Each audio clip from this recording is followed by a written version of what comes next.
Hello guys, welcome to Harry Crossover Fiction. So in this video, we will see, what if Harry was a high-class vampire who moved to Forks and humiliated the Cullen Coven at school. If you enjoy these kinds of stories, don't forget to show us some love by hitting the like button and subscribing to the channel. Your support means the world to us.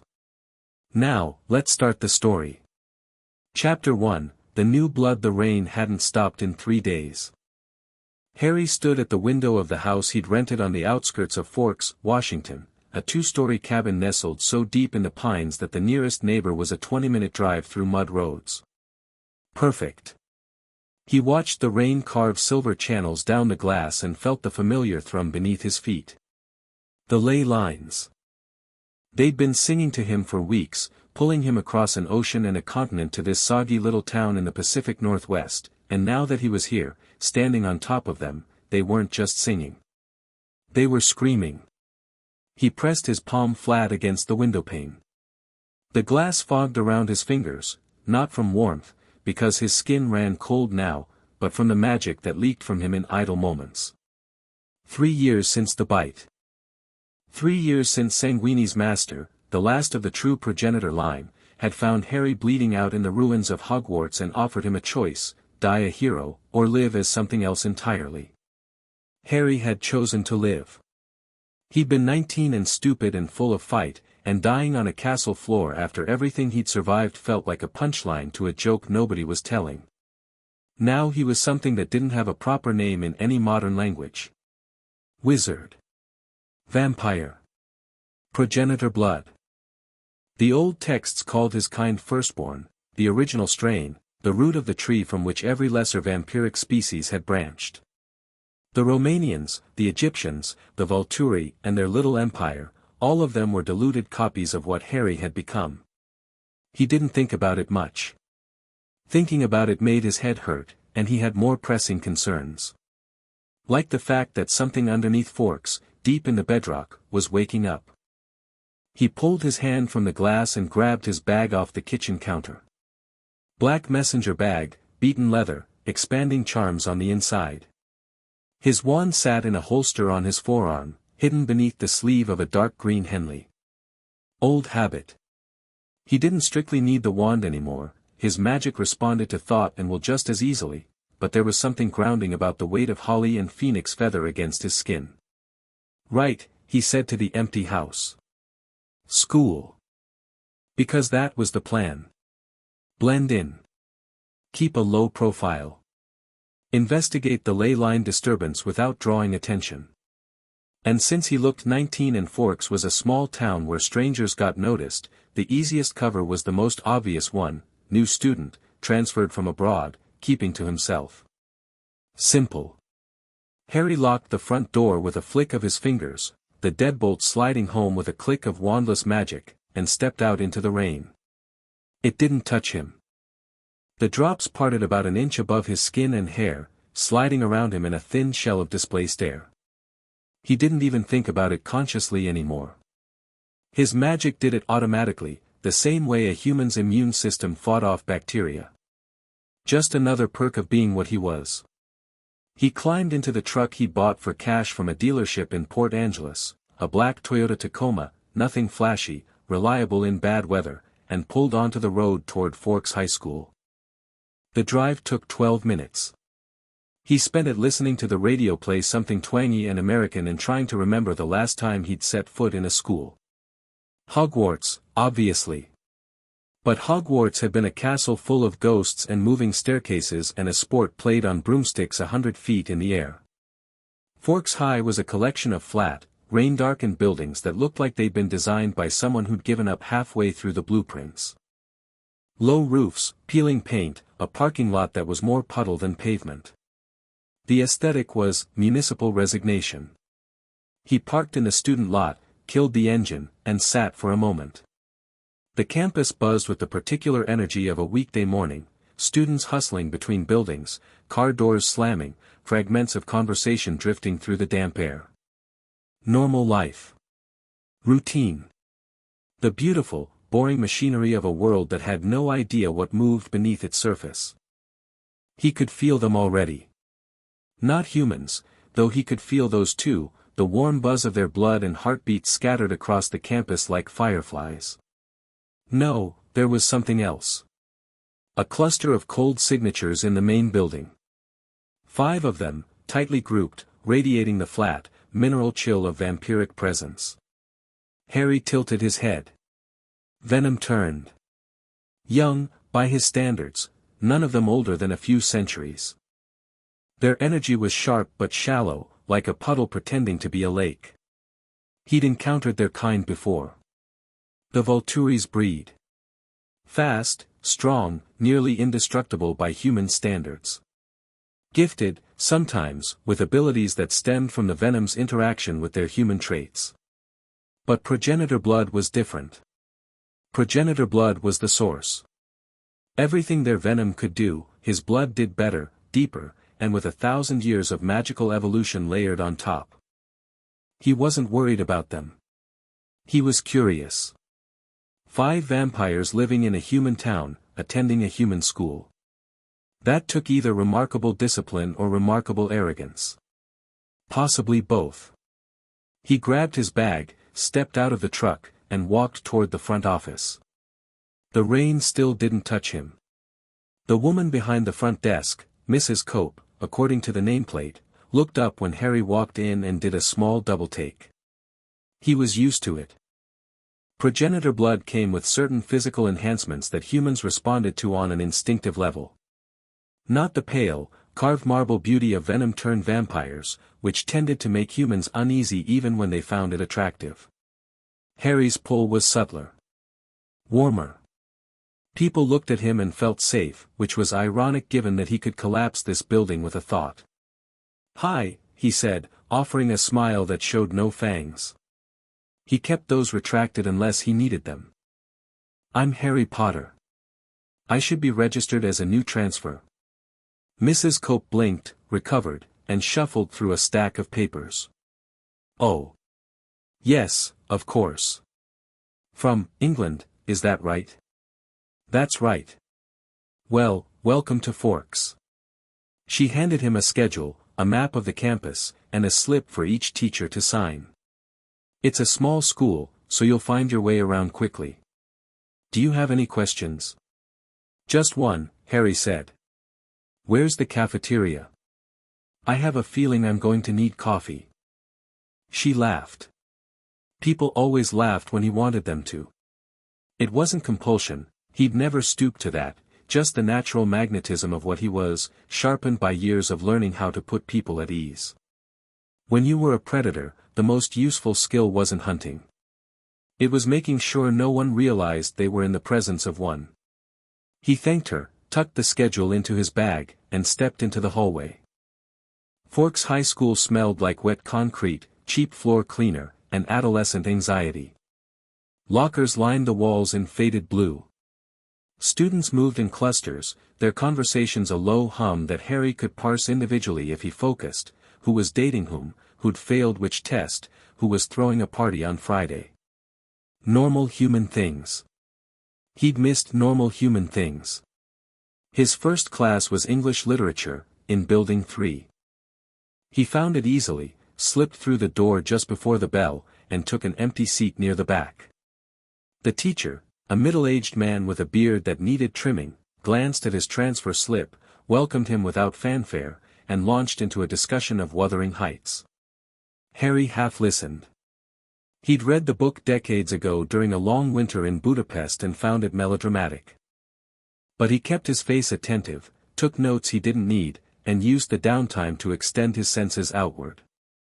The ley lines pulsed beneath the school. Faint here, muffled by concrete and rebar, but present. The rhythm was wrong, too fast, too erratic, like a heartbeat under stress. Something was agitating them from below, and whatever it was getting stronger. He'd need to investigate tonight. The forest. The deep places where the ley lines surfaced. But first, school. The morning passed in a blur of introductions and signed slips and the polite, wide-eyed curiosity of small-town teenagers encountering someone new. Harry navigated it with practiced ease. He answered questions about England without revealing anything real, deflected personal inquiries with humor, and generally gave the impression of a friendly, slightly mysterious transfer student who was interesting but not threatening. By third period, he'd already been invited to sit with 3 different groups at lunch.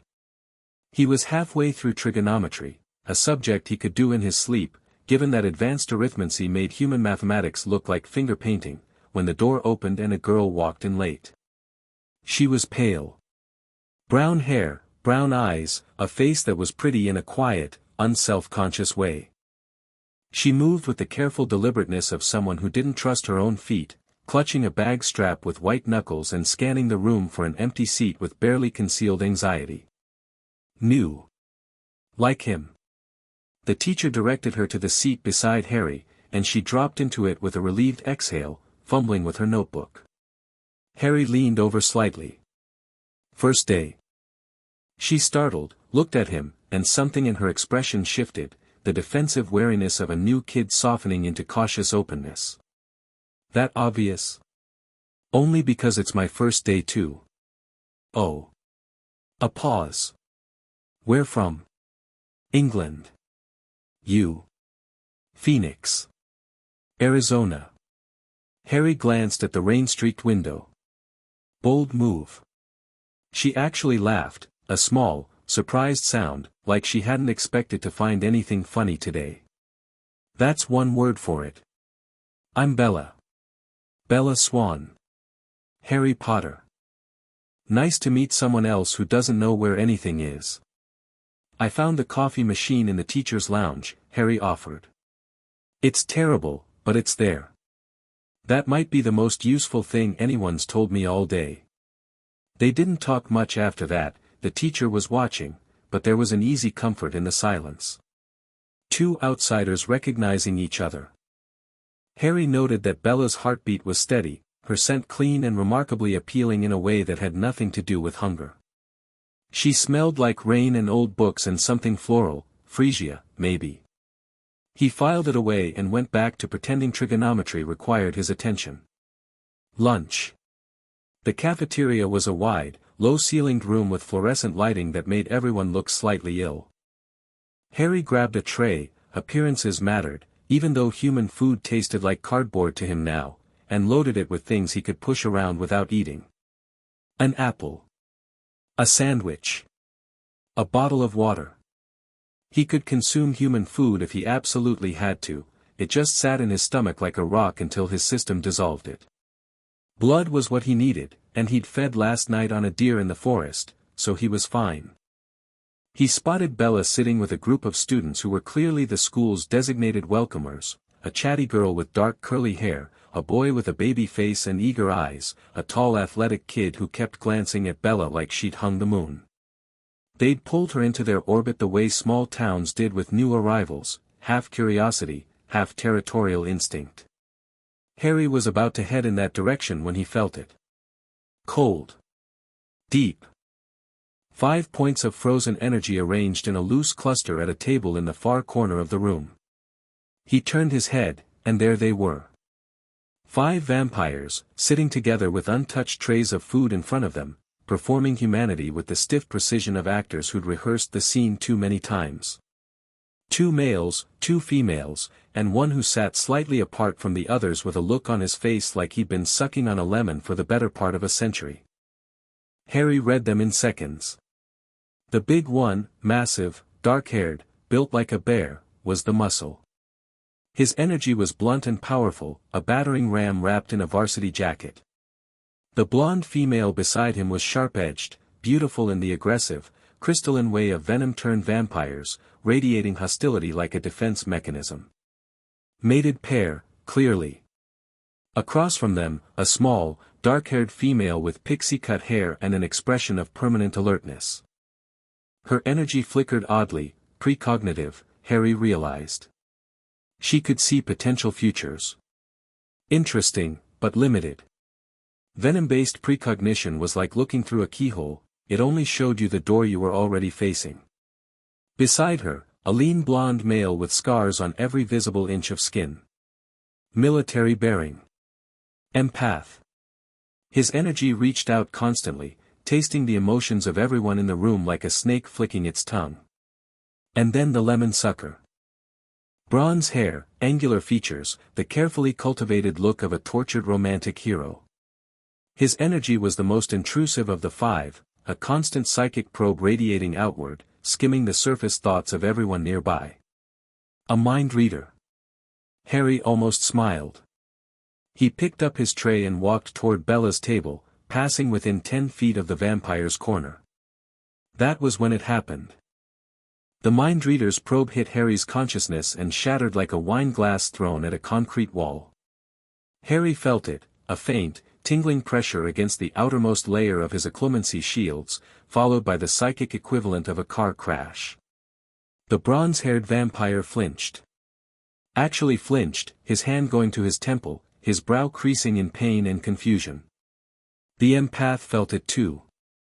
Harry watched the blonde male's eyes widen as his ability brushed against Harry's emotional signature and found not the shallow, readable pool of a human mind but an ocean, vast, dark, ancient, with currents running so deep they had no bottom.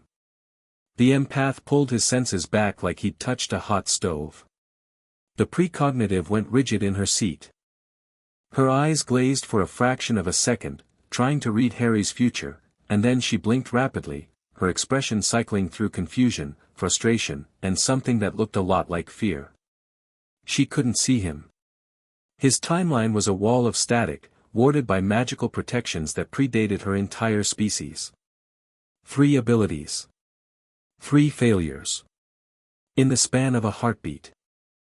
The big one and the blonde female noticed their companions' reactions and tensed, their gazes snapping to Harry with predatory focus.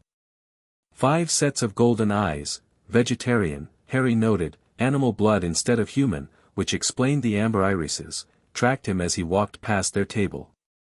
Harry met the mind reader's stare for exactly 1 second. Just long enough to communicate, without words, without telepathy, with nothing but the weight of his gaze. I know what you are. And you have no idea what I am. Then he smiled, easy and unbothered, and sat down next to Bella. Behind him, at the Cullen table, Edward turned to his siblings. Harry didn't need to read minds to know what was happening, the whispered conversation at vampire speed, too fast and too quiet for human ears. But Harry's ears weren't human. His mind is completely shielded, Edward hissed, the frustration barely leashed. Not blank, shielded. There's something behind the wall, but I can't reach it. It's like hitting bedrock. I can't get a read on his emotions either, Jasper murmured. His southern drawl was tight with controlled unease. I touched the surface and, it's deep. Whatever he is, he's old. The emotional landscape isn't human. It's not like ours either. It's something else entirely. I can't see his future, Alice said, and her voice carried the particular strain of someone confronting a failure they didn't know was possible. Every time I try, it's just static. No images, no paths, no outcomes. He's a void. Rosalie's response was characteristically blunt. Then he's a threat. We don't know that, Alice countered. We don't know anything about him. That's the point. Emmett leaned back in his chair, arms crossed, watching Harry's back with the assessing gaze of someone who evaluated threats by how hard they'd be to hit. He doesn't smell like a normal vampire. You notice that? He smells like... I don't even know. Old forest. Lightning. Something I've never encountered.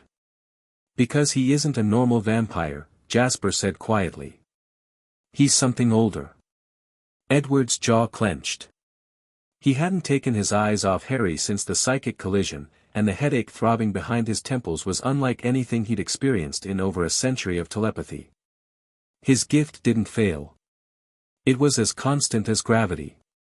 Every mind in every room was an open book, a chorus of thoughts he had to actively tune out rather than tune in. And then this stranger had walked past, and Edward's gift had slammed into a wall so dense it had physically hurt. I'll talk to Carlisle tonight, Edward said. He needs to know about this. Carlisle will want to be diplomatic, Rosalie said flatly. We should be preparing for a fight. Rose, Emmett started. Don't. You felt it too. Whatever he is, it's not something we've dealt with before. And he's sitting in our cafeteria making jokes with the new human girl like he owns the place. Silence at the table. 5 vampires, 5 untouched lunch trays, and a new variable in an equation they thought they'd solved decades ago. Harry, meanwhile, was telling Bella about the time he'd accidentally set a snake loose at a zoo when he was 10, carefully edited to remove all references to Parseltongue, and she was laughing so hard she nearly choked on her apple juice. "Hey," he said. "How's your first day going?" Bella looked at him with visible relief. "Overwhelming. Everyone's really nice, but I think I've answered the same 5 questions about 50 times. Let me guess, where are you from, why did you move, do you like rain, do you miss the sun, and is it true your dad's the police chief?" "Verbatim," she said, and there was that surprised laugh again. The chatty girl, Jessica, Harry gathered from context, leaned across the table. "So, Harry, right? Where in England are you from?" "Little village in Scotland, actually." "You've never heard of it?" "Try me. Ottery St. Catchpole." "You're right, I haven't heard of it." "No one has. That's its main selling point." The baby-faced boy, Eric, jumped in. "So what brought you to Forks?" "Change of scenery. I'd been traveling for a while and wanted somewhere quiet to finish school." "You picked the right place," said the tall kid, Mike. Harry was fairly sure. "Nothing ever happens here." Harry took a bite of his apple to maintain appearances and suppressed a grimace. "Cardboard. That's exactly what I was hoping for." He could feel the 5 vampires staring at the back of his head. The mind-reader's psychic probe kept brushing against his shields, lighter now, more cautious, testing for a way in rather than trying to bulldoze through. There wasn't one. Harry's occlumency had been forged by war, refined by vampiric transformation, and layered with protections that would make the unspeakable sweep. A venom-turned telepath had about as much chance of reading his mind as a housefly had of breaking into Gringotts. Bella followed his gaze toward the corner table. "Who are they?" Jessica's eyes lit up with the particular enthusiasm of someone who'd been waiting to be asked that exact question. "The Cullens. They moved here from Alaska a couple years ago. Dr. Cullen works at the hospital. He's like, ridiculously gorgeous, it's honestly unfair. Those are his foster kids. The big one is Emmett, the blonde is Rosalie, the small dark-haired one is Alice, the blonde guy is Jasper, and the broody one is Edward. They keep to themselves," Mike added, with a note of resentment that suggested he tried to breach that barrier and failed. "They're all together," Jessica continued, dropping her voice conspiratorially. "Like, Emmett and Rosalie, Alice and Jasper. Edward's the only single one. Not that anyone has a chance, he turned down literally every girl who asked." Bella's eyes lingered on the Cullens' table for a moment. Harry watched her watching them and saw the spark of curiosity. Natural enough. They were designed to be noticed. Venom-turned vampires broadcast beauty like a lure, drawing prey close even as some deeper instincts screamed danger. It was the most basic trick in the vampiric playbook, and the Cullens wore it like a uniform. "They seem intense," Bella said. "They seem bored," Harry said, and meant it. Because that was the truth of it. He could see it in the way they held themselves, the careful stillness, the rehearsed gestures, the untouched food. They'd been doing this for decades, maybe longer. The same routine, the same pretense, the same cycle of enrollment and graduation and relocation. It was a cage they'd built for themselves, and they'd polished the bars until they shone. Harry understood the impulse. He even respected the discipline. But it was still a cage.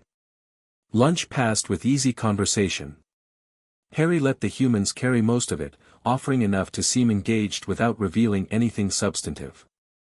He learned that Bella's parents were divorced, that her father was the local police chief, that she'd moved to Forks voluntarily to give her mother space with a new husband. She said it matter-of-factly, without self-pity, and Harry liked her for it. She had a spine, this girl. Quiet, but present.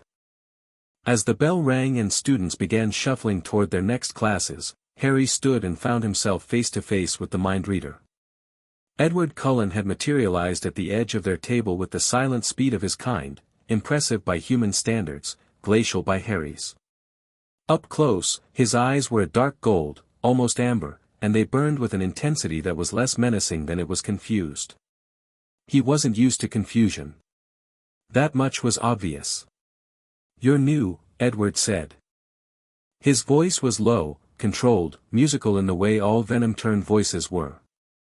Like an instrument that only played in one key. "Astute," Harry said. "I'm Edward Cullen. Harry Potter." Silence. Edward's jaw tightened.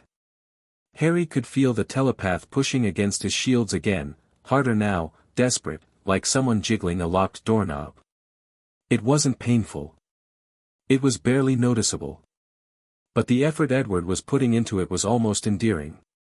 "Something wrong?" Harry asked mildly. "No. I just wanted to introduce myself." "Consider it done."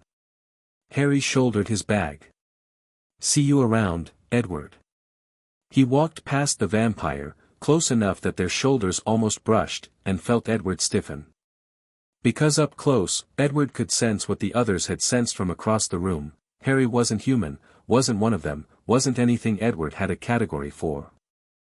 He was something old, something deep, something that made every vampiric instinct in Edward's body scream submit.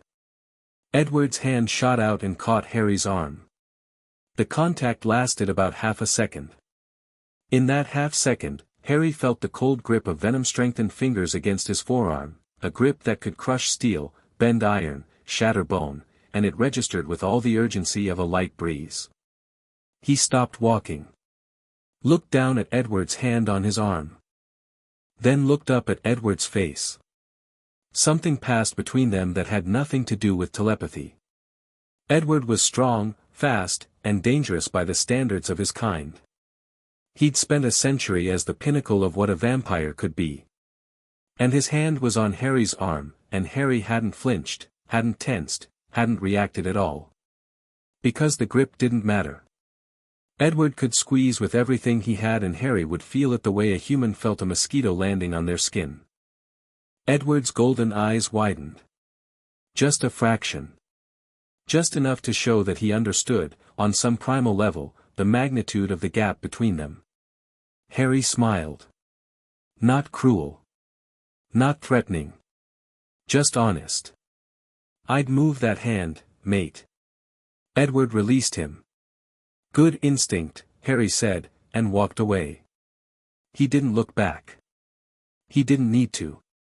He could hear Edward's breathing, unnecessary for a vampire, but a habit that survived transformation, coming faster than normal. And he could feel the other four Cullen's attention locked onto him from the cafeteria doorway, where they'd materialized in a protective formation around their brother. 5 against 1.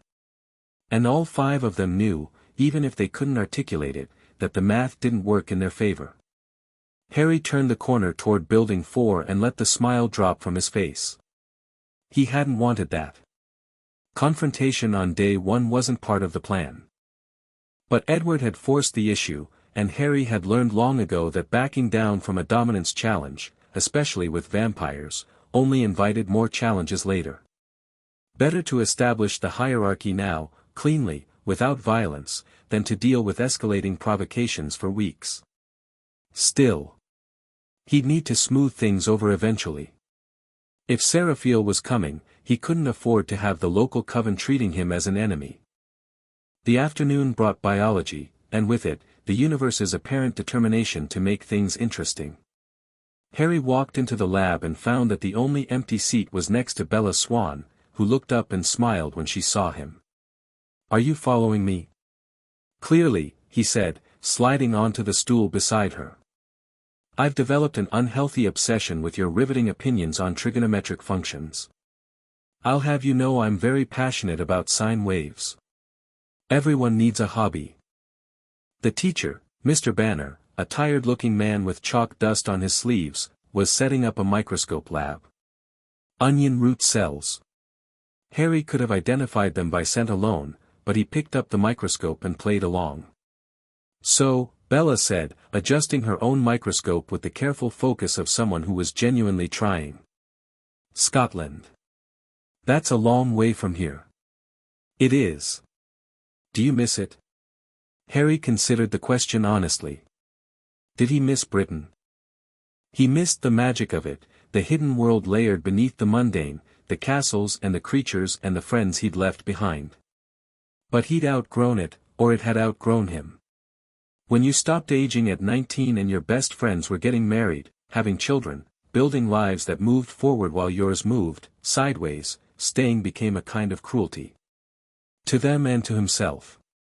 Sometimes, he said. But I'm good at starting over. Me too. Or at least, I'm trying to be. He glanced at her. Why forks? Really? She was quiet for a moment, fiddling with the microscope knob. My mom remarried. Her husband travels a lot for work, minor league baseball, and she was trying to stay home for me, but I could tell she wanted to go with him. So I told her I'd come live with Charlie. My dad. That's generous. It's practical. Those aren't mutually exclusive. She looked at him, and for a second, her careful composure cracked just enough for him to see something underneath, a girl who was used to being the adult in the room, who made sacrifices reflexively and called them logic because that was easier than admitting they hurt.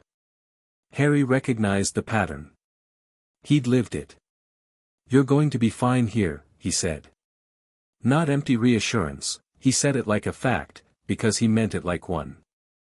Bella held his gaze for a beat, then nodded. Thanks, Harry. They worked through the lab together. Bella was sharp, not in a flashy, hand-always raised way, but in the quiet way of someone who noticed things and thought about them before speaking. Harry found himself enjoying the conversation more than he'd expected. She asked about England, and he told her about the countryside, the rain, she groaned sympathetically, the old buildings. She told him about Phoenix, the heat, the sprawl, the way the desert sky looked at sunset. They didn't talk about vampires, or magic, or ancient ley lines, or the 5 increasingly agitated immortals on the other side of the campus. It was nice. Normal. Harry had forgotten how much he missed normal. After biology, he had gym, a class he endured by deliberately performing at an unremarkable level, which took more effort than actually trying, and then the final bell rang and the school day was over. He was walking toward the parking lot when Alice Cullen stepped into his path. She was tiny. 5 feet nothing, with a sharp, elfin face and eyes that moved too fast, tracking possibilities that hadn't happened yet. Up close, her energy was a buzzing hive of fractured timelines, constantly shifting, constantly recalculating. A precognitive running on overdrive. Hi, she said, with a brightness that was almost convincing. I'm Alice. Harry. I know. She tilted her head, studying him with an intensity that went beyond curiosity. You're interesting. I've been called worse. I can't see you, she said, and there was no pretense in it, no games. She said it plainly, like someone reporting a malfunction. I can see everyone. Every human, everyone. But you're just, blank. Like you're not there. Harry considered his response. He could deflect. He could lie. But there was something about Alice's directness that he appreciated. She wasn't trying to intimidate him or warn him off. She was genuinely unsettled by not understanding something, and she'd chosen the straightforward approach of simply asking. Maybe I'm just not very interesting after all, he said. We both know that's not true. Fair enough. He shifted his bag on his shoulder. Look, Alice. I'm not here to cause problems for you or your family. I'm just here. Why forks? Change of scenery. She stared at him for a long moment, those golden eyes flickering with the ghost of visions she couldn't quite resolve. "Carlisle wants to meet you." "Carlisle? Our father?" "Well, the closest thing to it. He knows things. About what you might be." "I know what I am," Harry said gently. "The question is whether your family can handle finding out." Alice didn't flinch, but her expression shifted, the brightness dimming into something more honest, more vulnerable. "That's what I'm afraid of." Harry nodded. "Tell Carlisle I'm happy to talk. But not tonight. I have something I need to look into first." "What?" He smiled. "Change of scenery." She watched him walk to his truck, and he knew without looking that she was still trying to see his future, still running headfirst into the wall of static that his existence represented in her visions. He felt a flicker of sympathy. It must be disorienting, spending your entire vampiric life with a roadmap and suddenly hitting a blank spot. But sympathy didn't change the fact that he had work to do. He drove home, changed into clothes better suited for the forest, dark jeans, boots, a jacket he didn't need but wore out of habit, and stepped out the back door into the tree lane. The rain had slowed to a drizzle. The forest was enormous, old-growth timber, firs and cedars and spruces so tall their canopies blocked out what little daylight remained. The underbrush was thick, wet, tangled with ferns and moss. A human would need hours to navigate a mile through this. Harry moved through it like water through a pipe, his body slipping between trees and over roots with a fluid grace that wasn't quite human and wasn't quite vampiric. Something in between. Something that belonged to the forest in a way no modern creature did. He extended his senses as he moved. The ley lines were stronger here, away from the concrete and steel of the town. He could feel them running beneath his feet like underground rivers, pulsing with an energy that was distinctly magical, not the ambient energy of the natural world, but something structured, intentional. Ley lines were the planet's circulatory system, channels of raw magical force that connected every place of power on Earth. Hogwarts sat on one. Stonehenge on another. The pyramids on a third. And Forks, Washington, this unremarkable little town in the armpit of the Olympic Peninsula, sat on a convergence of three. Harry hadn't known that before he arrived. The pull that had drawn him here had been instinctive, a deep blood awareness that something was wrong. Now, standing in the forest with the ley lines humming beneath him, he understood why. The convergence point was agitated. The three lines that met here were thrashing, their normally steady rhythm disrupted by something that was pushing back against the flow.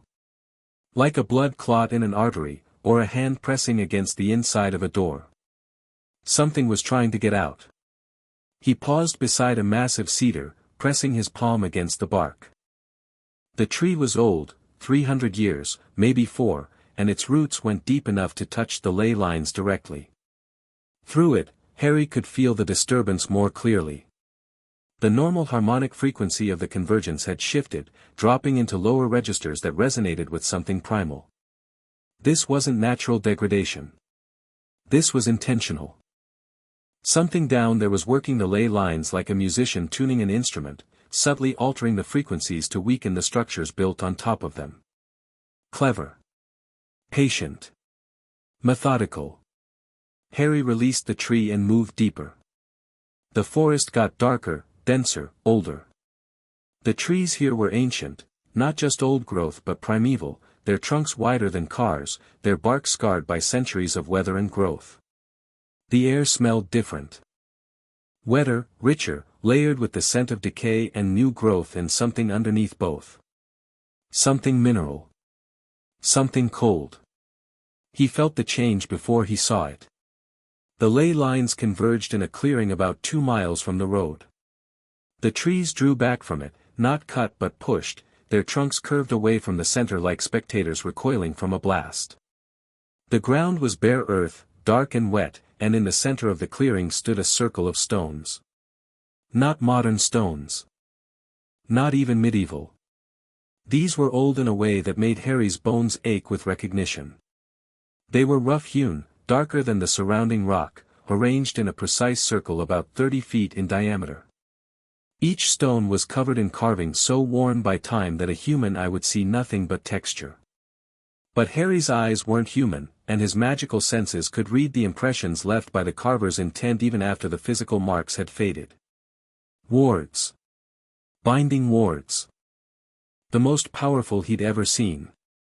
Someone, something, had been locked inside this circle, and the locks were failing. Harry stepped into the circle carefully, his magic rising around him in a defensive shell. The air inside was different. Colder. Thicker. The ley lines didn't just converge here, they were anchored here, driven into the ground like stakes to hold whatever was beneath them in place. It was an elegant prison, used the planet's own energy to keep the captive contained, and as long as the ley lines flowed, the binding held. But something was disrupting the flow. From inside. He knelt and pressed his palm to the bare earth. The contact was electric. His progenitor blood surged in response, recognizing the energy signature beneath the surface with a certainty that bypassed thought entirely. It was kinship.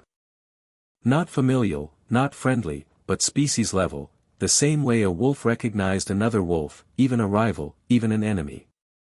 Whatever was buried here was progenitor blood. Old progenitor blood. Older than Harry. Older than the vampire who'd turned him. Possibly older than recorded history. And it was angry.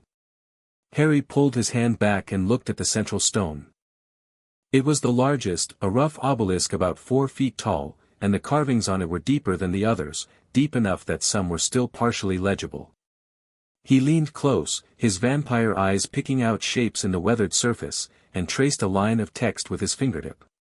It was written in no language he'd studied at Hogwarts, no script he'd encountered in 3 years of traveling the magical world. But his blood knew it.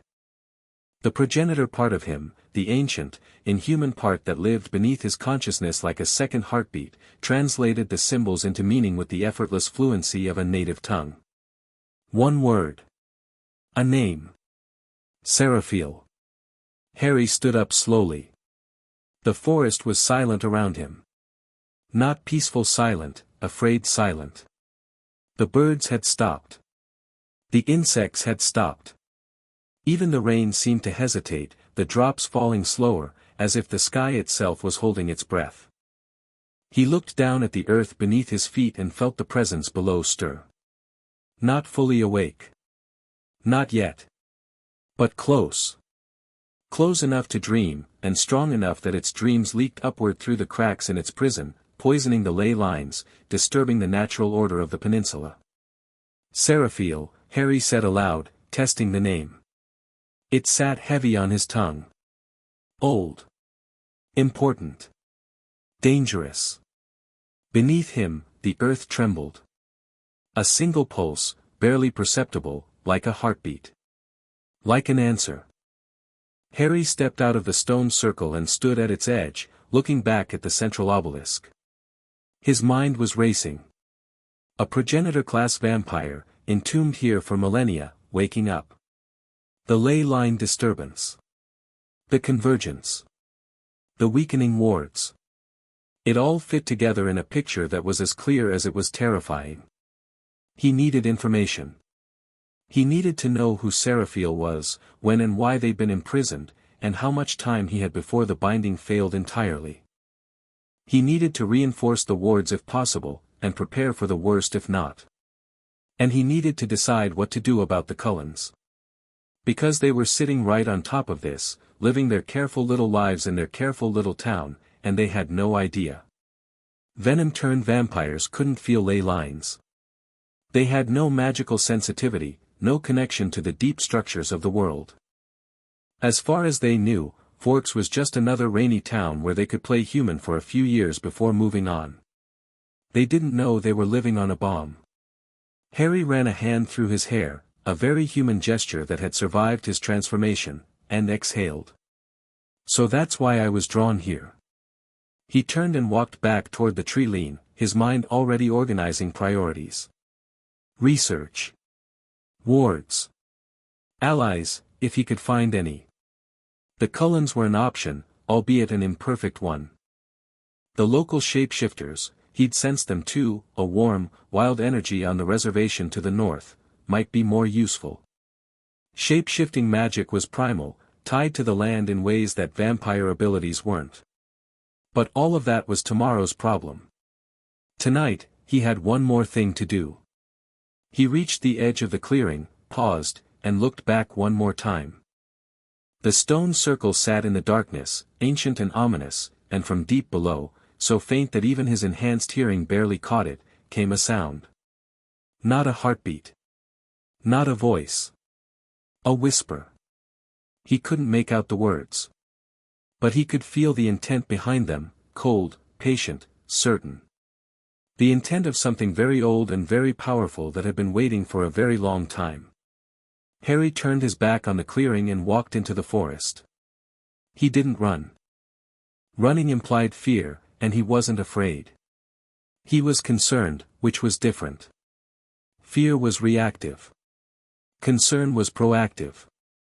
Fear made you stupid. Concern made you plan. And Harry Potter was very, very good at planning.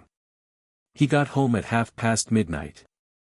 The cabin was dark, the forest pressing close on all sides, the rain picking up again. He showered, more for the ritual of it than the necessity, since his body didn't sweat or accumulate grime the way a human's did, and stood in the kitchen with a glass of blood. Deer, harvested clean, stored in spelled containers that kept it fresh. Not his preferred feeding method, he'd rather hunt, feel the chase, the primal satisfaction of it, but convenience had its place. He thought about Bella Swan. Not in a predatory way. Not even in a romantic way, exactly. Just, she'd been unexpected. In a day full of vampires and ley lines and ancient threats, the most surprising thing had been a human girl who made him laugh. Who looked at him like a person, not a mystery or a threat. He thought about the Cullens, too. About the way their abilities had crashed against his defenses. About the barely suppressed panic in Alice's voice when she told him she couldn't see him. About Edward Cullen's furious, baffled stare. They were going to be a problem. Not because they were dangerous, they weren't, not to him, but because they were territorial, frightened, and accustomed to being the most powerful beings in any room. Harry's presence shattered that assumption, and frightened vampires did stupid things. He'd need to handle them carefully. Firmly, but carefully. His phone buzzed. A text from Hermione. Arrived safely? He typed back, yes. Ley lines are worse than I expected. Found something buried at the convergence point. Need to research a name, Seraphiel. Check the progenitor archives in the Department of Mysteries. The reply came instantly. Hermione never slept before 2 a.m. On it. Be careful, Harry. If it's what I think it is, there's a reason it was buried. I know. I mean it. Don't be a hero.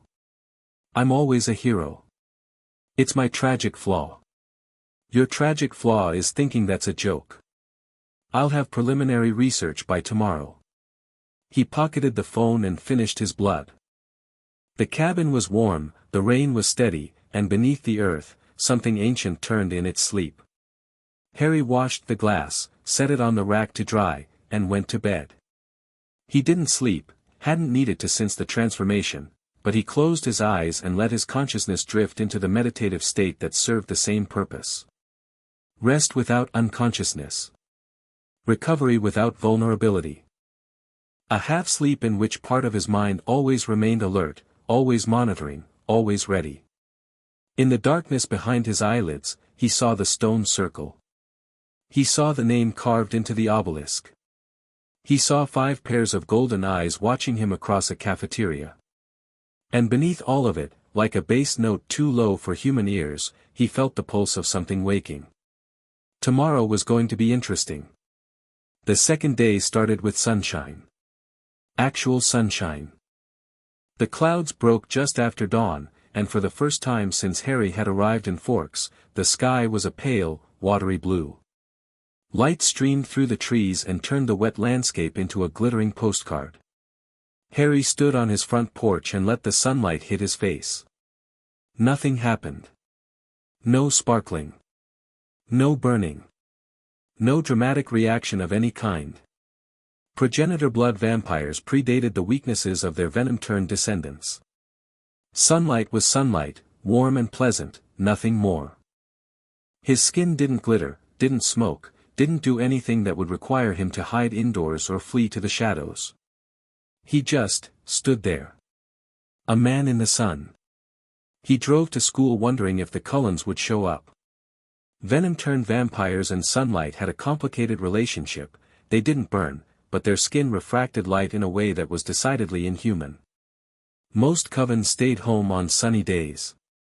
Sure enough, when he pulled into the parking lot, the Cullen silver Volvo was absent. Harry smiled to himself. 5 vampires, sidelined by weather. Meanwhile, he was going to sit through American history and eat a sandwich he couldn't taste and flirt with a girl who made him feel like the world was still worth paying attention to. Some days, it was good to be a progenitor. He found Bella in the hallway, wrestling with her locker combination. "Need help?" "I need a crowbar," she muttered. "This thing hates me." Harry reached past her and gave the locker a precise tap with his knuckle, just enough force, directed at the sticking point of the mechanism. It swung open. Bella stared at it, then at him. "How did you?" "Percussive maintenance. Old English technique. You just hit it." "In a very sophisticated way." She shook her head, but she was smiling. "The Cullens aren't here today. I noticed. Jessica says they never come in when it's sunny. Apparently their parents pull them out for hiking or camping or something." She paused, organizing books in her locker. "Doesn't that seem weird to you?" "Everything about them seems weird to me. More weird than hitting lockers open with your fist." "That's not weird. That's engineering." They walked to class together, and Harry noticed that it felt natural. Not forced, not awkward, not the careful dance of two people trying to figure out the social geometry. Just easy. Bella moved into his orbit like she'd always been there, and he adjusted to make room without thinking about it. It was dangerous, in a way. Harry knew what he was. He knew what his world contained. Getting close to a human, letting a human get close to him, was an invitation to disaster. People around Harry had a historical tendency to end up in the crosshairs of whatever catastrophe he was currently navigating. But he was tired of being careful. He was tired of keeping distance. 3 years of wandering, 3 years of solitude broken only by visits with Hermione and Ron and the occasional exchange with other magical beings, had left him hungry for something that blood couldn't provide. Connection. Simple, genuine, human connection. So he walked to class with Bella Swan and let himself enjoy it. Without the Cullens present, the school day was almost normal. Harry attended classes, participated just enough to seem engaged, and spent his free periods reaching out to the ley lines beneath the building. The disturbance was stronger than yesterday. Not dramatically, a slight increase in the erratic pulsing, a fractional uptick in the pressure from below, but he could feel it. Seraphiel was stirring more frequently, testing the bonds more persistently. The ward stones were holding, but they were old, and old magic degraded. Even the best enchantments faded without maintenance. He had weeks, maybe. A few months at the outside. After that, the binding would fail and whatever was down there would come up. During lunch, which he spent with Bella, Jessica, Mike, Eric, and Angela, a quiet girl with glasses who Harry liked because she didn't fill silence with noise, he mentally compiled a list of priorities. 1. Research Seraphiel. Hermione was on it, but Harry could supplement her work with his own knowledge. The progenitor archives were sparse, but what existed was precise. 2. Reinforce the ward stones. He had the power, he just needed to understand the original binding well enough to add to it without disrupting it. That meant going back to the stone circle and studying the carvings in detail. 3. Assess potential allies. The Cullens were powerful by venom-turned standards, and there were 5 of them. The wolf pack, he'd sensed at least 4 distinct signatures on the reservation, added raw physical force and a connection to the land's magic. Together, they might be enough to face a progenitor-class threat. Maybe. If Harry could get them to cooperate. 4. Protect the humans. Bella, her father, the students, the town. If Seraphiel woke up hungry and hostile, Forks was ground zero. 5. Keep his cover for as long as possible. The Vulturi monitored supernatural activity worldwide. If word reached Italy that a progenitor was active in Washington, let alone that 2 were, Arrow would mobilize, and a Vulturi intervention would make things exponentially worse. A lot of priorities. Not a lot of time. Harry. Bella was looking at him with a slightly concerned expression. You just stared at your sandwich for like 2 minutes. I was contemplating its existence. It's a turkey sandwich. And what a journey it's had. From turkey to bread to plastic wrap to my tray. The hero's arc of lunch. She threw a carrot at him. He caught it without looking, and something flickered in her expression, surprise, quickly masked, at the inhuman speed of his reflexes. He shouldn't have done that. Sloppy. But she didn't say anything. She just filed it away with the locker incident and the way his skin didn't have a single imperfection and the fact that he'd walked through a downpour yesterday without getting wet. Bella Swan was observant. She was collecting data, building a picture, and she was smart enough to wait until she had enough pieces before trying to assemble it. Harry respected that. And it terrified him a little. You do that a lot, Bella said casually, stabbing at her salad. Do what? Catch things without looking. React before you should be able to. Good reflexes. I played a lot of sports growing up. Must have been some pretty intense sports. Her tone was light. Her eyes weren't.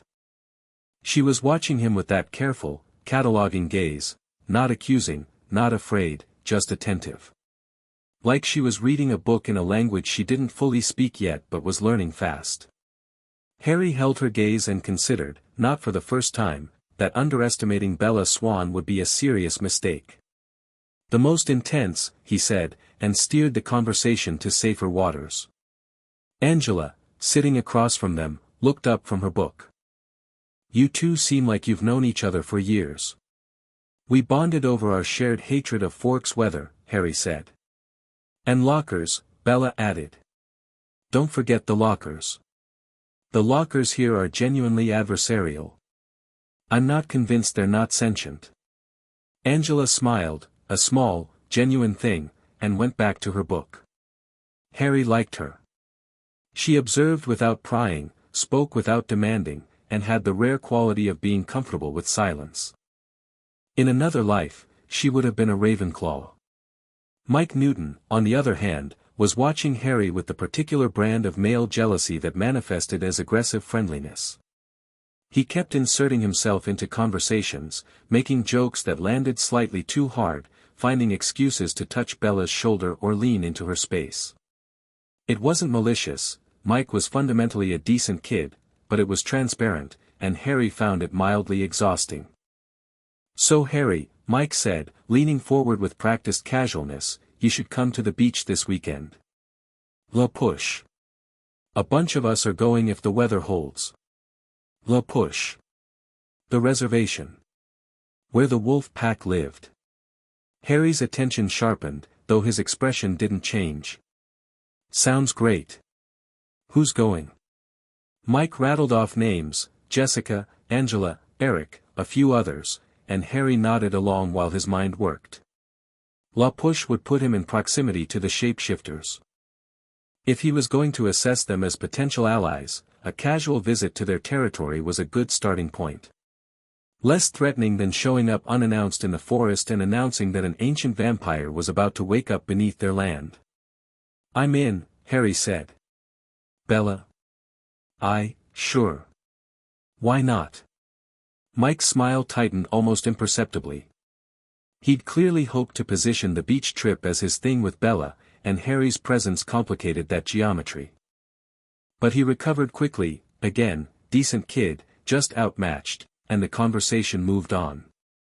Because when she did put the pieces together, and she would, it was only a matter of time, he'd have to make a choice. Lie and push her away, or tell her the truth and pull her in. Neither option was safe. But one of them was honest. After school, he went back to the forest. The stone circle waited for him, unchanged, ancient, humming with barely contained energy. Harry spent 3 hours studying the ward stones, tracing the carvings with his fingers and his magic, building a mental map of the binding structure. It was sophisticated, far more sophisticated than anything he'd learned at Hogwarts. The magic wasn't wand-based, it was blood-based, keyed to progenitor physiology in ways that made it almost organic.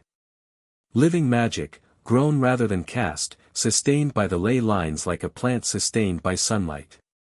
He identified the weak points. 3 of the 12 ward stones had developed fractures, not physical fractures, but magical ones, hairline cracks in the enchantment where time and pressure had worn the binding thin.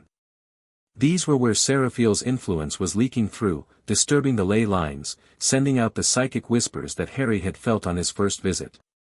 He could patch them.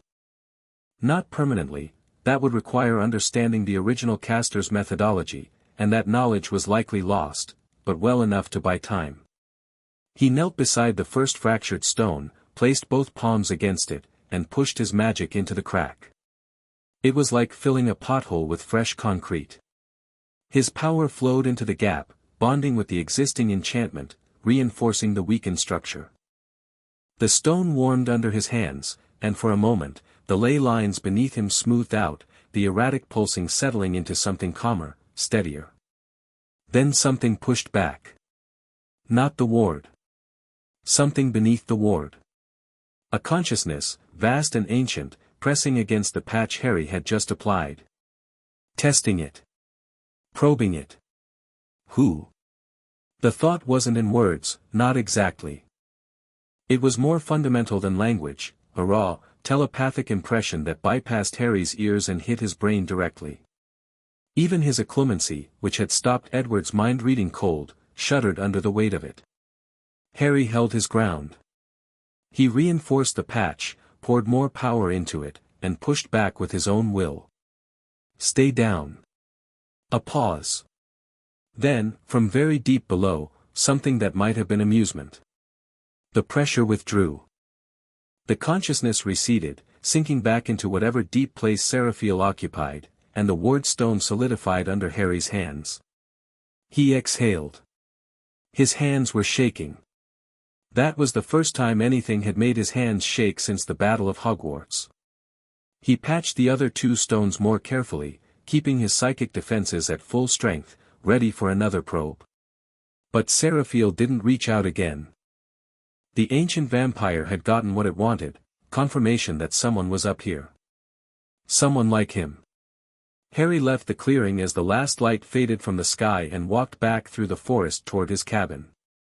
The rain had returned, steady and cold, and this time he let it touch him. The sensation was grounding. Real. Wet hair, wet jacket, mud on his boots. He was standing on a fault line between the present and something ancient, between the world as it was and the world as it had been, and the ground was shifting. His phone buzzed. Hermione. Found preliminary references. Seraphiel, one of the eldest progenitors. Predates the Egyptian Coven, the Romanians, possibly the Vulturi founders themselves. Imprisoned during the Bronze Age by a coalition of progenitors who disagreed with his methods. Records are incomplete, but the gist is, he wanted to rule openly. Others wanted to withdraw. He lost. Harry typed back, defined methods. Enslavement. Mass turning. Culling of unfit humans. He viewed the mortal world as a resource, not a coexisting population. Think Voldemort but competent and with 3,000 more years of experience. Harry stood in the rain and let that settle. Voldemort with 3,000 more years of experience. Wonderful. How long before the binding fails? Based on what you described. Weeks. Maybe 2 months if you keep patching. But Harry, the original binding took 12 progenitors working together. You're one wizard vampire. You can slow it down, but you can't stop it. Then I need to be ready for when it breaks. We need to be ready. Ron and I can be there in 48 hours. Harry almost smiled. 3 years, and they were still the first to volunteer.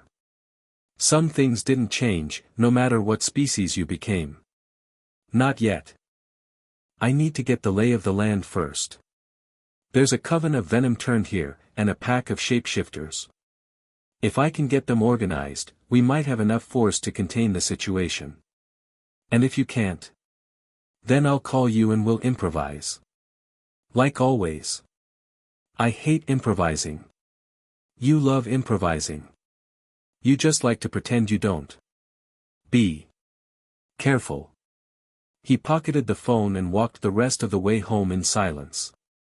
Inside the cabin, he changed into dry clothes, poured another glass of blood, and sat at the kitchen table with a blank notebook. For the next 2 hours, he sketched ward diagrams, calculated power requirements, and drafted contingency plans for scenarios ranging from Seraphiel wakes up and wants to talk to Seraphiel wakes up and wants to end the world. The second scenario was more likely. But Harry had faced the end of the world before, when he was 17 and mortal and armed with nothing but a broken wand and the loyalty of his friends. He'd faced it and won. He was stronger now.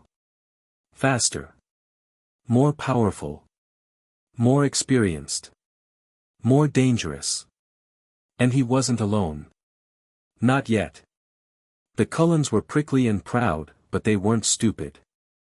The wolves were territorial, but they cared about their land. And Bella was human, and fragile, and had no business being anywhere near any of this. But she was here. And she was already too close to walk away. Harry closed the notebook, finished his blood, and looked out the window at the dark, wet forest.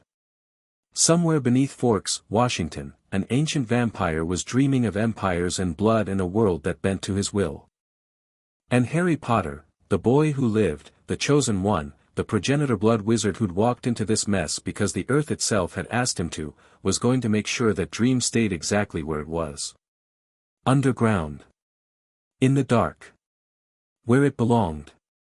He stood at the window for a long time, watching the rain, feeling the pulse of the ley lines beneath his feet. Somewhere across town, 5 vampires were having a very uncomfortable conversation about him. Somewhere on the reservation, wolves were pacing in their sleep, restless with an anxiety they couldn't name. Somewhere in England, Hermione Granger was tearing through archives with the ferocity of a woman who'd saved the world once and was fully prepared to do it again. And somewhere in between all of it, a girl with brown eyes and a quiet spine was lying in bed in her father's house, probably staring at the ceiling, probably thinking about the strange boy from England who caught things without looking and walked through rain without getting wet and made her laugh on the worst day she'd had in months. Harry allowed himself a moment to feel all of it, the weight, the danger, the unexpected warmth of new connections in a cold, wet town at the edge of the world. He allowed himself to feel it, and then he folded it up carefully and put it in the place where he kept things that mattered. Then he sat down, opened his notebook, and got to work. The rain fell. The earth hummed. The ancient thing below turned in its dreamless sleep.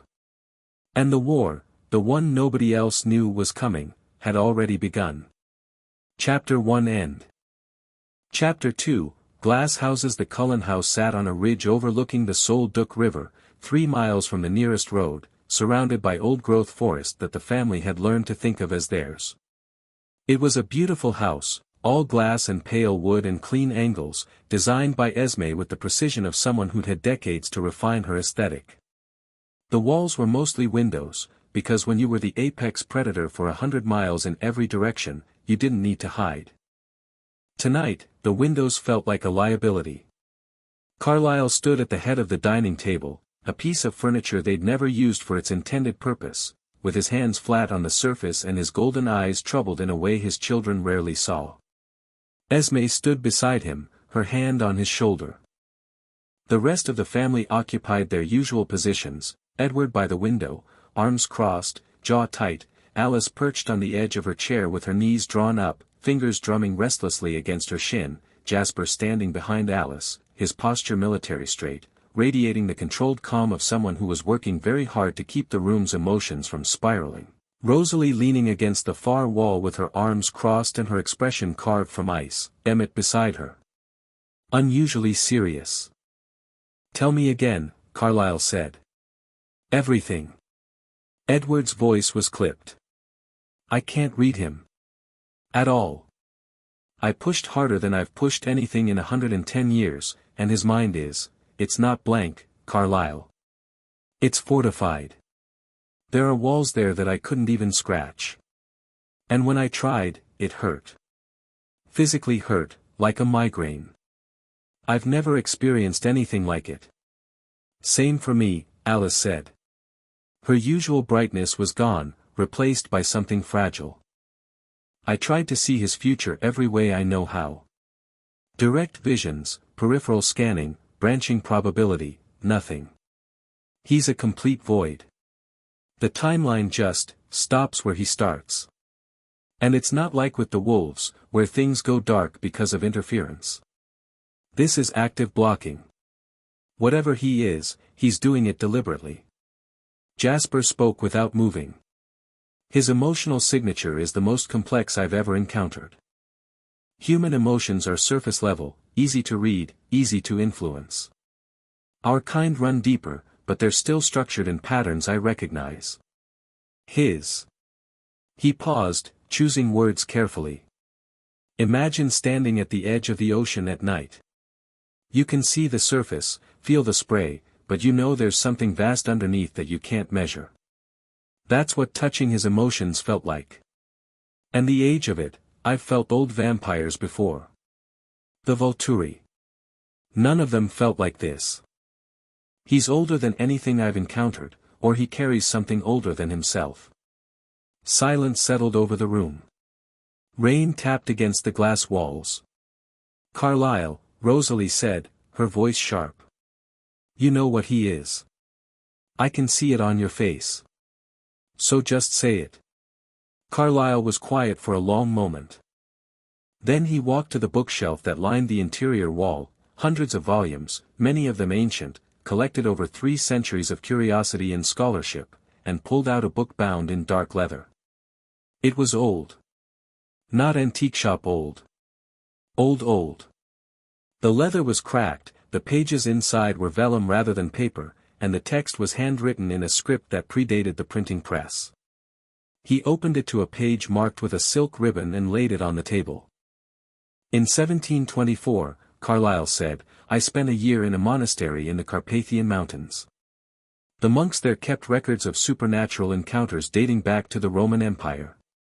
Most of it was folklore, garbled, exaggerated, useless. But some of it was consistent across multiple sources, multiple centuries, multiple cultures. And the most consistent thread was this." He tapped the page. The illustration was faded but recognizable, a figure standing above a group of lesser figures, radiating lines of force that bent the others to their knees. The text beside it was in medieval Latin. "The firstborn," Carlisle translated. "Progenitor class vampires. The original strain. The monks called them sanguinis primi, first blood. According to every source I found, they were the root of all vampiric life. Our venom-based transformation is a diluted echo of their blood-based nature. They predate us by millennia. They're faster, stronger, more durable, and they possess abilities that our kind can't replicate or resist." "How much faster?" Emmett asked, because Emmett always cut straight to the operational question. The texts describe them as, beyond comparison. One account from the 12th century describes a progenitor killing an entire Roman garrison, 300 soldiers, in the time it took a candle to gutter. Another describes one walking through sunlight without effect. Another describes magical abilities, actual magic, not vampiric gifts. Elemental manipulation, telekinesis, mind control that makes our Jasper's empathy look like a parlor trick. The room was very still. I thought they were extinct, Carlisle continued quietly. Every modern source says they are. The Vulturi certainly claim they are, Arrow told me so himself, centuries ago. But Arrow lies when it suits him, and it would certainly suit him to claim that the beings who could challenge his authority no longer exist. Edward turned from the window. You're saying this, Harry, is one of these firstborn. I'm saying it's the only explanation that fits. A vampire immune to telepathy, precognition, and empathy simultaneously. A presence so old that Jasper can't measure it. Someone who walks in the sun and attends high school and looks at us like we're. Carlisle paused, and for just a moment, his composure cracked. Like we're children playing dress-up. Rosalie's expression hadn't changed, but her hands, crossed over her chest, had tightened into fists. Then what do we do? We don't provoke him, Carlisle said firmly. We approach with respect and openness. If he wanted us gone or dead, we wouldn't be having this conversation. The fact that he enrolled in school and introduced himself suggests he's interested in coexistence, not conflict. Or he's playing with his food, Rosalie said. He doesn't eat our kind of food, Jasper said quietly, and something about the way he said it, the dry, soldier's humor, cut through the tension. Emmett snorted. Even Alice's mouth twitched. Edward didn't smile. He's interested in Bella Swan. And there it was. The undercurrent that had been running beneath every word Edward had spoken tonight, the real reason his jaw was clenched and his eyes were dark and his voice carried an edge that had nothing to do with territorial defense. Alice looked at him. Edward. She's human. She's fragile. And she's spending time with something that could destroy this town without breaking a sweat. Someone needs to warn her. Warn her about what? Emmett said. Hey, the new guy who makes you laugh and helps you with your locker might be an ancient vampire. Pretty sure she'd call the cops on us before she'd believe that. This isn't a joke, Emmett. No, it's not. But you're not worried about her safety. You're jealous. And I love you, brother, but lying to yourself about it isn't going to help. The silence that followed was nuclear. Edward stared at Emmett. Emmett held his gaze. Rosalie put her hand on Emmett's arm, not to restrain him, but in silent support. Because Emmett was right, and everyone in the room knew it, and Edward's century-old habit of dressing up personal desires as noble concerns had never been so transparent. I'll meet with him, Carlisle said, breaking the standoff. Alice said he's open to it. I'll go to the school tomorrow, introduce myself as a concerned parent. Feel him out. Learn what he wants. And if what he wants is forks?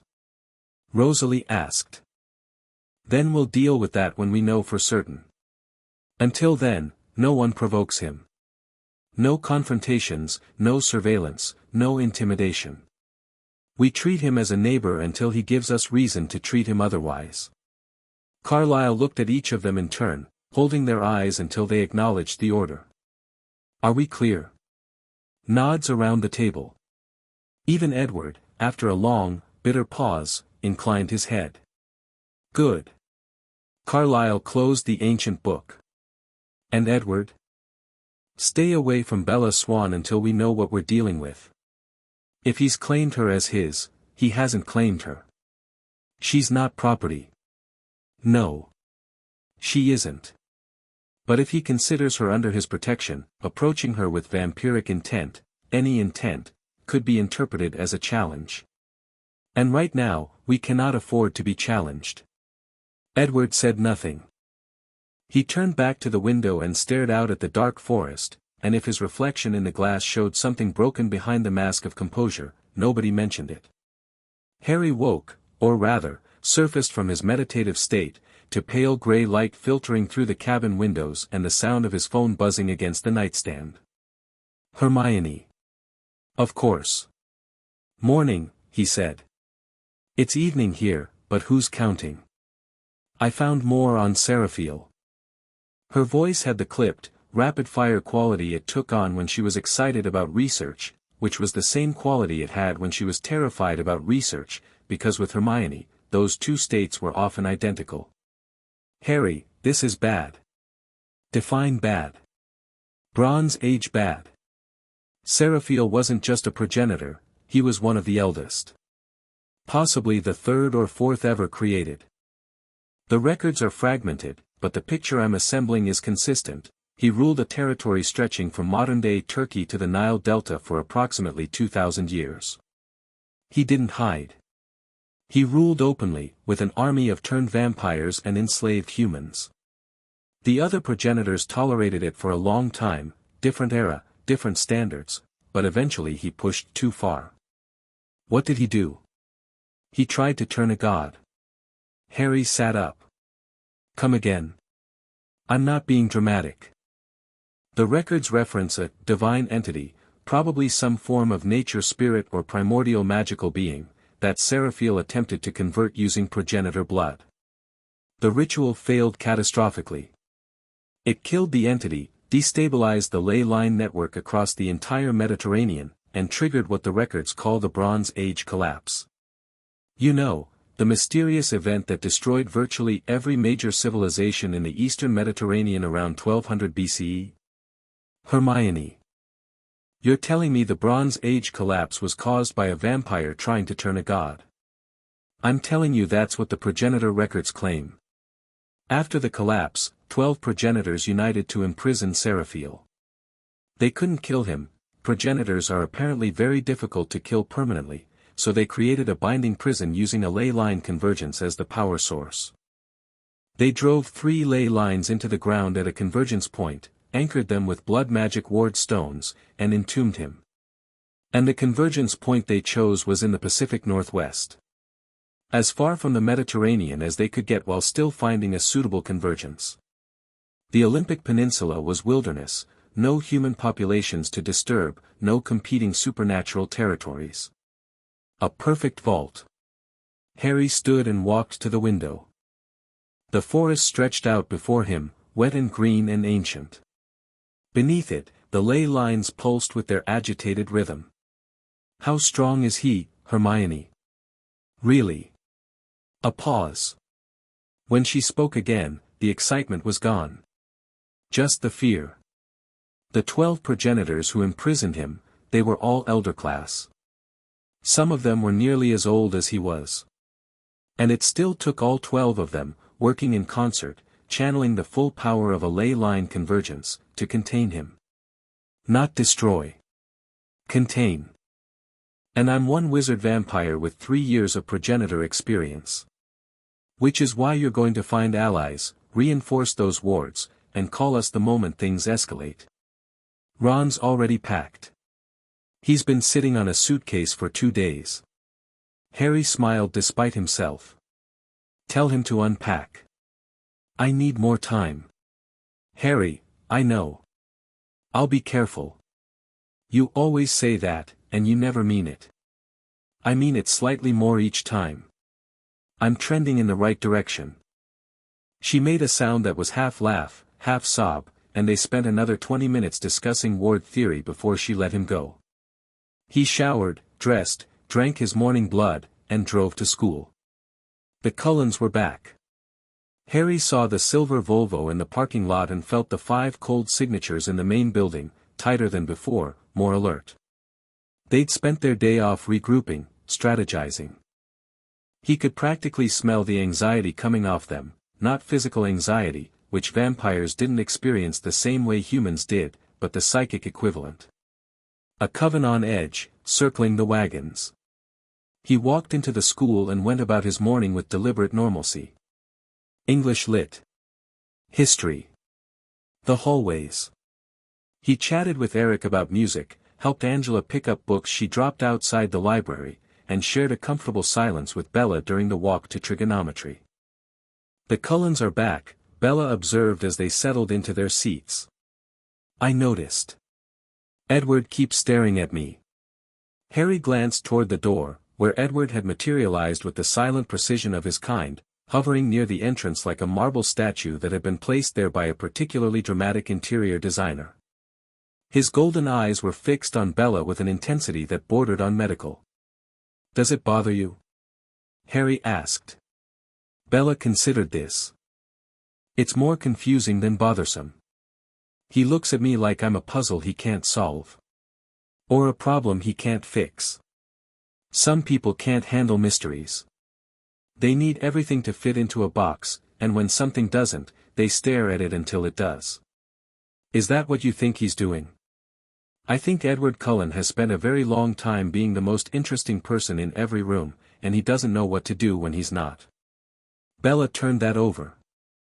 "That's surprisingly insightful for a guy who's known him for 2 days.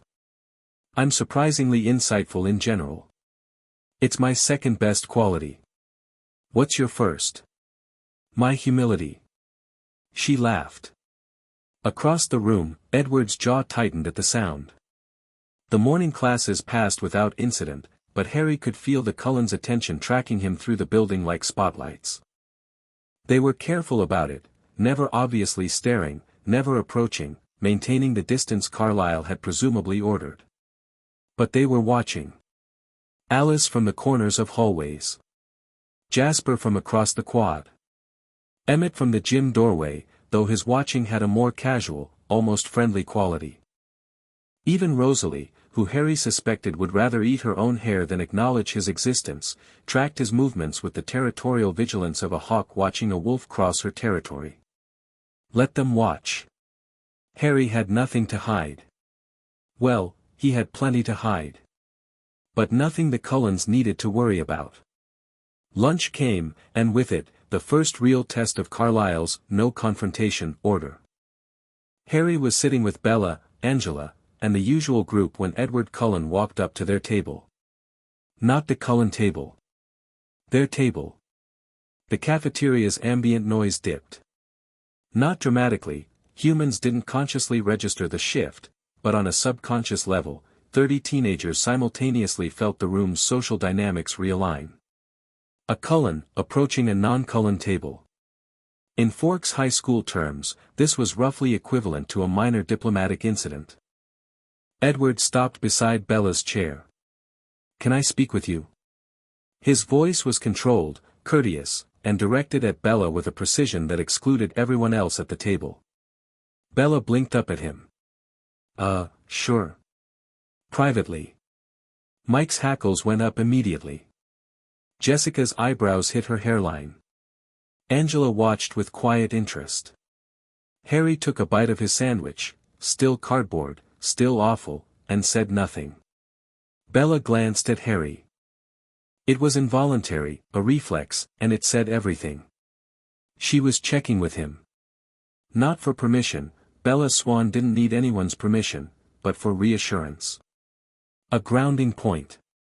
Harry gave her the smallest nod. "Your call." She stood up. "Okay. Sure." Edward led her toward the hallway, his hand hovering near her back without quite touching, possessive without contact, protective without consent. Harry watched them go, then returned his attention to his lunch. "What was that about?" Jessica demanded. "No idea," Harry said. "Maybe he wants to talk about trigonometry." Edward Cullen does not talk about trigonometry. Everyone has hidden depths, Jessica. Under the table, Harry extended his hearing. Progenitor senses were sharper than venom-turned senses by an order of magnitude, and the hallway was only 30 feet away. He caught the conversation as clearly as if he were standing between them. "You should be careful around the new student." Edward's voice. Low, urgent, wrapped in the velvet authority he used when he wanted humans to listen. "Harry?" Bella sounded confused. "Why?" "He's not what he seems." "Nobody's what they seem." That's not really an answer. A beat of silence. Harry could picture Edward's expression, the frustrated intensity, the dark eyes, the struggle between wanting to say too much and being unable to say enough. "There are things about Forks that you don't understand yet. Dangers. I'm asking you to trust me." I don't know you. Bella's voice was steady, direct, tinged with the particular stubbornness of someone who didn't appreciate being told what to do. You've never spoken to me before today. You stare at me in class like I've done something wrong, you never approach me, and now you're in the hallway telling me to stay away from the one person who's actually been friendly. That's not trust. That's just weird. Another silence. Longer this time. I'm trying to protect you. From what? Harry opened my locker and made me laugh. That's not exactly threatening behavior. You don't understand what he is. Do you? That landed. Harry heard the sharp intake of breath, unnecessary for a vampire, but the habit died hard, and the long pause that followed. No, Edward admitted finally. I don't. And that's what scares me. The honesty of it surprised Harry. Edward's voice had stripped itself of pretension for just a moment, revealing something underneath that was genuine, fear. Not of Harry specifically, but of the unknown. Edward had navigated the supernatural world for over a century with a reliable set of tools, mind reading, speed, strength, the support of his coven, and suddenly none of those tools worked. He was flying blind, and the helplessness was eating him alive. Harry felt an unexpected pulse of sympathy. He knew what it was like to face something you couldn't understand or control. He'd spent most of his teenage years doing exactly that. Then Bella said, if you want me to trust you, try being honest instead of ominous. I'm in the hallway. Not a gothic novel. And Harry nearly choked on his terrible sandwich. She came back to the table a minute later, sat down, and resumed eating like nothing had happened. Mike immediately started asking if she was okay, Jessica launched into a whispered interrogation, and Eric pretended to be absorbed in his phone while clearly eavesdropping. Harry met Bella's eyes across the table. She shook her head slightly, later, and he let it go. But something had shifted. Edward had made his play, and it had backfired. Bella wasn't afraid of Harry. If anything, Edward's warning had made her more curious. The Cullen strategy of caution and observation was already failing, undermined by Edward's inability to leave well enough alone. And across the cafeteria, at the Cullen table, four vampires watched their brother return with the expression of people who knew, without needing telepathy, that the conversation had not gone well. The confrontation Harry had been expecting came after sixth period. He was walking to the parking lot, alone. Bella had gone to her truck early, something about needing to call her mother, when Edward stepped out from behind the gym building and blocked his path. This time, there was no pretense of introduction. No social niceties. Edward stood in front of him with his fists at his sides and his golden eyes burning with a frustration that had been building for 3 days. What are you? Edward said. Harry stopped. He looked at Edward, really looked at him, past the marble skin and the careful posture and the century-old performance of tortured nobility, and saw a young man. 17 when he was turned. Frozen at 17 forever. All that power, all that time, and underneath it, a boy who'd never had the chance to grow up. Walk with me, Harry said. I'm not interested in, walk with me, Edward. If you want answers, you'll get them. But not here, where your siblings are listening from the tree line and every human in the parking lot can see us. Edward's eyes flickered.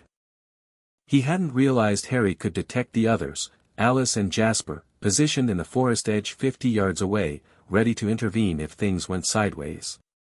They can come too, Harry added. I don't mind an audience. He turned and walked toward the trail that led into the woods behind the school. After a moment, he heard Edward follow. And after another moment, the whisper-light footsteps of Alice and Jasper falling into formation behind them. Harry led them about a quarter mile into the trees, to a small clearing where fallen logs provided natural seating and the canopy blocked most of the rain. He sat on a log, set his bag beside him, and looked at the 3 Cullens. Edward stood rigid. Alice had positioned herself slightly behind and to the right, a precognitive's instinct, maximizing her angles of observation. Jasper stood to the left, his scarred hands visible and empty, his empatha's gift reaching toward Harry and finding, as before, an ocean too deep to measure. "Ask your questions," Harry said. Edward didn't hesitate. "What are you?" "A vampire." "Same as you." "But not the same as you." "That's not an answer." "It's the beginning of one." "Your kind, venom-turned, golden-eyed, the whole sparkling in sunlight package, you're a branch on a very old tree. A branch that survived and spread and done well for itself, but a branch nonetheless. I'm closer to the trunk." Alice stepped forward. "Carlisle has a book. He thinks you're a progenitor. First blood. Carlisle's a smart man. Is he right?" "Yes." The word dropped into the clearing like a stone into a pond. Alice's breath caught, unnecessary, habitual, revealing. Jasper's hand twitched toward her back, a protective instinct. Edward's expression didn't change, but something behind his eyes shifted. He'd suspected. Hearing it confirmed was different. "I thought progenitors were extinct," Jasper said. His voice was measured, careful, the voice of someone who'd survived wars by knowing when to fight and when to gather information. "That's what the Vulturi want everyone to think." Harry crossed his arms and leaned back against the log. Progenitor-class vampires are an existential threat to their authority. If the vampire world knew that the original bloodline still walked, the entire power structure would be in question. Arrow has spent millennia suppressing that knowledge. "How old are you?" Alice asked. "In years?" 22. "In experience?" "Complicated. I was turned 3 years ago, but the transformation for a progenitor blood is different than for your kind. It doesn't just change your body, it rewrites your consciousness. I carry inherited memories from the bloodline. Thousands of years of experience encoded in the blood itself. That's why I can't read your mind," Edward said. It wasn't a question. "Partly. The mental defenses are a combination of inherited vampiric protections and something I brought with me from my human life." "What were you before?" Harry considered how much to reveal. The statute of secrecy technically still applied to him, but the statute had been written by wizards who'd never imagined a scenario quite like this one. And if he was going to ask these people to fight beside him, they needed to know what they were standing next to. "I was a wizard," he said simply. "A magical human. Wands, spells, potions, the whole thing. I was turned after a battle, a war, actually, and the transformation didn't erase my magical abilities. It enhanced them." Silence. Profound, absolute silence. Then Jasper said, very quietly, "Well. That explains a few things." "A wizard," Edward repeated flatly. "You're telling us that magic is real. Actual magic. Not vampiric gifts, magic. I'm telling you that the world is considerably more complicated than you think. Vampires are one piece of a very large puzzle. There are wizards, witches, werewolves, real ones, not shapeshifters, goblins, elves, dragons, and about 100 other things that would give the Vulturi collective cardiac arrest if they knew." "Dragons," Alice said faintly. "Focus, Alice. The point isn't the taxonomy. The point is that I'm here for a reason, and it has nothing to do with your coven or your territory." "Then why are you here?" Edward pressed. Harry looked at him for a long moment. Then he looked at Alice and Jasper. 3 young vampires standing in a rain-soaked forest, scared and confused and trying very hard to project strength. They reminded him of Dumbledore's army, teenagers thrown into a world too big and too dangerous for them, trying to find their footing. "There's something buried beneath Forks," Harry said. "Under the ley lines, the channels of magical energy that run beneath the surface. A progenitor-class vampire, imprisoned thousands of years ago by others of his kind. His name is Seraphiel, and he's waking up." The forest seemed to hold its breath. "The disturbance I came to investigate, the agitation in the ley lines, it's him." He's been pushing against his bonds, weakening them from inside. I've done what I can to reinforce the binding, but I'm one person, and the original prison was built by 12 progenitors working together. I'm buying time, not solving the problem. How much time? Jasper asked. The soldier in him had surfaced, pushing past the shock and straight to operational logistics. Weeks. Maybe 2 months. And when the binding fails? Then something very old and very angry comes up out of the ground, and we all have a very bad day. Edward took a step forward. Why should we believe any of this? Harry stood up from the log. In one smooth motion, not threatening, not aggressive, just present, he extended his right hand and called fire. Not the pale, flickering flame of a match or lighter. Real fire. A sphere of brilliant white flame that materialized in his palm, hovering an inch above his skin, radiating heat that the 3 vampires could feel from 6 feet away. It cast their faces in sharp relief, Alice's wide eyes, Jasper's locked jaw, Edward's stunned stillness. Harry held the fire for 3 seconds, then closed his fist and extinguished it. A wisp of steam curled from his fingers. Because I'm not in the habit of making things up, he said. Another silence. This one stretched longer than the others, filled with the sound of rain on leaves and the distant call of a bird that had apparently not gotten the memo about the supernatural tension. Alice was the first to recover. You need our help. I need allies. You're one option. The wolf pack on the reservation is another. Ideally, both. The wolves hate us, Edward said automatically. The wolves hate what they think you are. They've never met what I am. And what's coming doesn't care about treaties or territorial lines. Seraphiel predates both your species. When he wakes up, he won't distinguish between vampire and wolf. He'll see obstacles, and he'll remove them. What does he want? Alice asked. To rule. Openly, absolutely, the way progenitors did before the modern age pushed them into hiding. He believes the current world order, vampires hiding, wolves bound by territory, humans ignorant, is a disease. He wants to cure it by burning it down and starting over. Jasper's eyes narrowed. You said the original binding took 12 progenitors. Even with our coven and the wolves, we can't match that. No. But we don't need to match it. We need to hold him long enough for me to reconstruct the binding. I have the knowledge, or close enough. I just need the time. And buying time against a progenitor-class threat requires bodies. Lots of them, willing to stand in the way and take hits. You're asking us to be cannon fodder, Rosalie said. Harry turned. She was standing at the edge of the clearing, arms crossed, blonde hair slicked with rain. She'd followed them. Of course she had. Rosalie Hale didn't trust anyone else to protect her family. No, Harry said. I'm asking you to be soldiers. There's a difference. Cannon fodder doesn't know what it's walking into. I'm telling you exactly what's coming, exactly how dangerous it is, and exactly what I need. If you walk in with your eyes open. Rosalie studied him. Her hostility was a living thing, radiating from her like heat from a forge, but underneath it, and Harry had enough emotional sensitivity to catch this, even without Jasper's gift, was fear. Not fear of Harry. Fear of losing the life she'd built.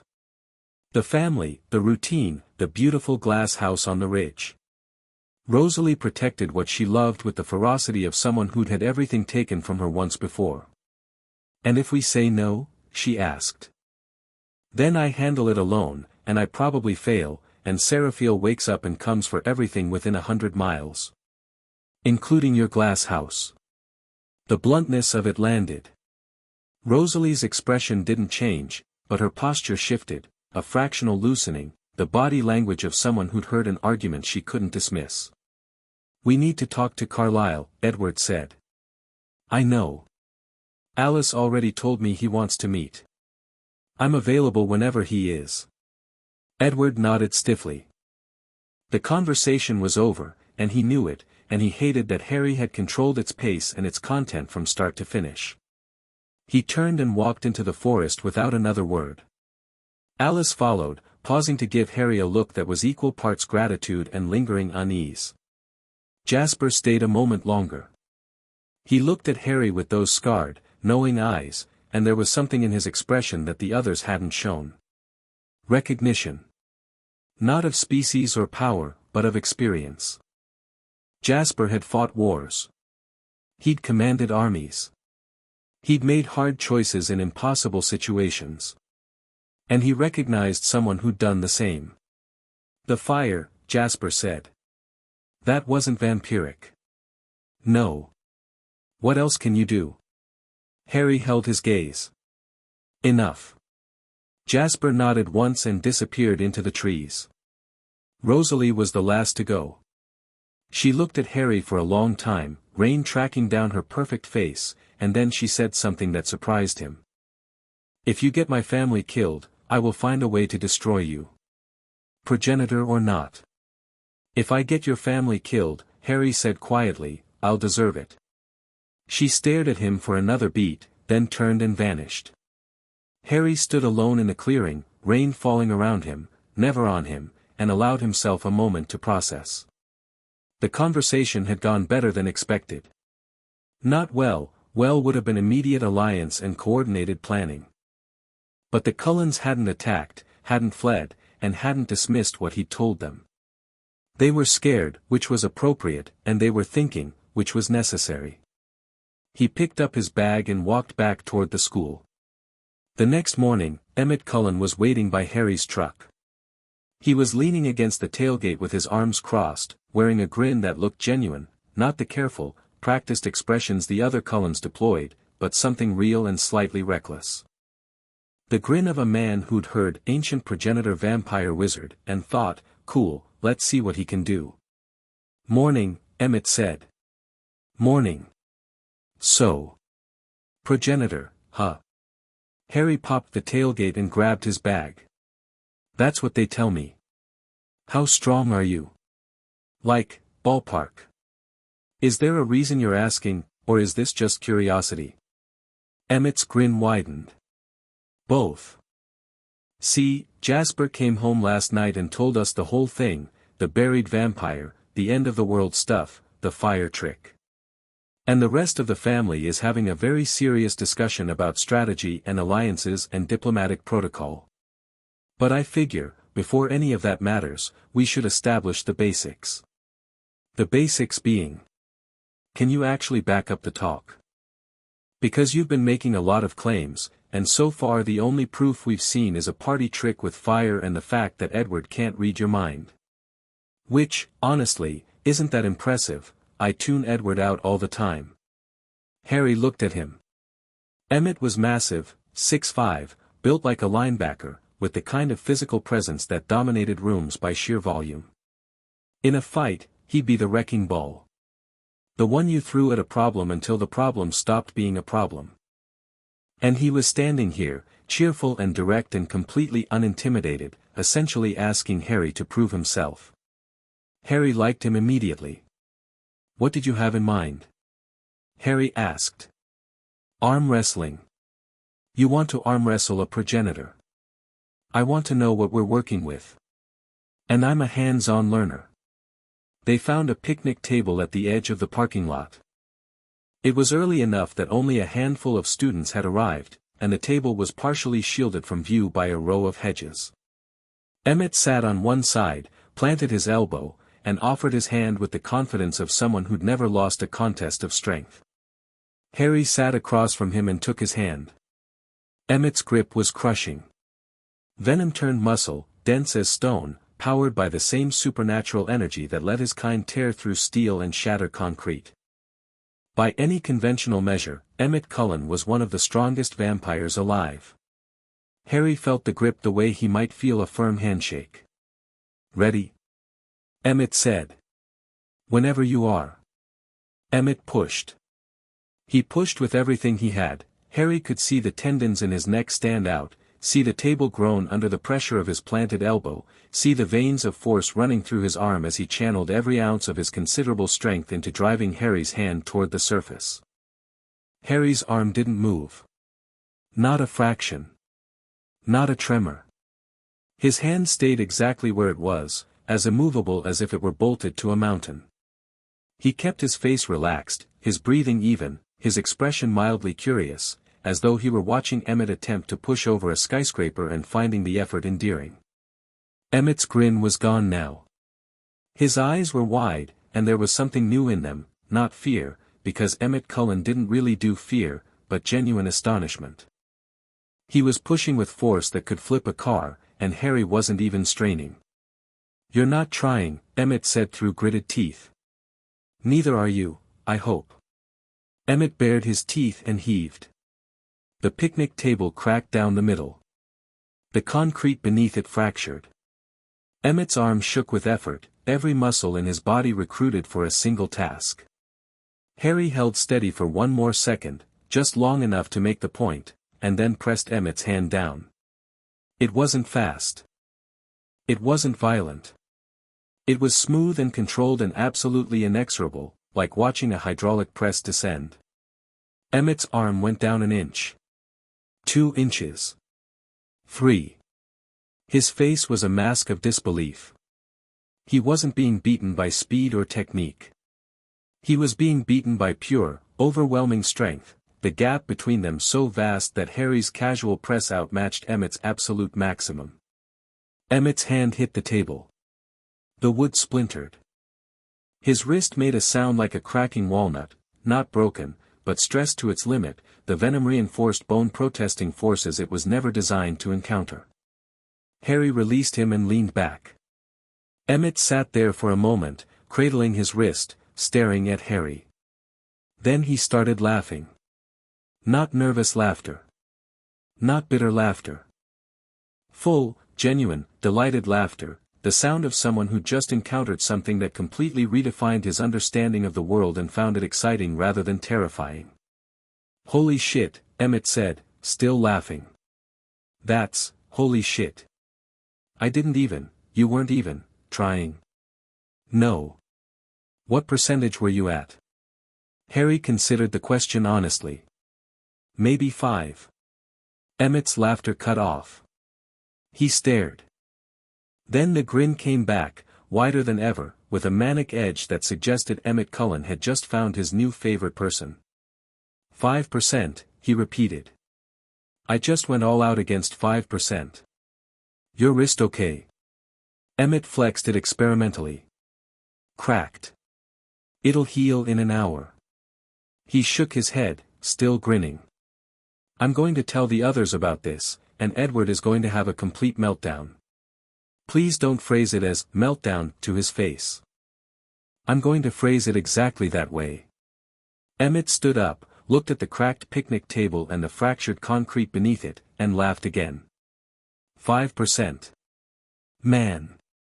I don't even know whether to be insulted or flattered. Go with flattered. You're the first venom turned I've met who could make me use that much. It was a small thing, a compliment, casually offered, probably not entirely accurate. But Harry saw the way it landed. Emmett straightened, something in his posture shifting from amusement to respect. Not the wary, calculated respect that Edward or Rosalie showed. Something simpler. Warmer. The respect of one fighter acknowledging another. "You're all right, Potter," Emmett said. "You're all right too, Cullen." They walked into school together, Emmett flexing his healing wrist and alternating between disbelief and enthusiasm, Harry carrying his bag and thinking that he'd just gained something more valuable than a military alliance. He'd gained a friend. Carlisle Cullen came to the school at noon. Harry sensed him before seeing him, a cold signature, older and more controlled than his children's, approaching the campus from the east. Carlisle moved with the deliberate grace of a vampire who'd spent 3 centuries learning to appear human, and when he walked through the front doors of Forks High School in his doctor's coat with a smile that could have calmed a riot, even Harry had to admit the man was good at his job. Harry was in the hallway between classes when Carlisle found him. The doctor stopped about 10 feet away, gave a polite nod, and said, "Harry Potter. I'm Dr. Cullen. Carlisle." I was hoping we might have a moment. There were students flowing around them, so Harry kept it casual. "Of course. Shall we?" They walked to the empty teacher's courtyard, a small paved area with benches and dying potted plants that nobody used in the rain. Carlisle sat on one bench. Harry took the other, across from him, close enough for quiet conversation but far enough to signal respect for space.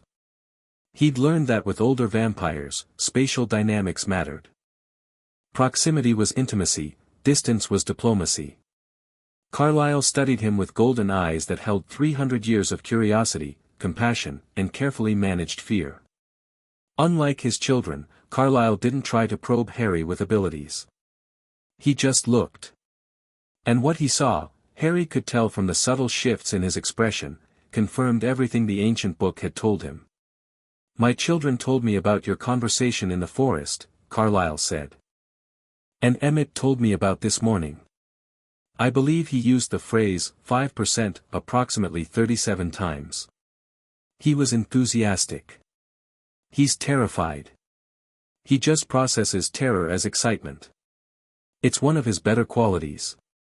Carlisle leaned forward, his elbows on his knees, his composure loosening into something more genuine. "I'll be direct, Harry. I've spent 3 centuries studying the supernatural world. I've read every text, interviewed every source, followed every thread. And everything I've learned told me that what you are, what you claim to be, is extinct. Gone. Myths and footnotes." "Arrow told you that," Harry said. Carlisle's eyes flickered. "A hit. Among others. Arrow lies. Not always, and not about everything, but about this?" "Absolutely. Progenitors represent the one thing the Vulturi can't control, a higher authority. If the vampire world learned that firstborn still walked, Arrow's claim to supreme governance collapses.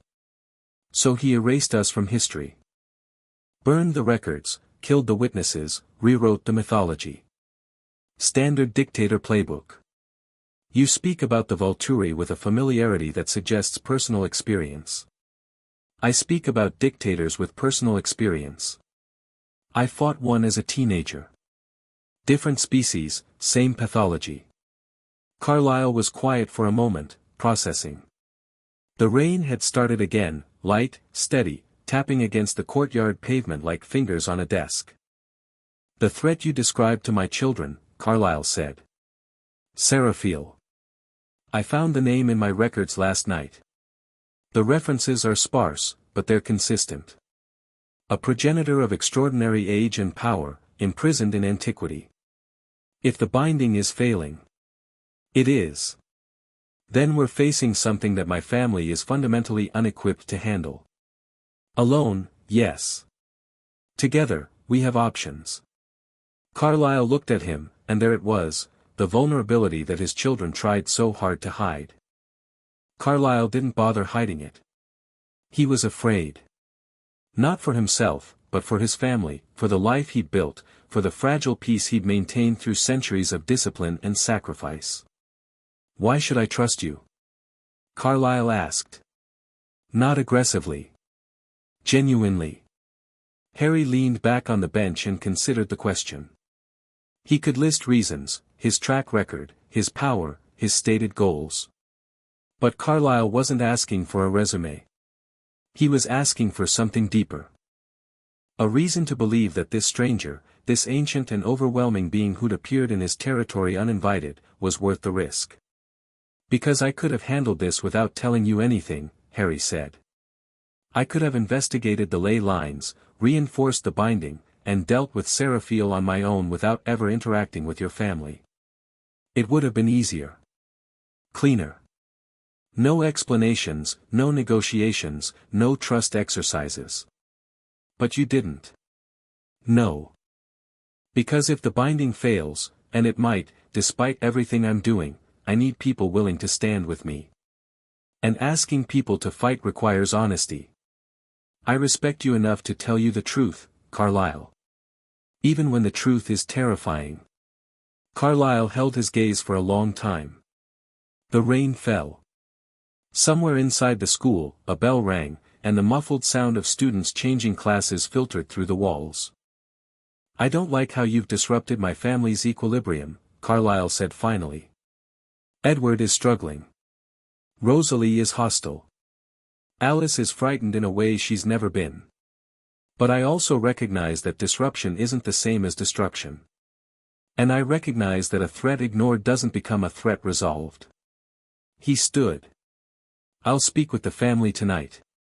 Give us 24 hours. Take the time you need. And Harry?" Carlisle paused, his hand on the courtyard gate.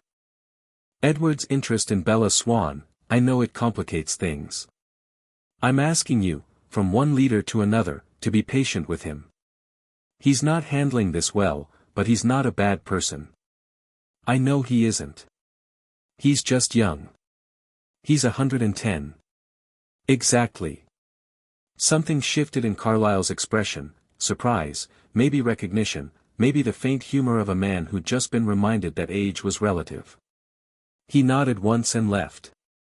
Harry sat in the courtyard for a few minutes longer, listening to the rain, feeling the ley lines beneath the school, thinking about leaders and trust and the gap between centuries of existence and actual maturity.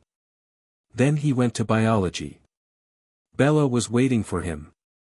She'd saved his seat, pointless, since no one else would have taken it, but the gesture was deliberate and he appreciated it. She had her notebook open, her pen tapping against the page in the restless rhythm of someone who'd been thinking too hard about something. "Hey," Harry said, sliding onto his stool. "Hey." She looked at him sideways.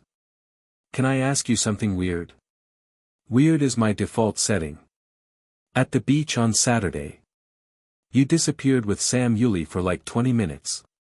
When you came back, you looked, I don't know, heavy.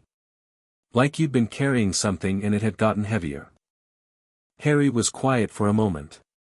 Bella's observational skills continued to be both impressive and inconvenient. "I was just talking to him," Harry said. "Getting to know the locals." "You walked half a mile down the beach to get to know the locals. With a guy who looked at you like you'd eaten his dog." "Sam's expressive." "Harry."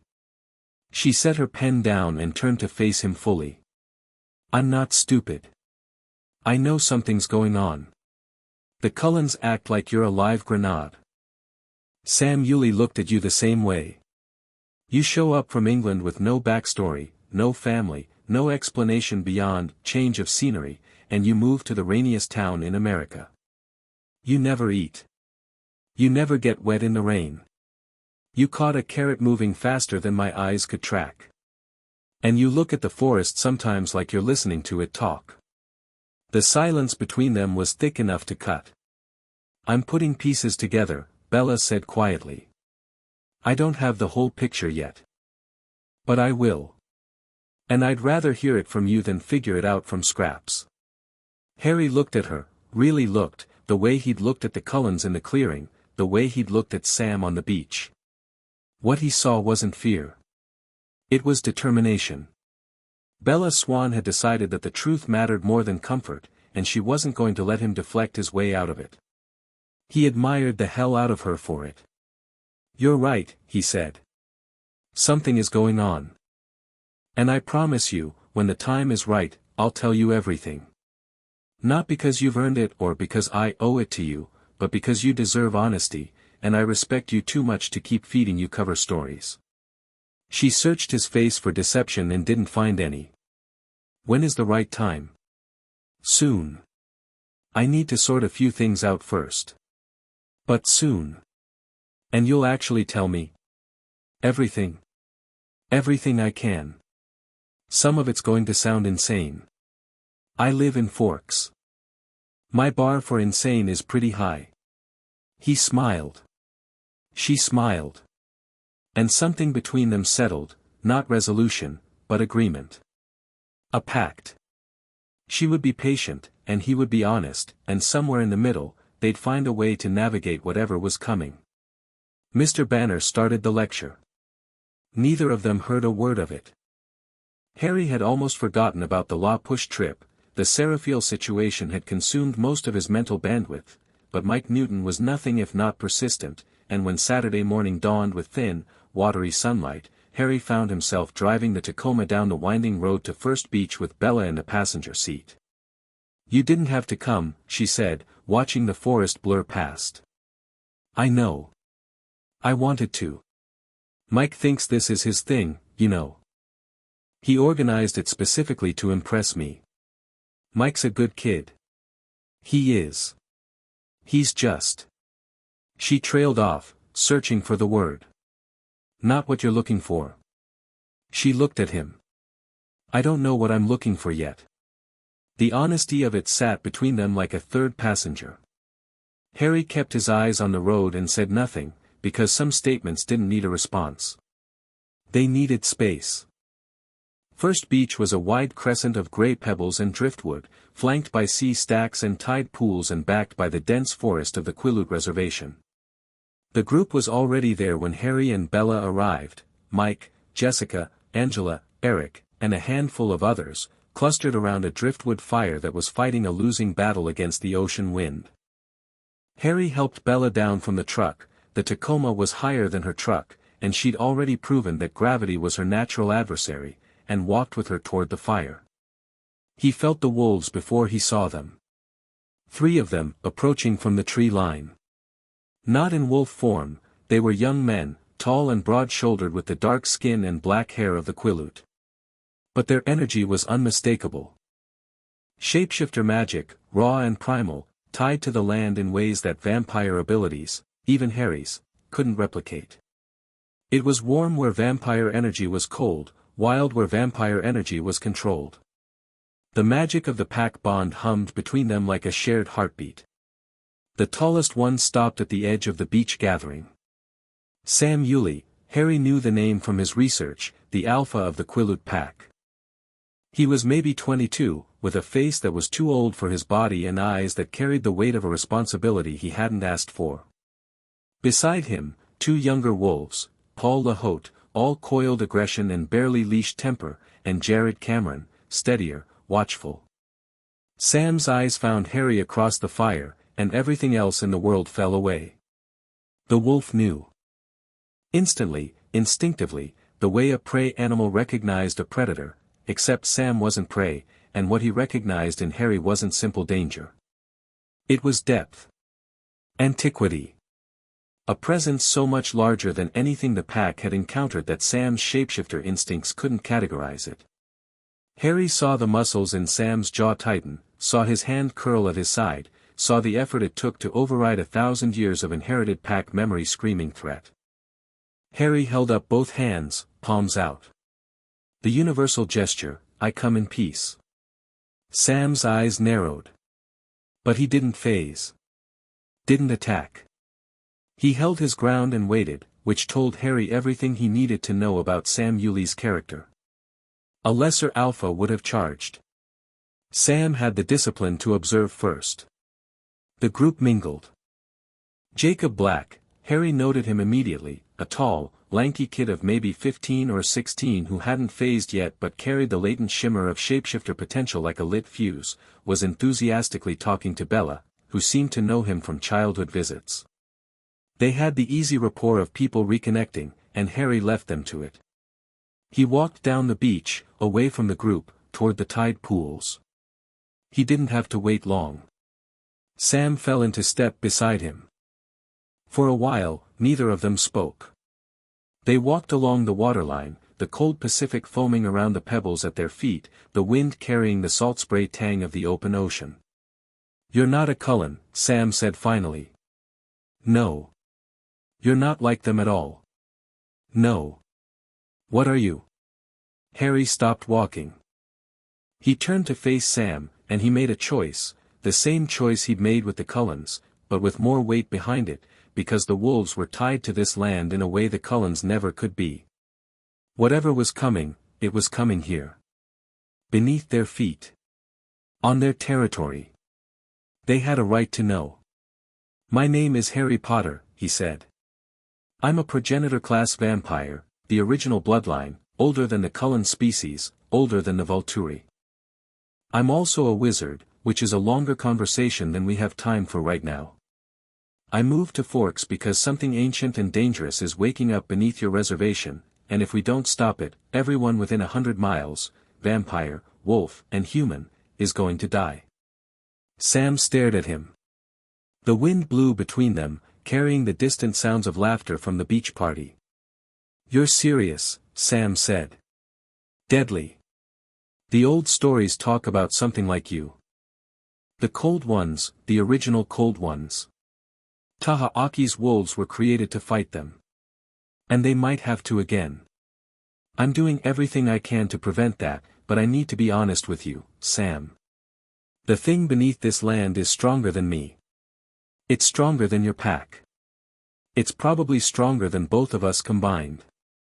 But together, with preparation and strategy, we have a chance. Sam was quiet for a long time. The waves churned against the pebbles. Down the beach, Jacob was making Bella laugh, a sound that carried on the wind like music. The Cullens, Sam said. Are they involved? They will be, whether they choose to be or not. This threatens everyone. We don't work with vampires. You've never had a reason to. Now you do. Sam looked at Harry with eyes that were too old for his face, and Harry saw the calculation happening behind them, the weighing of risk against duty, tradition against survival, pride against pragmatism. Sam was a leader who'd been thrust into his role by accident and held it through sheer willpower. He didn't have the luxury of ideology. He had a pack to protect, a people to defend, and a threat that defied everything he'd been taught.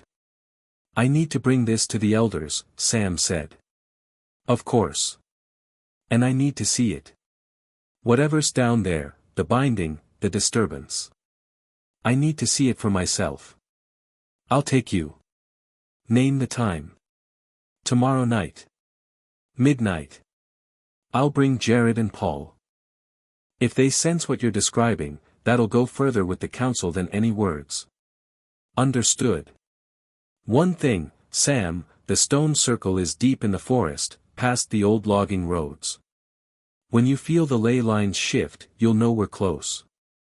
It's going to feel wrong. Primal wrong, like something you remember from before you were born. That's normal. Don't let your wolves phase inside the circle. The binding is delicate, and a burst of shapeshifter energy could crack it further. Sam processed this with the methodical focus of someone accustomed to taking tactical information under pressure. What about the Cullens? Will they be there? Not tomorrow. This is between us. You need to see the threat before we talk about alliances. I didn't say anything about alliances. No. But you will. Sam's jaw tightened, but he didn't argue. Because somewhere beneath the territorial instinct and the inherited distrust, Sam Yulee could feel it, the wrongness humming through the earth beneath his feet, the low-frequency tremor that his wolf blood translated into a single, unmistakable message: something is coming. He'd known it for weeks, Harry realized. The pack had felt the disturbance without understanding it.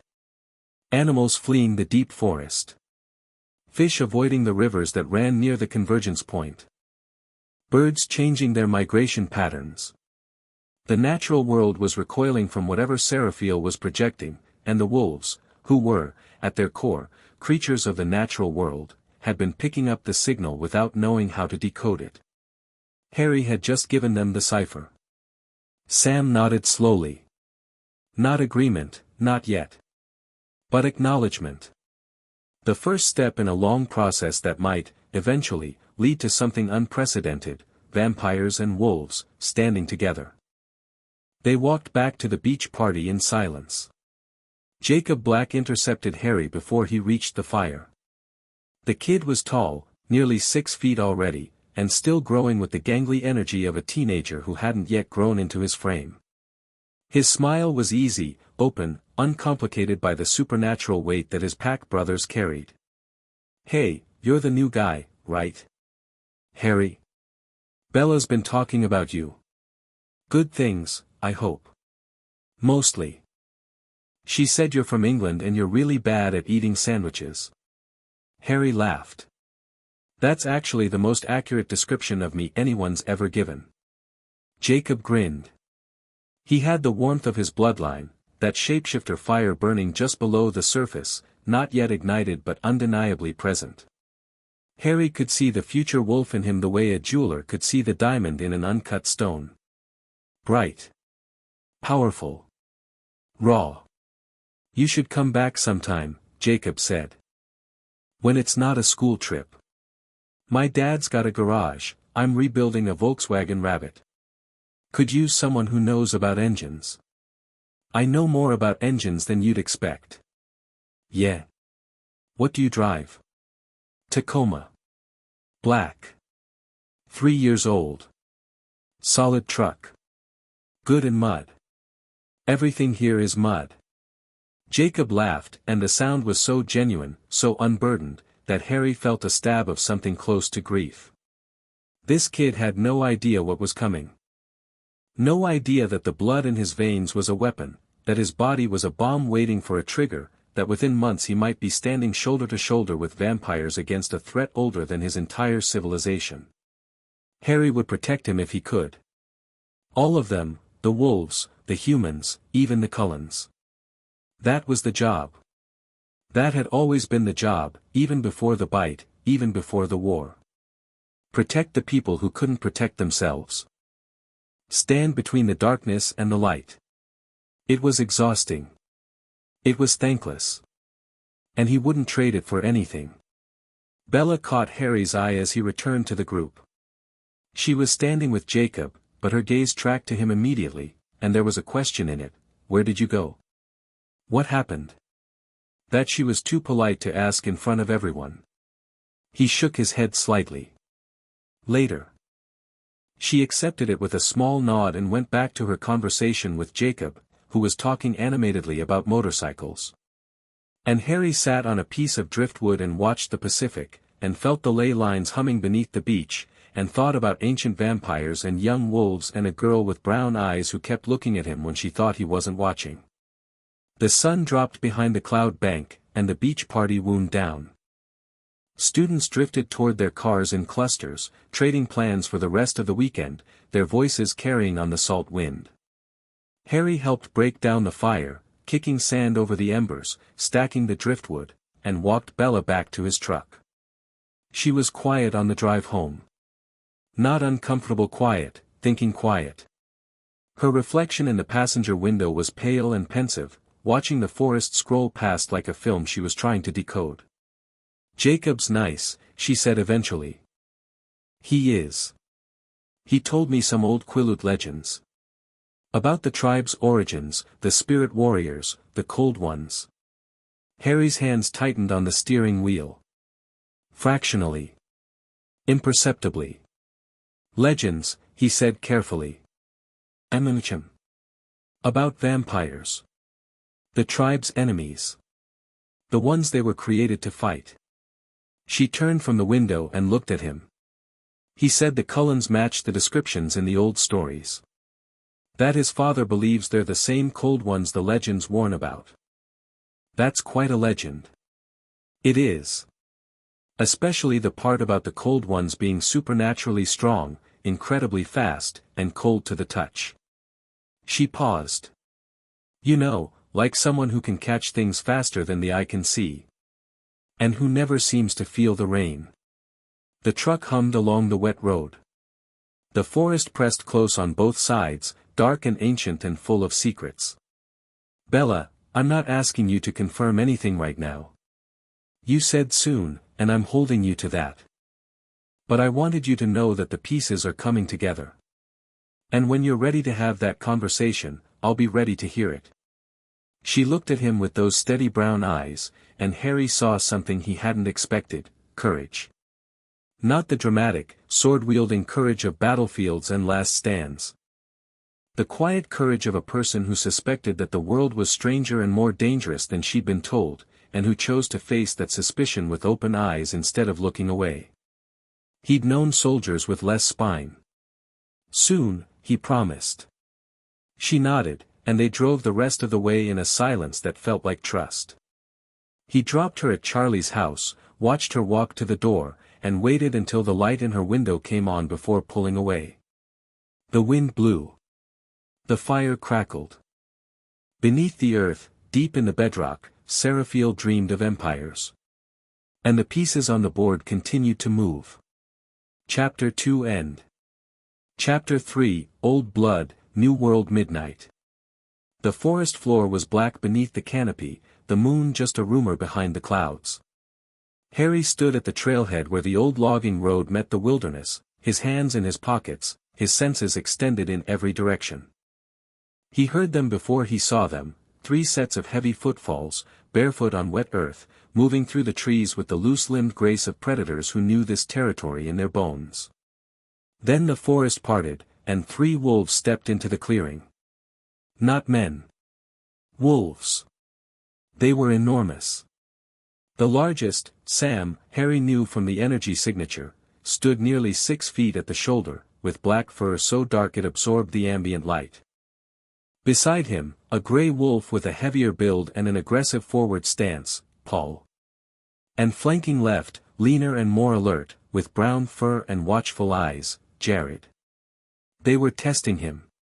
Coming in wolf form was a statement, this is what we are, and we're not hiding it. Harry appreciated the directness.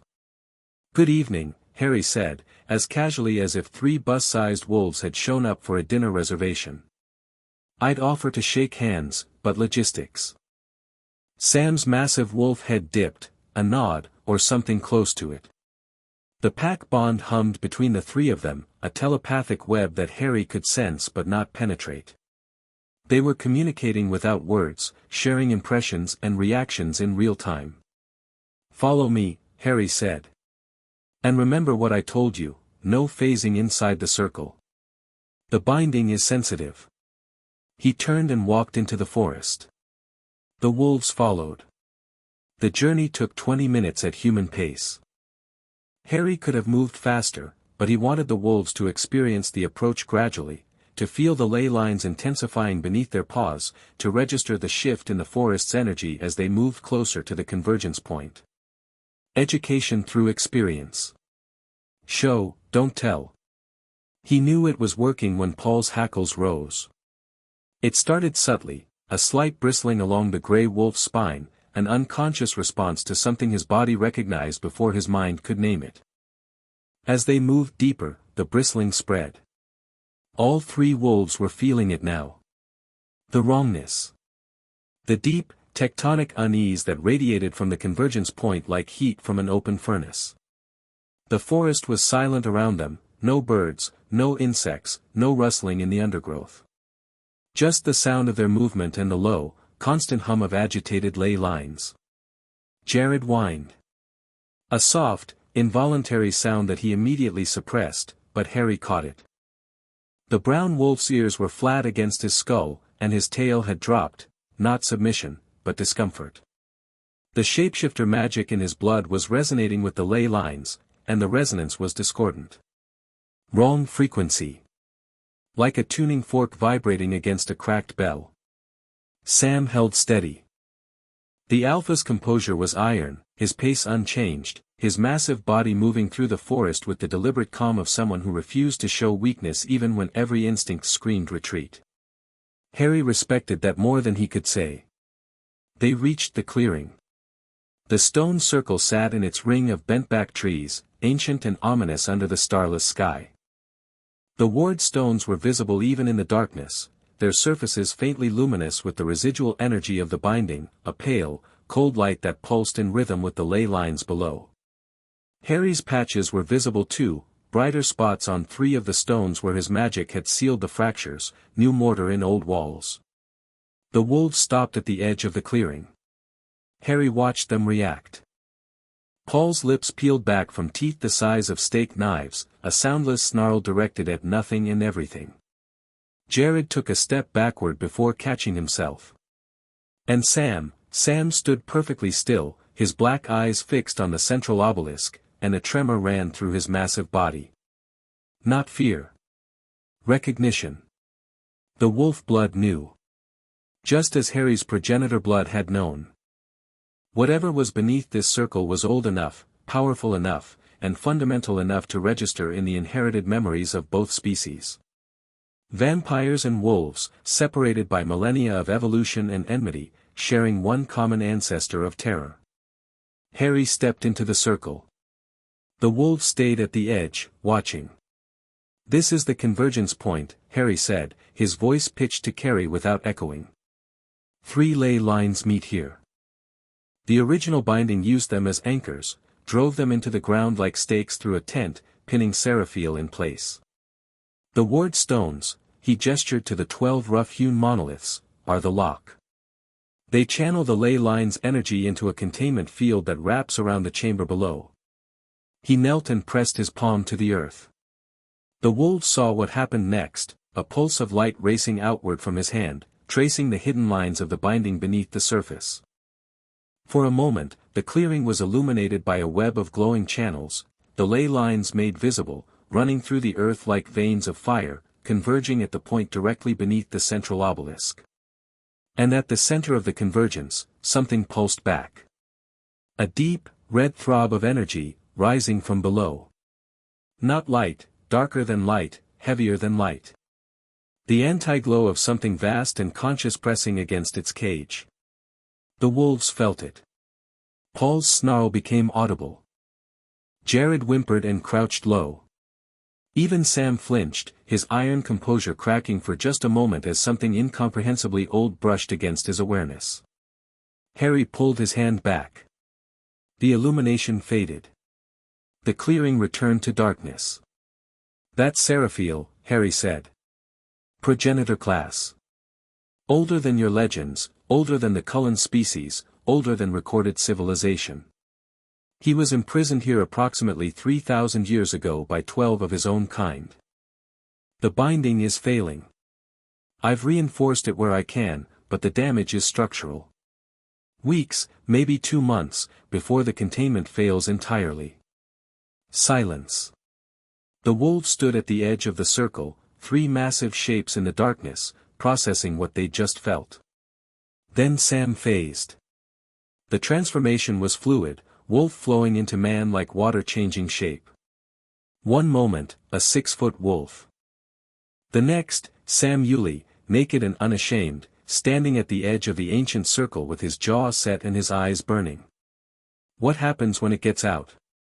"When he gets out," Harry corrected gently. "Seraphiel isn't in it. He's a person. A very old, very powerful, very angry person who spent 2,000 years ruling the eastern Mediterranean through force and fear, and who has been buried alive for 3 millennia. When he emerges, he will not be in a diplomatic mood. Can you kill him?" "I don't know. Progenitors are extremely difficult to kill. The 12 who imprisoned him didn't manage it, and they were his equals. I'm powerful, but I'm young by progenitor standards, and I'm only one. Then what's the plan? Rebuild the binding. Stronger this time, using my magic to supplement the original structure. But doing that while Seraphiel is free and actively fighting requires me to be stationary, focused, and channeling massive amounts of energy. Which means I need people willing to keep him off me while I work." Sam stared at him.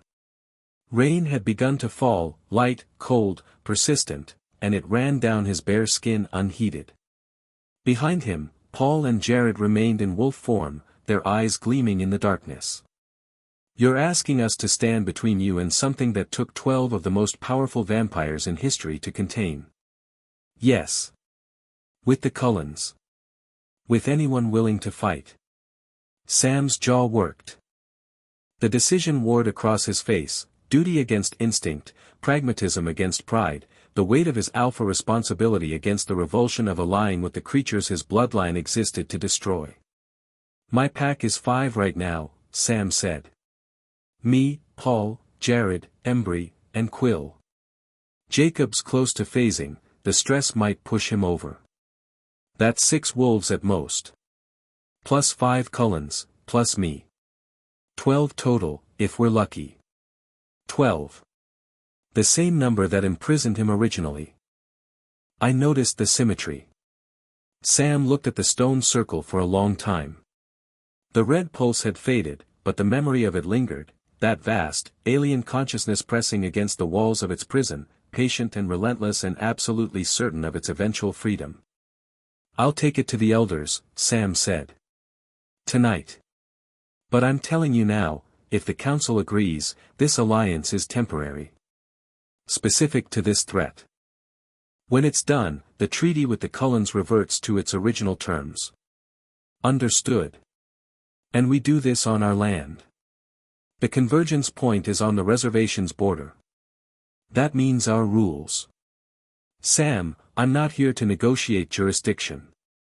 I'm here to keep an ancient vampire from turning the Olympic Peninsula into a graveyard. If you want to plant a flag while we do it, be my guest." Something flickered across Sam's expression that might have been amusement. He phased back, man to wolf in the space of a heartbeat, and the three wolves disappeared into the forest without a sound. Harry stood alone in the clearing.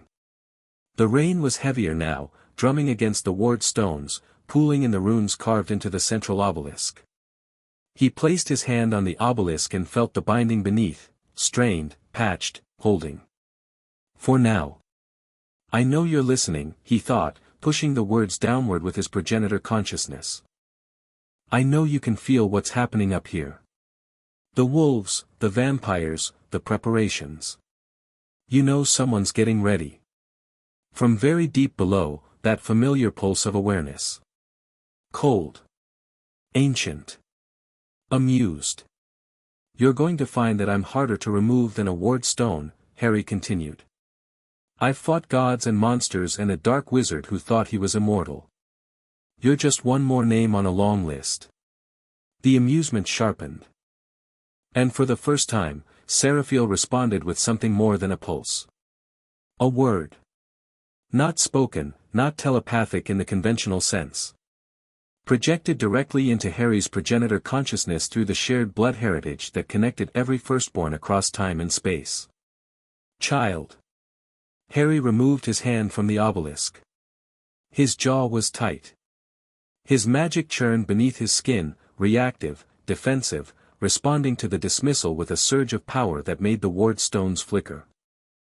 "We'll see," he said aloud, and walked out of the clearing. 3 days passed. 3 days of school, of careful normalcy, of watching the Cullens watch him from across the cafeteria while the ley lines hummed beneath his feet like a countdown clock. 3 days of Hermione's nightly research updates growing progressively more detailed and progressively more alarming. 3 days of waiting for the Wolves' Council to deliberate and the Cullens family to decide and the ancient horror beneath Forks to push a little harder against its crumbling prison. Harry used the time. He reinforced the ward stones twice more, pouring his magic into the fractures with an intensity that left him drained in a way he hadn't experienced since the transformation. Progenitor-class vampires didn't tire easily, their stamina was legendary, drawn from a combination of blood energy and magical reserves that could sustain continuous exertion for weeks. But the binding was vast, complex, and fundamentally alien to his training. Working with it was like performing surgery on a living organism whose anatomy he was learning as he cut. Every session left him hollow, his magic scraped thin, his progenitor instincts screaming for blood to replenish what he'd spent. He hunted more. Deer, elk, once a bear that had wandered too close to the convergence point and was behaving erratically, driven mad, Harry suspected, by Seraphiel's psychic bleed. He drained the animals cleanly, respectfully, and buried what remained. Not out of squeamishness, but out of principle. He'd been a predator for 3 years, and he'd learned early that the line between predator and monster was drawn by how you treated what you killed. At school, the dynamic was shifting. The Cullens' wariness had evolved into something more nuanced. Emmett greeted Harry every morning with the comfortable familiarity of a new friendship, arm punches, jokes about the picnic table incident, casual conversations about sports and cars that were refreshingly normal. Alice had taken to appearing at Harry's elbow between classes, offering observations about the weather or the homework or nothing at all, her presence more statement than conversation. "I'm choosing to be near you. That means something." Jasper was the most surprising. The scarred empath had begun sitting near Harry at lunch, not at his table, but at the adjacent one, close enough that their conversations could happen in low voices. Jasper didn't do small talk. He asked questions about the progenitor bloodline, about the differences between blood-turned and venom-turned physiology, about the magical world Harry had come from. His curiosity was methodical, almost academic, but underneath it ran a vein of something personal. "You were in a war," Jasper said one afternoon, while the cafeteria buzzed around them. "Not a question." "Yes." "How old were you?" "Started when I was 14. Ended when I was 17. Jasper's scarred hands stilled on the table. 14. "I didn't choose it. It chose me. They always do." A pause. "I was turned during the American Civil War. I was 19. Major in the Confederate Army. A vampire named Maria found me on a battlefield and decided I was useful. I know the feeling. Being chosen because someone thinks you're a tool." Jasper's eyes met his, and the recognition there was deep and mutual. Two soldiers, separated by species and centuries, bonded by the shared experience of being forged in violence and spending a lifetime trying to become something more than what the violence had made them. "When the time comes," Jasper said quietly, "I'll fight. Whatever the family decides, I'll fight. I know you will. Not because I trust you. Because I've felt what's under those stones, through you, through the ambient bleed. And whatever it is, it needs to stay down." Harry nodded. Jasper returned to his table. And the alliance that Carlisle was still deliberating had already begun forming on its own, one connection at a time. Edward remained distant. Not hostile, the outright antagonism had cooled since Carlisle's visit, but guarded, watchful, circling Harry from a distance the way a wounded animal circled a perceived threat. He'd stopped trying to read Harry's mind, which was progress, but he hadn't stopped watching Bella, which was less progress. The bronze-haired vampire sat in biology and stared at the back of Bella's head with an intensity that would have been concerning even without the supernatural context. Harry let it go. Edward was Carlisle's problem, and Harry had bigger concerns. Rosalie, predictably, spoke to Harry exactly 0 times in 3 days. She communicated her feelings through body language alone, arms crossed, chin raised, golden eyes radiating a cold fury that said I am tolerating your existence because my father told me to, and the moment that instruction expires, we're going to have problems. Harry found her refreshingly honest. Everyone else was trying to figure out how to feel about him. Rosalie had already decided and wasn't pretending otherwise. On Tuesday evening, his phone rang. Not Hermione. Sam Yulee. The council agreed, Sam said without preamble. Temporary alliance, limited to the Seraphiel threat. The elders aren't happy about it. Old Quill nearly had a stroke when I mentioned working with the Cullens, but they felt the convergence point last night. Something came through the ground. A tremor shook the houses on the south end of the reservation. Harry's grip tightened on the phone. The binding is degrading faster than I projected. How much faster? I'll need to check tonight. But if the tremors are strong enough to be felt on the surface, we might have less time than I thought.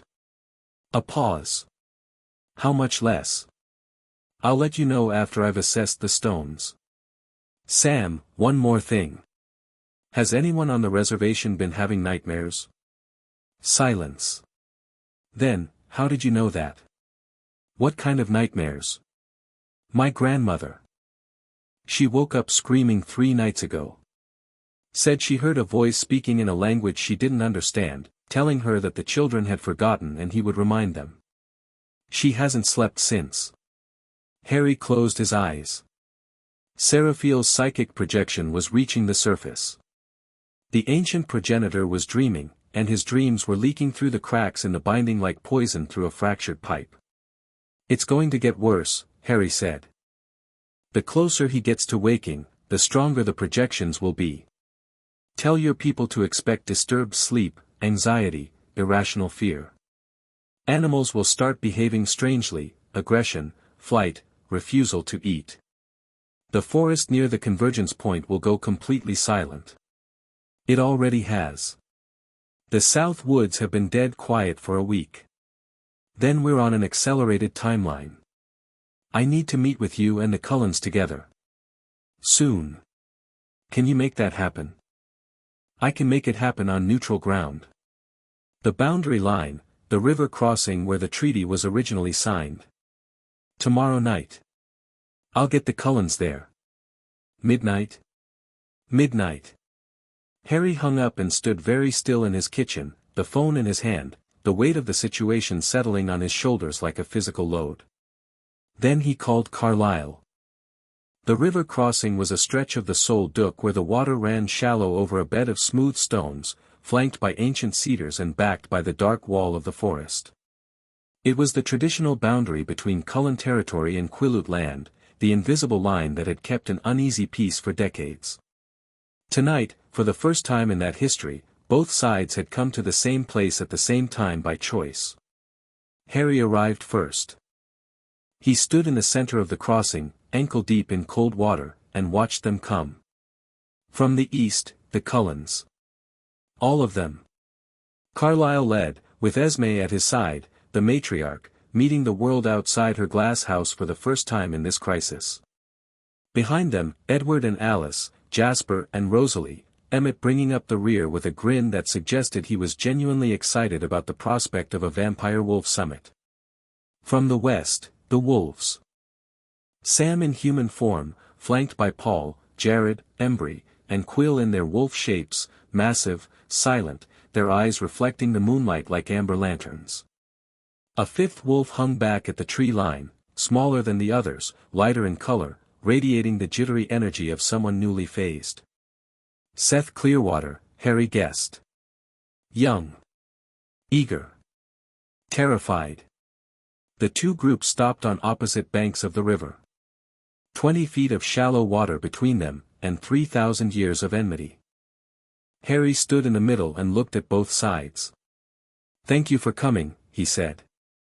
His voice carried easily, he didn't need to shout. Progenitor vocal resonance ensured that every word reached every ear, human and wolf alike, with perfect clarity. "I know this isn't comfortable for anyone. But comfort is a luxury we can no longer afford." Rosalie made a sound that might have been a scoff. Paul's wolf form growled low in his throat. Harry ignored both. "You've all felt it by now. The tremors. The silence in the forest. The nightmares." He paused, letting each of those words land. 3 days ago, I assessed the binding stones. The degradation has accelerated.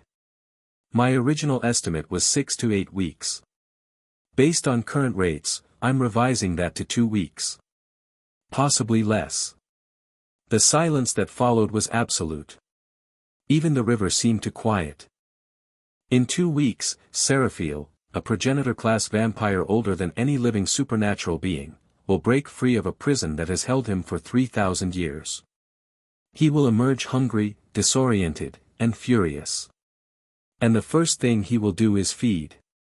Feed on what? Sam asked from the west bank. Everything. Seraphiel's feeding isn't like mine or like the Cullens.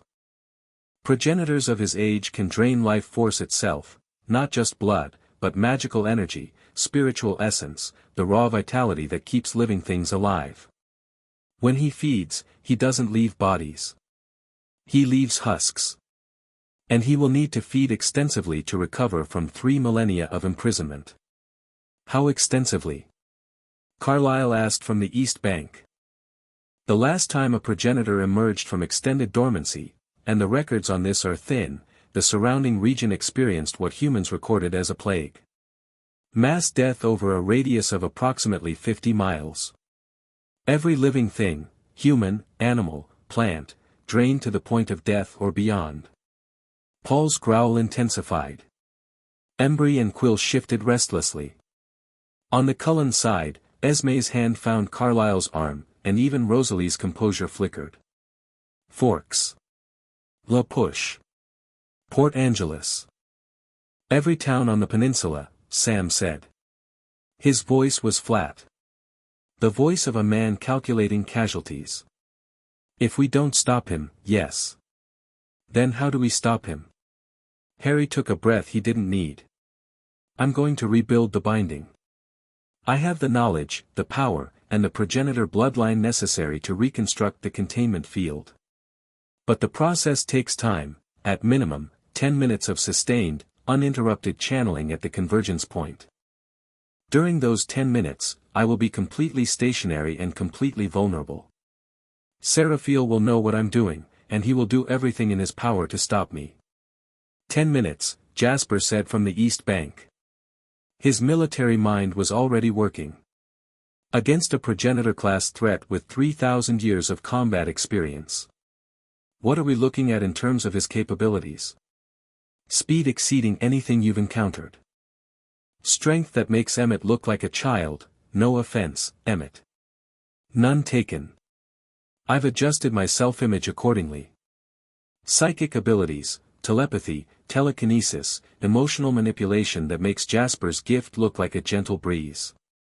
Physical durability that borders on invulnerability. And something unique to the oldest progenitors, the ability to drain life force through proximity. If he gets close enough to any of you, he doesn't need to touch you to start feeding. Your energy will simply flow to him. Wonderful, Rosalie said acidly. So we can't let him touch us, can't let him get close, and can't outrun, outfight, or outthink him.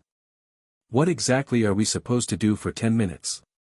Survive, Harry said. Delay. Distract. Hit him from multiple angles, force him to divide his attention, keep him off balance. He's been underground for 3,000 years, his tactical awareness will be degraded. He won't know your abilities, won't understand modern shapeshifter magic, won't expect vampires and wolves working in coordination. We use confusion, unpredictability, and sheer numbers to buy the time I need. Silence again. The river whispered between the stones. Sam and Carlisle looked at each other across the water.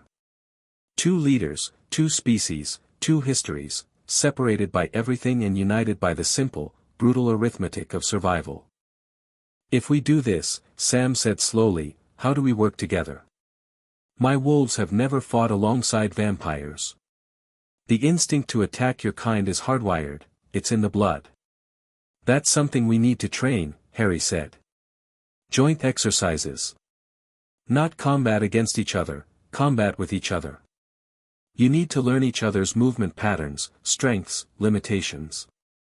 The wolves are faster in short bursts and more maneuverable in forest terrain. The Cullens are stronger in sustained engagement and have individual gifts that can be tactically deployed. If we coordinate, you're talking about training sessions with vampires, Paul said, having phased to human form. He was shaking, not with cold, but with barely contained aggression. You want us to practice fighting alongside the things we were born to destroy? I want you to be alive next month, Harry said. If your pride is worth more than your pulse, you're welcome to sit this out. Paul's trembling intensified. His eyes blazed. For a moment, Harry thought the young wolf might phase right there and launch himself across the river. Then Sam said, Paul, in a voice that was quiet and absolute, and Paul went still. The Alpha looked at Harry. Training. When? Starting tomorrow. I'll design the drills. We use the clearing south of the convergence point, it's large enough for full-scale movement exercises and far enough from the binding that we won't risk destabilizing it. I'll have my family there, Carlisle said. He looked at his children. Emmett was nodding. Alice looked resolute. Jasper was already strategizing. Harry could practically see the tactical wheels turning behind his scarred face. Rosalie was stone-faced but present, which was more than Harry had expected. Edward. Edward was looking at Harry with an expression that defied easy categorization. Not hostility. Not quite respect. Something in between, the look of a man who disagreed with everything about the situation but recognized that it was necessary. I'll be there, Edward said. Good. Harry stepped out of the river, water streaming from his boots, and looked at both groups. One more thing. This stays between us. No one outside this circle knows about Seraphiel, the binding, or what's coming. The Vulturi have ears everywhere, and the last thing we need is Italian vampires showing up to manage the situation. The Vulturi, Carlisle said, and there was weight in those two words.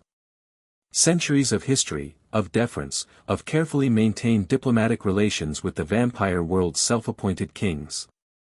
They'll come eventually, Harry said. A progenitor surfacing is the one thing Arrow can't ignore. But we handle Seraphiel first. The Vulturi are a political problem. Seraphiel is an existential one. Nods from both sides. The alliance, fragile, unprecedented, held together by nothing more than shared fear and Harry's word, was formed. The groups dispersed. Wolves melting into the western forest, Cullen's disappearing into the eastern darkness. Harry stood alone at the river crossing, the water rushing around his ankles, and thought about 12 strangers coming together to face something none of them fully understood. It was, he reflected, eerily familiar. The first training session was a disaster. Not because anyone fought. Because they couldn't stop circling. The clearing south of the convergence point was large, about the size of a football pitch, ringed by old-growth timber, the ground a mix of packed earth and moss that absorbed impact like a natural sparring mat. Harry had arrived an hour early, setting up boundaries with light wards, visible lines of soft blue light that marked the training area and, not incidentally, established that magic was a real and tangible thing the wolves would need to get comfortable with. The Cullens came first. Carlisle, Esme, Edward, Alice, Jasper, Emmett, and Rosalie, all 7, spread in a loose line at the eastern edge of the clearing. They moved with the fluid coordination of a family that had spent decades learning each other's rhythms, but there was tension in it tonight. Coiled spring tension. They were about to share space with creatures their instincts classified as enemies. The wolves arrived 3 minutes later. Sam in human form, with Paul, Jared, Embry, and Quill in wolf shape flanking him. A 6th wolf lingered at the tree line, smaller, sandy-furred, vibrating with nervous energy. Seth Clearwater. Harry had been right about him. And the circling began. Paul's wolf form tracked Emmett with a fixed, hostile stare. Emmett stared back, grinning, which only made Paul angrier. Rosalie positioned herself between the wolves and Esme, her body language screaming over my dead body. Jared and Embry held formation behind Sam, disciplined but taut, their ears flat and their tails low. Edward stood apart, watching everything, reading the wolves' surface thoughts through the pack mind and not liking what he found. The air smelled like ozone and wet fur and the cold mineral tang of vampire presence. 2 apex predator species, 20 feet apart, every instinct in both groups screaming attack. Harry stepped into the space between them. Right, he said. This is going to be uncomfortable. Let's get that out of the way now. Wolves, the Cullens are not going to attack you. They literally cannot, because I will stop them. Cullens, the wolves are not going to attack you. Same reason. If anyone throws a punch, swipes a claw, or so much as snarls without my permission, I will put them on the ground so fast they'll think gravity changed its mind. Are we clear? Silence. Hostile, grudging silence. Wonderful. First exercise, formation running. I need both sides to move through the forest as a single unit. Wolves on the flanks, Cullens in the center. The objective is to maintain formation over rough terrain at combat speed. You don't have to like each other. You have to move with each other. This is ridiculous, Paul snarled. He'd phased human to argue, which at least showed restraint. We don't run with leeches. We run at them. And when Seraphiel is standing in this clearing draining the life out of everything within 50 meters, your ability to run at things will be spectacularly useless. Formation. Now. Paul's jaw worked. Sam put a hand on his shoulder, not restraining, anchoring, and Paul phased back to wolf form with a sound like ripping canvas. They ran. It was terrible. The wolves were faster in the sprint but took wider turns. The Cullens were more precise but couldn't match the wolves' acceleration.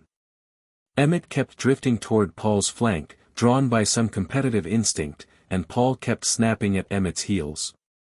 Alice tried to predict the wolves' movements and got nothing. Shapeshifter futures were invisible to her, so she was running blind for the first time in her vampiric life, flinching at every unexpected turn. Edward was reading the wolves' pack-mind thoughts and trying to relay their movements to his family, which created a half-second delay that threw off the Cullens' timing. Harry ran with them, calling adjustments, barking corrections, occasionally grabbing a wolf or a vampire by the scruff and physically redirecting them when they strayed. It was like herding cats and dogs simultaneously, except the cats were marble statues and the dogs were the size of horses. After 20 minutes, he called a halt. That, he said, was the worst coordinated movement I've ever seen, and I once watched Neville Longbottom try to ride a broomstick. Who? Emmett asked. Never mind. The point is, we have 4 more days to turn this into something that won't get us all killed. We're going again. And this time, Jasper, you're leading the formation. Jasper looked up. Me? You're the only person here with actual military experience. Confederate Army, then Maria's Coven. You've commanded vampire formations in combat. You know how to coordinate disparate units under pressure. The clearing went quiet. Jasper's history was not something the Cullens discussed openly. His decades as a soldier in the Southern Vampire Wars were a source of shame for some of the family and discomfort for others. But Harry had said it plainly, without judgment, as a statement of tactical fact. Jasper's scarred face was unreadable for a long moment. Then something shifted behind his eyes, the soldier, buried under decades of careful civilian life, stepping forward. Wolves on the outer ring, Jasper said, his voice dropping into a command register that was entirely different from his usual quiet drawl. Staggered intervals, 30 feet apart. You're the mobile screen, anything that approaches the formation, you intercept and redirect. Don't engage for more than 2 seconds. Hit and move, hit and move. Sam's ears pricked. The Alpha recognized command authority when he heard it. Cullen's in the center diamond. Emmett and Rosalie, forward points, you're the heavy response if anything gets through the wolves. Alice and Edward, midfield, Edward, you relay wolf mind intel to Alice, Alice distributes it to the rest of us through visual signals. Esme and Carlisle, rear guard. I'll coordinate from the center. And me? Harry asked. Jasper looked at him with those old, scarred eyes. You're the payload. You stay in the center of the diamond. When the time comes, you do your binding ritual. We keep everything else off you. Harry nodded. Let's run it. They ran it. It was better. Not good, not yet, but better. The wolves responded to Jasper's military precision with a grudging professionalism that surprised everyone, including themselves. Emmett channeled his competitive energy into the forward point role, becoming a battering ram that the wolves could funnel threats toward. Alice, stripped of her precognition, had to rely on physical awareness and Edward's relayed intel, and discovered that she was faster and more adaptable than she'd ever realized when she couldn't see the future coming. They ran the formation drill 6 times. By the 5th run, the unit was moving as something approaching a cohesive force. By the 6th, Paul hadn't snapped at anyone in over 3 minutes, which qualified as a breakthrough. Harry called the session at midnight.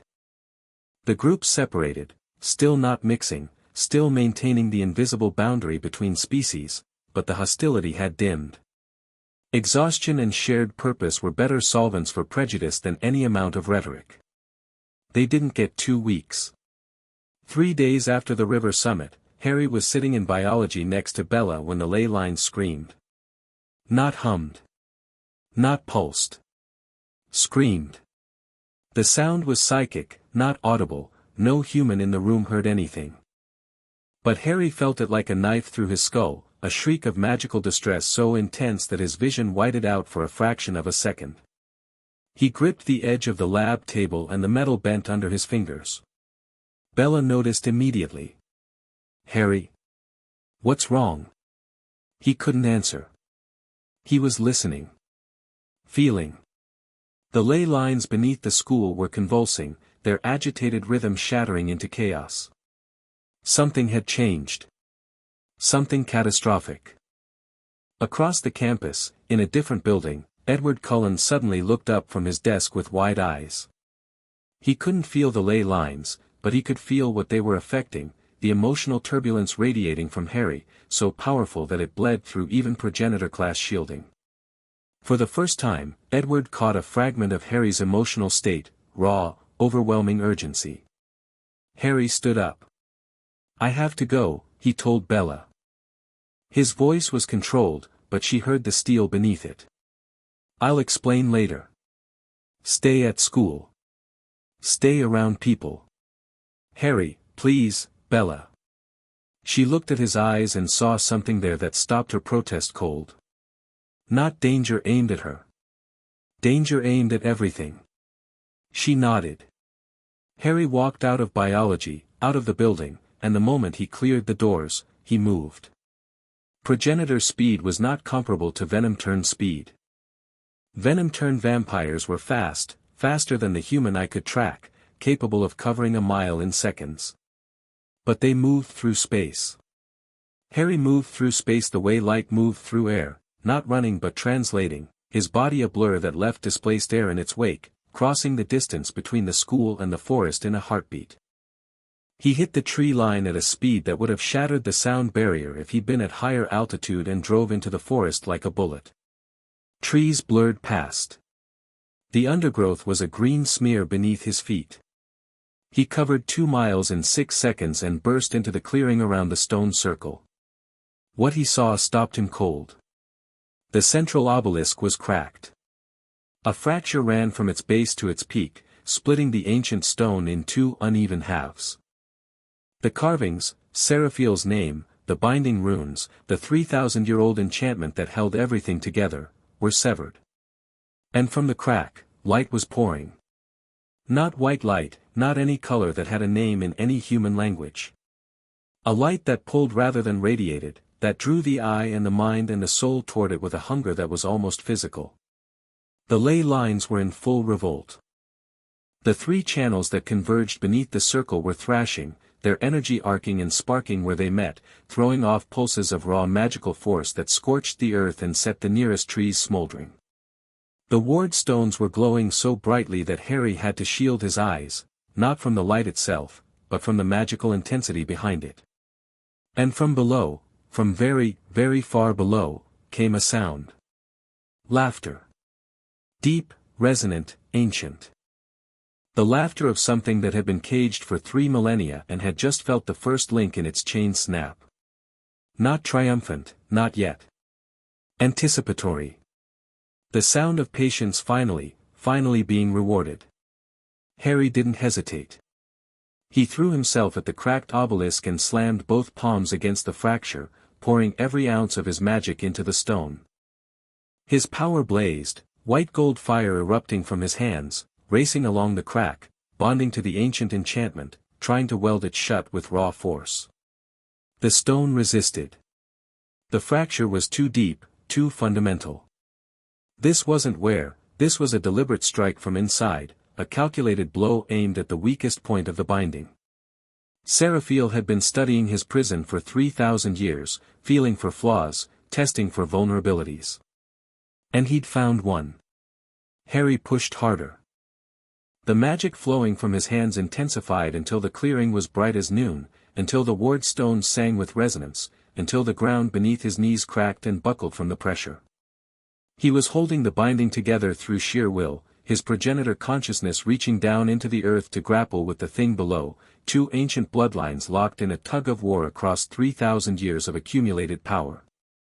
"Child," Seraphiel's voice said again, pressing against Harry's mind with the weight of mountains. "You cannot hold me. I have waited longer than your species has existed. I have dreamed of freedom while empires rose and fell above me. You are a candle in a hurricane. Harry's arms shook. Blood, his own, darker than human blood, tinged with the gold of progenitor essence, ran from his nose and dripped onto the cracked stone. The effort of holding the binding together was tearing at something inside him, straining the bond between his wizardly magic and his vampiric nature. You're wrong, he pushed back, not with words but with pure, distilled intent. I've been the candle before. And the hurricane lost. He held for 7 minutes. 7 minutes of sustained, maximum output magical channeling, fighting against a consciousness 3,000 years his senior, burning through magical reserves that would take days to replenish. The fracture stabilized. Didn't heal, the damage was too severe for a patch, but stabilized, the two halves of the obelisk held together by Harry's magic like sutures in a wound. When he finally pulled his hands away, the stone held. Barely. The light from the fracture dimmed to a faint, sullen glow. The ley lines settled from chaos to their now familiar agitation. The laughter from below faded. Harry collapsed onto his back in the wet earth, staring up at the canopy of ancient trees, and breathed. His hands were shaking again. That was twice now. He called the emergency from the clearing, still lying on his back, blood drying on his face. Sam. Carlisle. Three-way call, no pleasantries. The binding cracked. Main obelisk, full fracture. I've sealed it, but it won't hold more than a week. Maybe less. Silence on both ends. Our timeline just collapsed, Harry continued. 2 weeks was optimistic. I'm giving us 5 days. After that, the obelisk fails, the binding follows, and Seraphiel walks out. Can you rebuild it now? Carlisle asked. Before he emerges? Not without dropping the current containment. The binding is all one system, I can't reconstruct the obelisk while simultaneously holding the rest together. It's like trying to rebuild a dam while the river is still flowing. I need it to fail first, then I rebuild from scratch. So we let him out, Sam said. We prepare for him to get out, and we have the rebuilding ready to go the moment the opportunity presents itself. 5 days, Sam said. Training starts tonight. No more easing into it.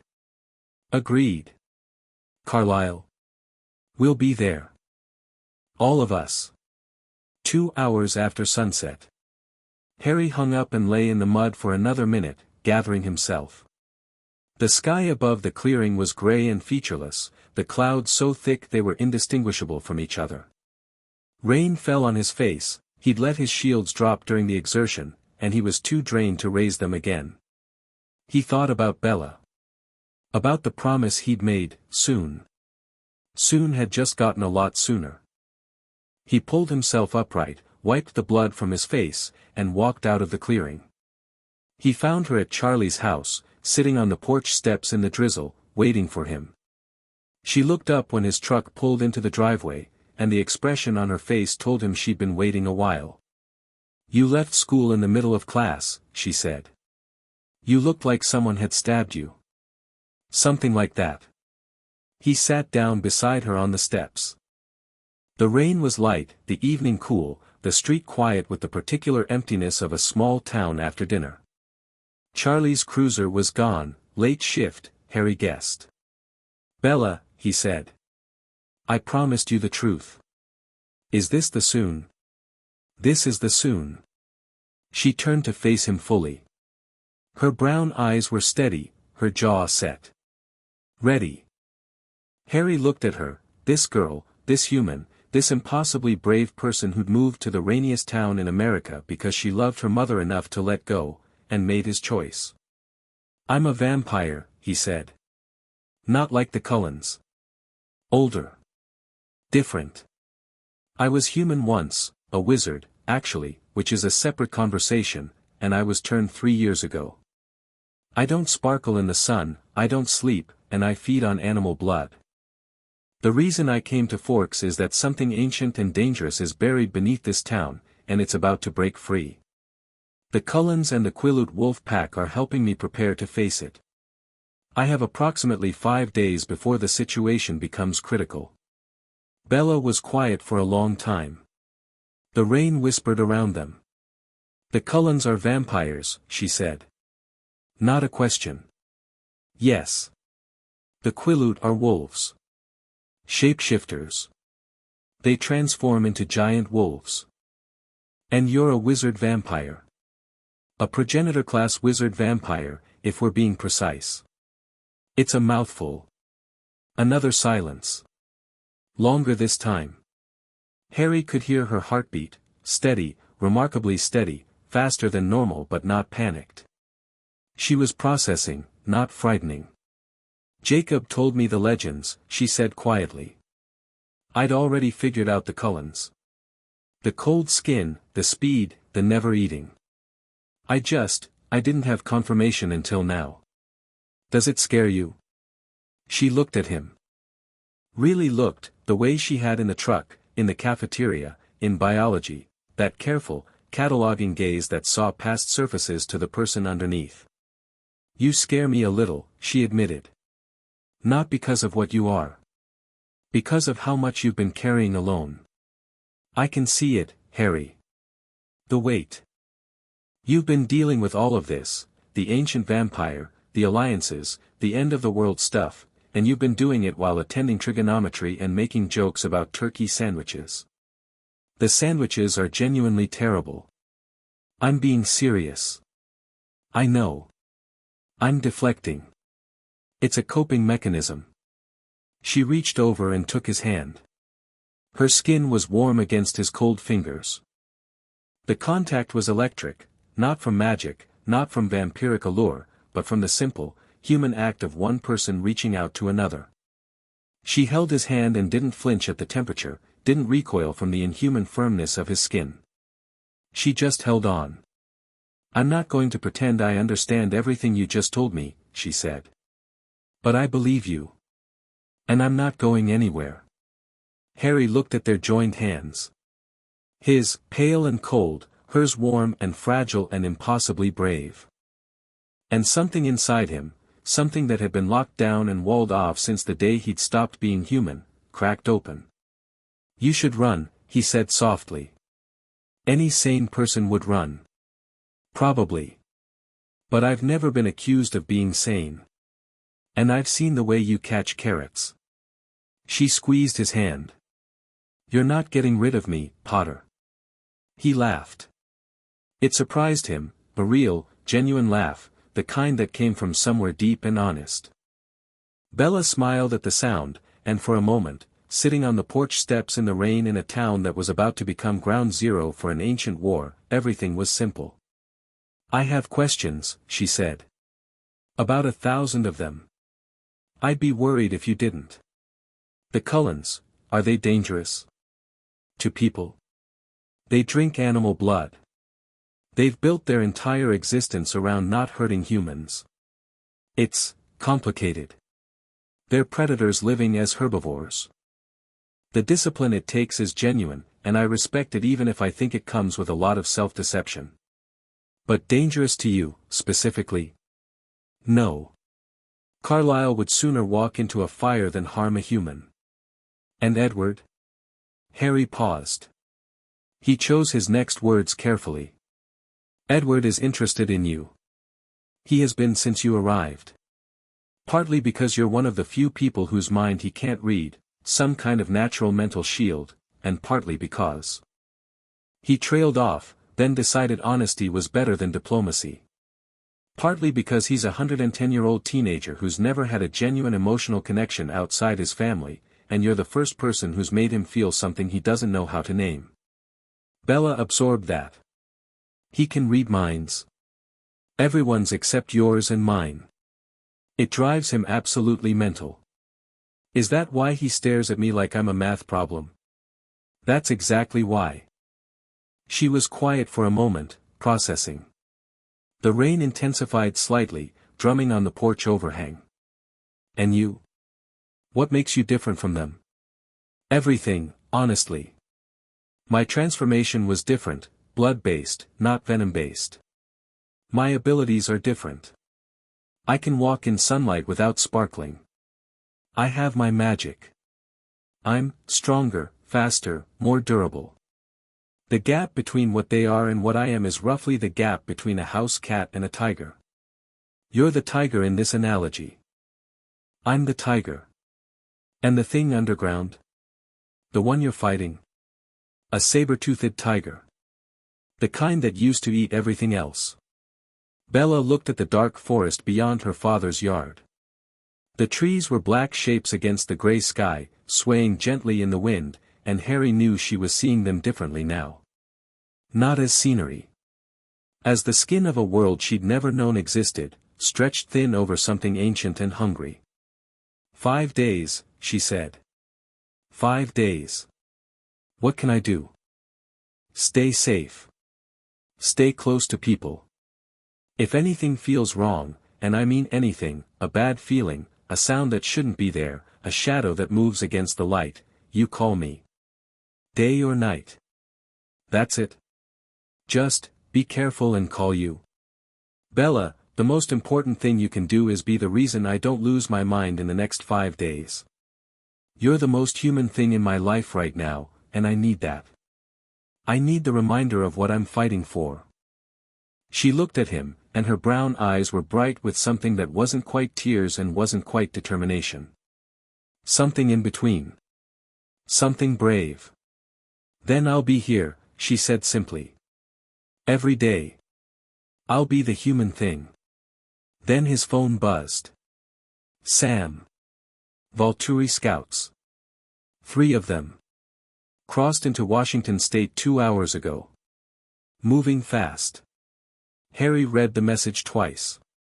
His expression didn't change, but his hand tightened fractionally around Bella's. What is it? She asked.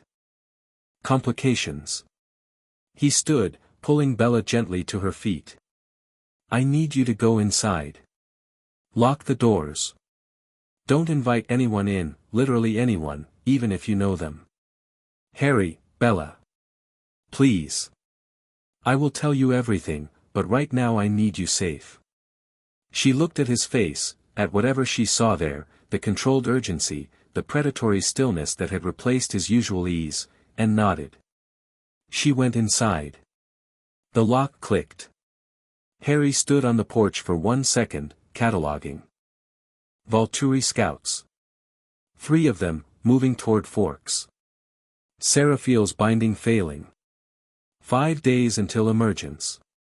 Training barely started. Alliance barely formed. The universe, it seemed, had decided that Harry Potter didn't deserve a simple crisis. He pulled out his phone and called Carlisle. Change of plans. Vulturi scouts incoming. 3, heading our way. How do you know? The wolves have contacts monitoring supernatural movement along the coast.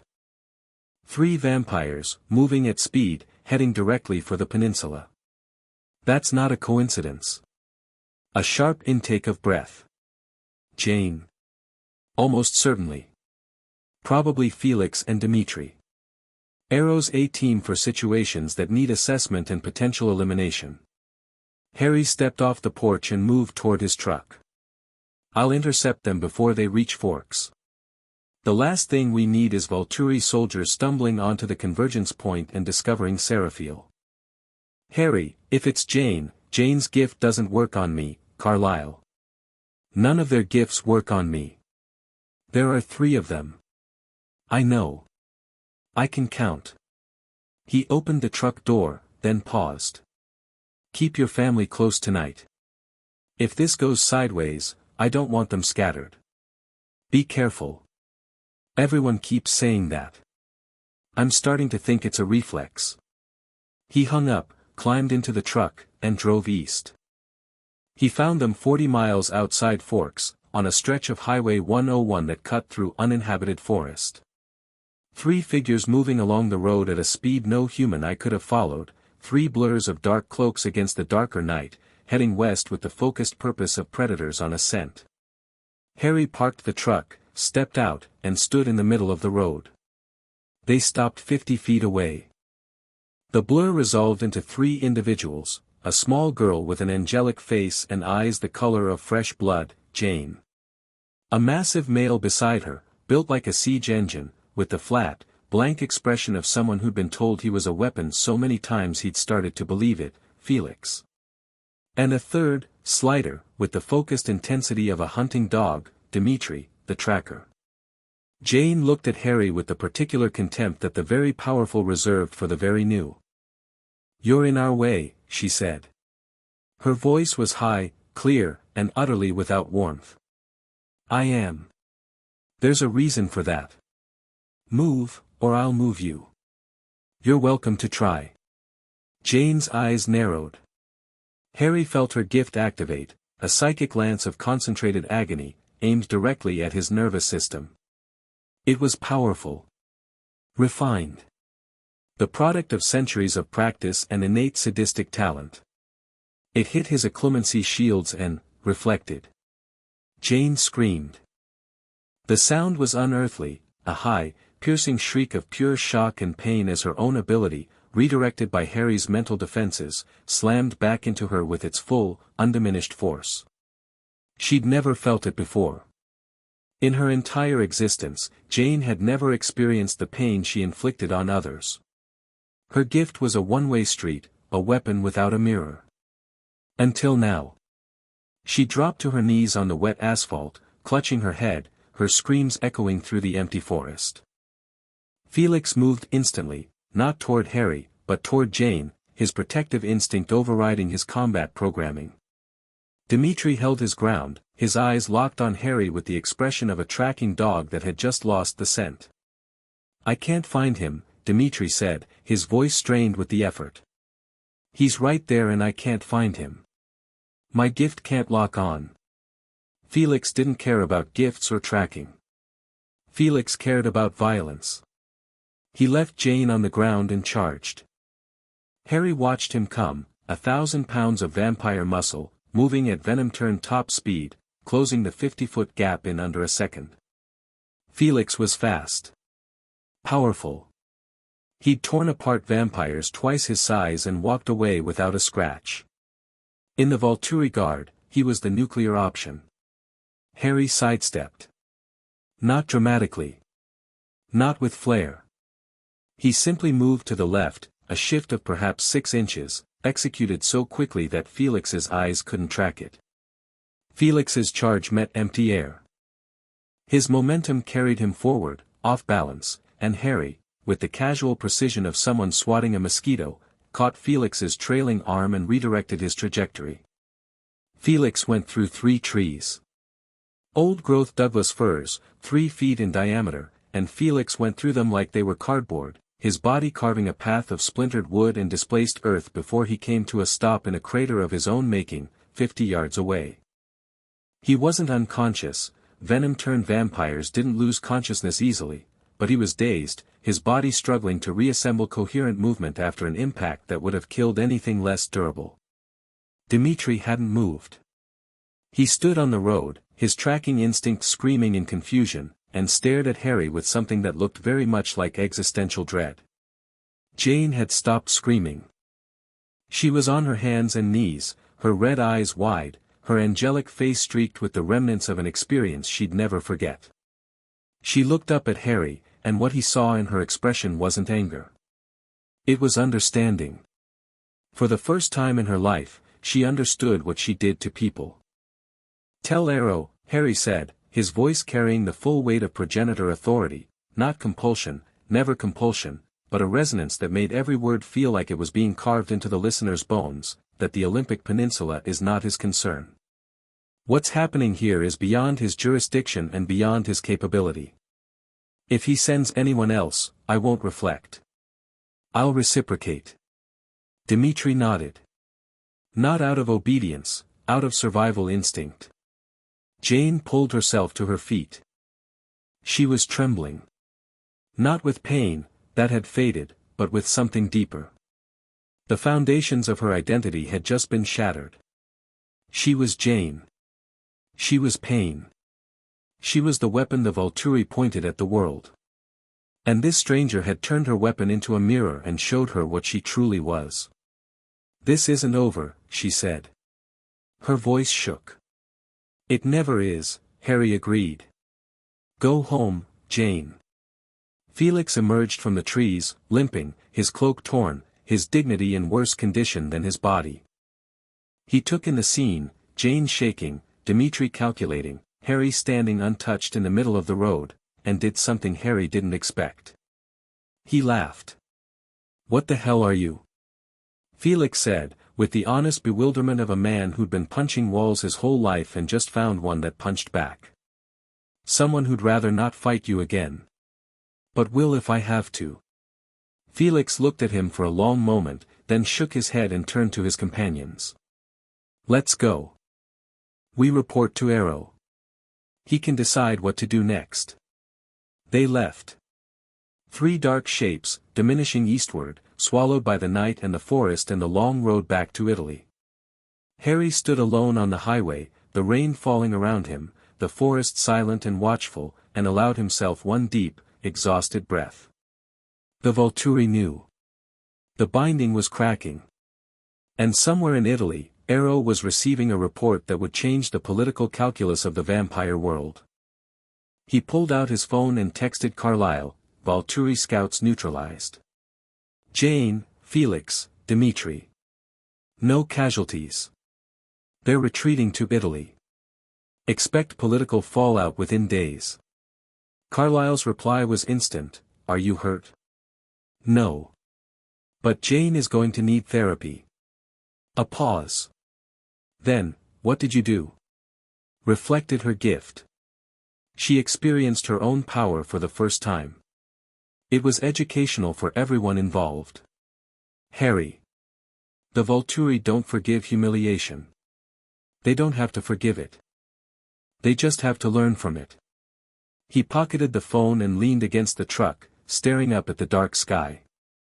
The rain had eased to a mist, and through a brief gap in the clouds, a single star was visible, a pinprick of cold light impossibly far away. 3 fronts now.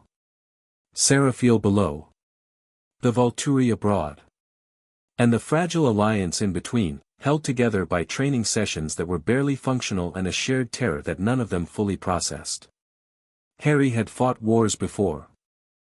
He'd been the center of a conflict so vast it had consumed an entire civilization, the Wizarding World's war against Voldemort, a 7-year nightmare that had killed friends, destroyed families, and left scars that no amount of vampiric healing could erase.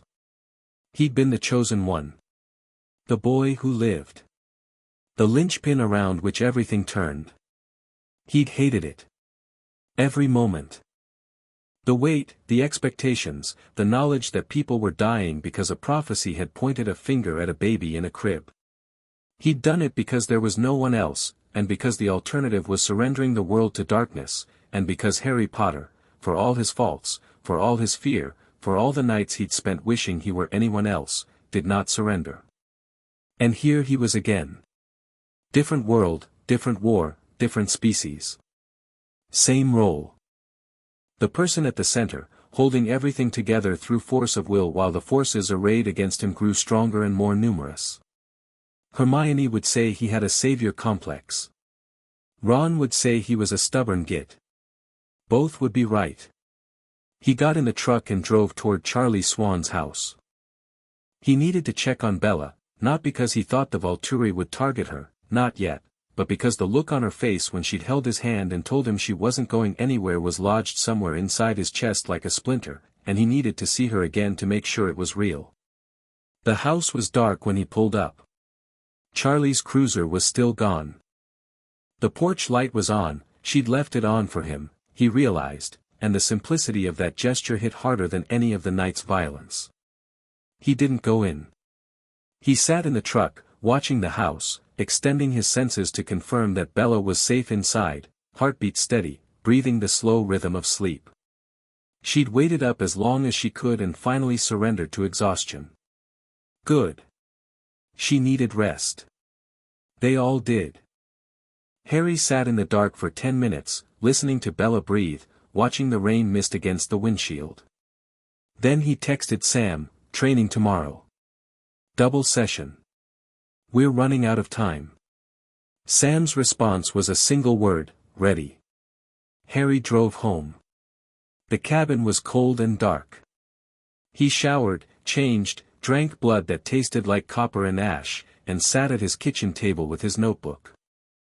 He drew the ward configuration from memory, the 12 stones, the 3 ley lines, the central obelisk, the fracture. He drew the binding framework, annotating each component with the modifications he'd need to make when the time came to rebuild. He drew tactical maps of the clearing and the surrounding forest, marking approach vectors, fallback positions, kill zones. He worked until dawn, the notebook filling with diagrams and calculations and contingency plans, his handwriting growing smaller and more precise as the hours passed. When the first gray light crept through the cabin windows, he had a plan. Not a good plan. Not a plan that guaranteed survival. But a plan that gave them a chance, a narrow, razor-thin, threading the needle kind of chance, and Harry had built his entire life on exactly those odds. He closed the notebook, pressed his palm flat against its cover, and felt the weight of 5 days pressing down like a hand on his chest. Seraphil below. The Vulturi abroad. An alliance of vampires and wolves barely learning to stand in the same room. A human girl asleep in her father's house, trusting a monster to keep her safe. 5 days. He'd beaten worse odds with worse tools. He'd stood in a forest and let a killing curse hit him in the chest because that was what the moment required. He'd walked into a chamber of secrets at 12, faced a basilisk at 12, fought a dragon at 14, dueled the darkest wizard of the age at 17. He'd died once. He'd come back. 5 days was plenty. Harry Potter stood up, walked to the window, and watched the sun rise over Forks, Washington, a thin line of gold breaking through the eastern clouds, painting the wet forest in shades of amber and bronze. Beautiful. Fragile. Worth protecting. He whispered it to no one, to the empty cabin, to the ancient thing dreaming beneath the earth, to the world that kept asking him to save it, let them come. Chapter 3 End. Chapter 4, The Pretenders Day 1 of 5. Harry woke from his meditative half-sleep to the sound of birds. Not a good sound, not this morning. The birds were screaming. Not singing, not calling, but screaming in the raw, atavistic voices of creatures fleeing something they couldn't see and couldn't name. He was at the window in less than a heartbeat, and what he saw through the glass made his stomach drop. The forest was moving. Not the trees, the wildlife. Deer, foxes, rabbits, raccoons, birds of every size and species, all pouring through the undergrowth in a single direction, away from the convergence point. A river of animal bodies flowing past his cabin, crashing through brush and over each other with the blind, mindless terror of creatures pushed past the threshold of rational fear. A doe slammed into the side of his porch, barely noticed the impact, scrambled up and kept running. 2 ravens collided mid-flight above the tree-line and fell, tangled, before separating and screaming onward. Seraphil was projecting. Not words this time. Not the subtle psychic whisper that had leaked through the cracks in the binding over the past weeks. This was a raw, undirected pulse of presence, the ancient progenitor's consciousness expanding outward through the damaged containment like a hand pushing through a broken wall. He wasn't trying to communicate. He was stretching. Testing his reach. And every living thing within the radius of that reach was responding to the oldest imperative in biology, run.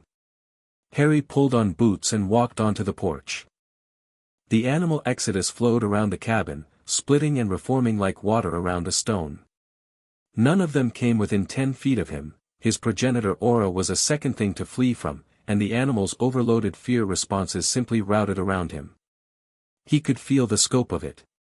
The projection radiated outward from the convergence point in a sphere of psychic pressure, diminishing with distance but reaching, by Harry's estimate, at least 5 miles in every direction. That encompassed the entire Quileute reservation, the southern half of Forks, and most of the forest between. Every animal within that radius was fleeing. Every human within it would wake up with a headache and a vague sense of dread they couldn't explain. And it was going to get worse every day. He extended his senses downward. The ley lines were worse. The patch on the obelisk was holding, but the surrounding ward stones were showing new stress fractures, sympathetic damage, spreading outward from the central break like cracks in a windshield. The binding wasn't just failing at one point anymore. It was failing systemically. 4 days. Maybe less. His phone buzzed. Sam. The whole reservation is awake. Animals going crazy. Elders say the earth is singing wrong. My grandmother is in the hospital, she collapsed last night. The nightmares got worse. She said the voice told her its name. Harry closed his eyes. What name did it give? The Burning One. She said it showed her fire. Cities burning. A figure standing in the ashes, smiling. Seraphiel's self-mythology. Even imprisoned, even half-conscious, the ancient progenitor was crafting his narrative, planting seeds of fear in the minds of the most psychically receptive humans nearby. The elders. The dreamers. The people whose connection to the land made them vulnerable to what the land was carrying. Keep your grandmother comfortable. The projections will get worse as the binding degrades.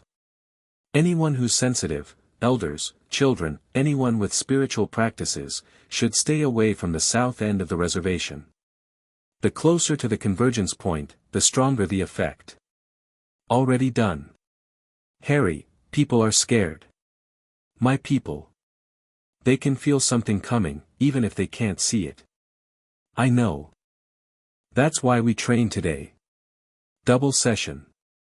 Tonight we run the full combat drill for the first time. We'll be there. Harry pocketed the phone and went inside to prepare. There was nothing else he could do about the projections, short of dropping the binding entirely and facing Seraphiel now. Before anyone was ready, the psychic bleed was going to continue and intensify. All he could do was accelerate the timeline. He showered, dressed, and drove to school. Because there were still 4 days, and he still had a cover to maintain, and Bella Swan was sitting in a classroom right now probably worrying about him, and that mattered. In the grand calculus of ancient threats and military alliances and the fate of the Olympic Peninsula, the fact that a brown-eyed girl was worried about him shouldn't have registered. It registered.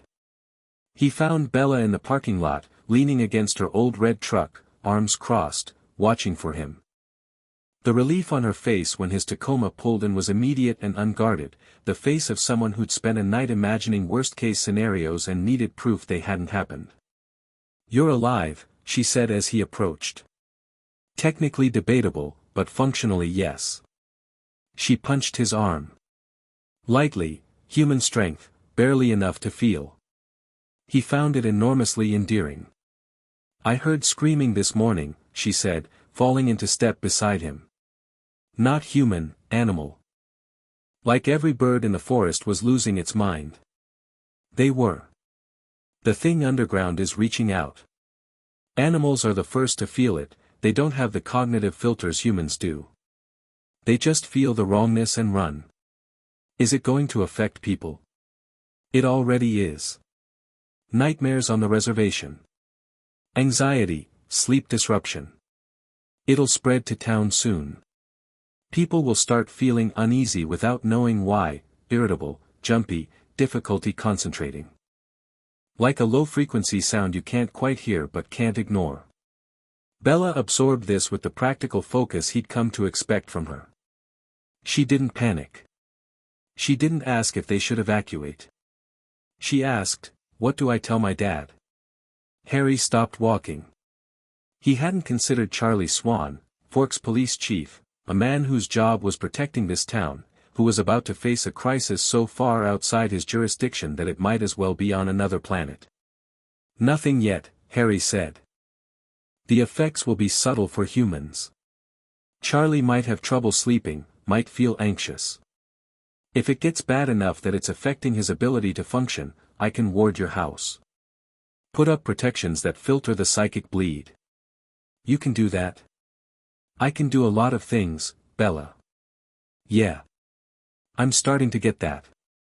She looked at him with those steady brown eyes. You look tired. Can vampires even get tired? Not physically. But magically, emotionally, yes. Holding the binding together is draining. Every day it takes more, and every night the damage spreads. Then let me carry something. I don't have magic or super strength or wolf teeth, but I have 2 hands and a reasonable amount of common sense. Put me to work.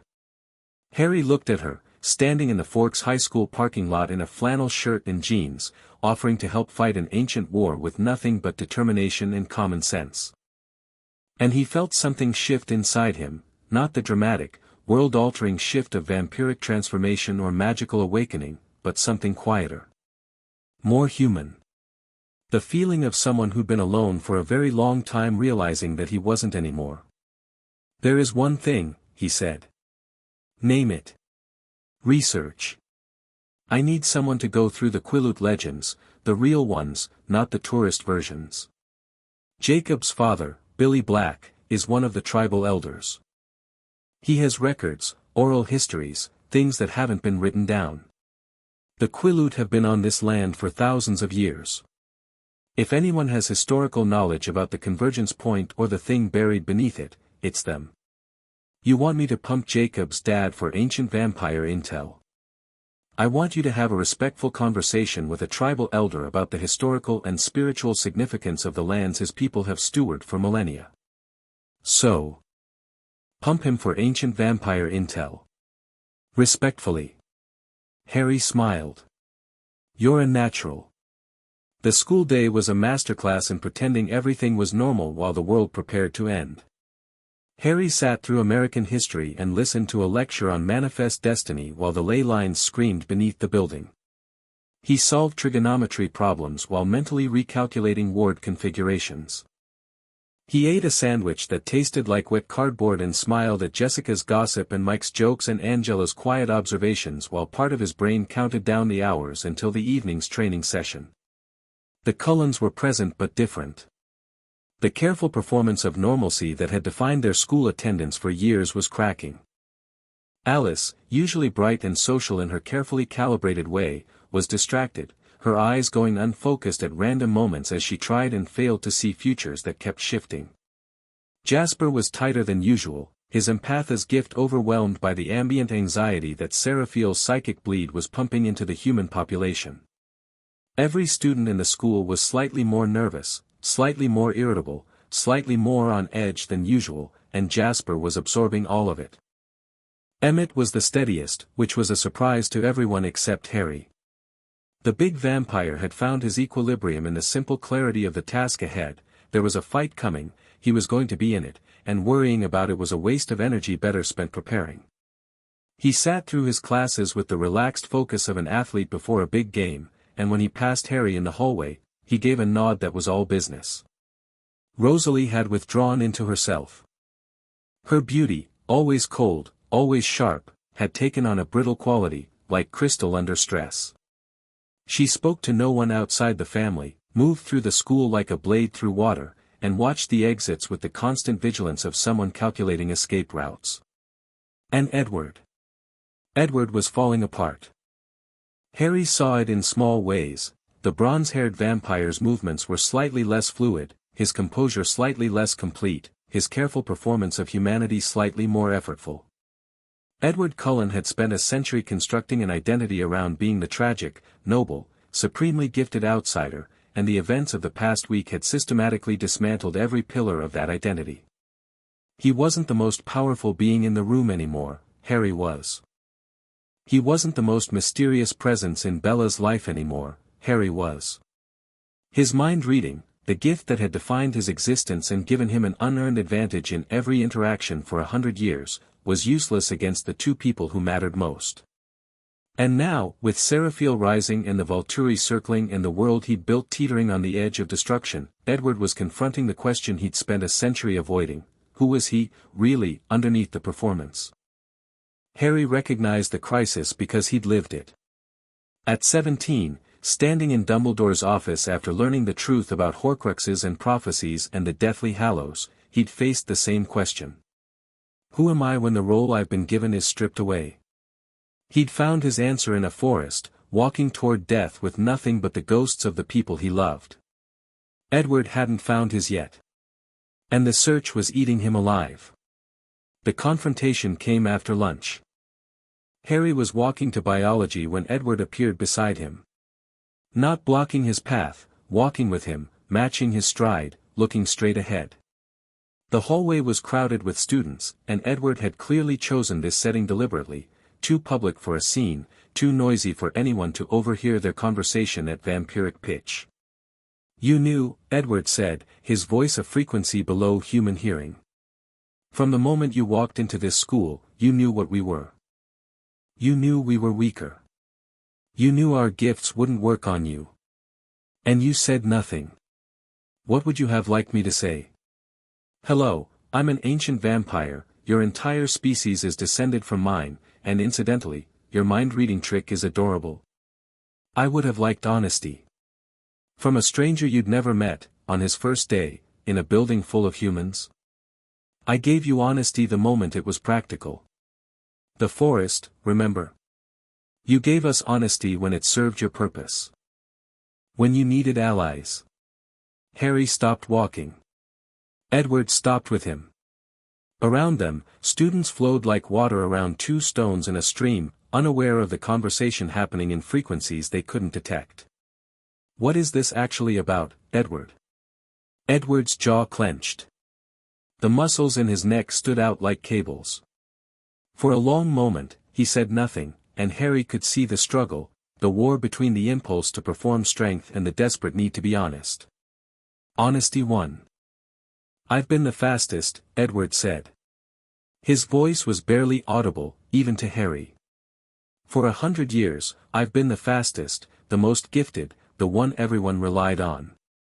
In my family, I'm the one who hears the threats coming. I'm the early warning system.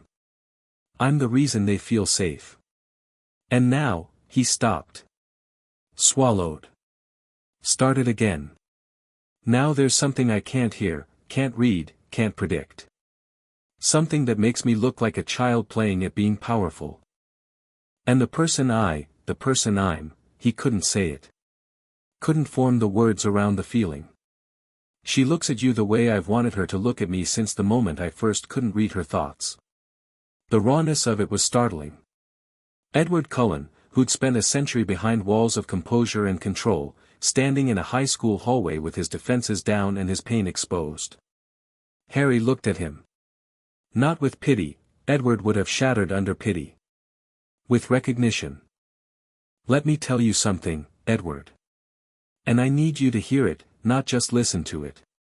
Harry leaned against the wall, keeping his posture relaxed, non-threatening. You're not a monster because you're a vampire. You know that. Carlisle's drilled it into you for 100 years. But you also know it hasn't stuck, because if it had, you wouldn't need to hear it. Edward's golden eyes were burning. Not with anger. With something more desperate. The reason it hasn't stuck, Harry continued, is because the problem isn't what you are. It's what you've been doing with what you are. You've spent a century punishing yourself for existing. Every choice you make, the vegetarian diet, the isolation, the brooding, the refusal to connect with anyone outside your family, it's all penance. You're serving a sentence for a crime you didn't commit. I've killed people, Edward said. His voice was flat. Factual. The voice of a man reciting a confession he'd given 1,000 times. Yes. And then you stopped. And you've spent the better part of a century making sure you never do it again. At what point does the sentence end, Edward? At what point do you stop performing remorse and start actually living? You don't understand, I killed a man when I was 17. Harry's voice dropped to a level that only Edward could hear. His name was Tom Riddle. He was the darkest wizard of our age, a mass murderer, a monster who'd ripped his own soul apart to achieve immortality. I killed him and I'd do it again without hesitation. But there are nights, Or there were, when I still slept, when I saw his face and wondered if the ease of it made me something I didn't want to be. Edward stared at him. I know guilt, Harry said. I know the weight of blood on your hands, earned and unearned. And I know that drowning in it doesn't honor the dead. It just kills the living. He straightened from the wall. You're not a monster, Edward. You're a man who was turned into something he didn't choose, who did terrible things he can't undo, and who spent a century trying to be better. That's not tragic. That's human. The most human thing you can do is stop punishing yourself and start living with purpose instead of penance. The silence between them stretched. Students continued to flow around them, oblivious. The fluorescent hallway lights hummed their constant, mundane hum. And Bella? Edward said quietly. Harry met his eyes. Bella is a person. Not a prize, not a puzzle, not a salvation. She makes her own choices. She's chosen to be in my life, and I've chosen to be honest with her about what that means. If you want her in your life, start by being honest about why. I don't know why, Edward admitted, and the honesty cost him visibly, a crack in the marble, a fracture in the facade. I thought it was because I couldn't read her mind. Then I thought it was because she smelled, because her blood called to me in a way no humans ever has. But those are just reactions. Instincts. I don't know what I actually feel, underneath all of it. Then figure it out. Not for her. For yourself. Because until you know who you are without the performance, you don't have anything real to offer anyone. The bell rang. Students surged toward classrooms. Harry and Edward stood in the hallway as the current parted around them, two predators in a river of prey, and something passed between them that was neither hostility nor friendship. Understanding. Tentative, fragile, hard-won. The beginning of a conversation that Edward had needed to have for 100 years, delivered by the last person he'd wanted to hear it from. I'll think about it, Edward said. That's all I'm asking. Edward turned and walked toward his classroom. Harry watched him go and noted, with cautious optimism, that the vampire's posture had changed. Not dramatically. Just slightly, the rigid spine loosening a fraction, the squared shoulders dropping a degree. The physical manifestation of someone who'd been holding their breath and finally, tentatively, exhaled. It wasn't resolution. But it was a start. Biology with Bella was the eye of the storm. They sat at their lab table, Mr. Banner droning about cellular mitosis, and existed in a bubble of normalcy that Harry needed more than blood. Bella had her notebook open but wasn't writing, she was doodling in the margins. Trees. Wolves. A crescent moon. Unconscious imagery from a mind processing everything Harry had told her on the porch. I talked to Jacob this morning, she said quietly, her pen moving in absent loops. Called him before school. Told him I was interested in the old legends, the spirit warrior stories. He was thrilled, he loves that stuff. He's going to ask Billy if I can come over this weekend to hear some of the original versions. That's perfect. But Bella, be careful what you reveal. Jacob doesn't know the full picture yet. He hasn't phased. He's on the edge of it, and the stress of learning about Seraphiel could push him over. Would that be bad?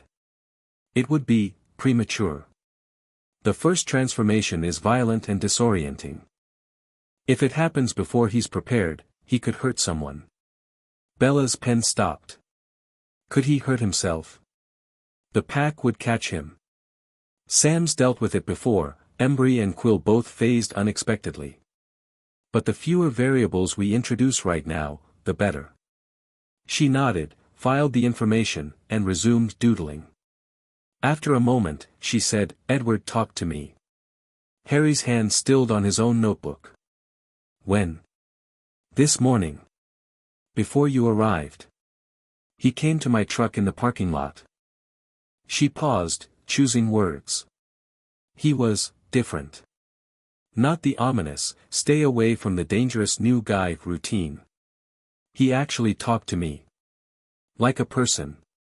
He said he'd been unfair, that he'd been treating me like something to protect instead of someone to know. And he apologized. Harry processed this. Edward had spoken to Bella before their hallway conversation, which meant the apology was his own initiative, not a response to Harry's words. Interesting. Maybe Edward's century of emotional constipation was cracking on its own. How did you feel about it? Harry asked. Confused. But, good confused. Like, I've been trying to figure out why he stares at me, and now I have an answer that's actually honest instead of cryptic.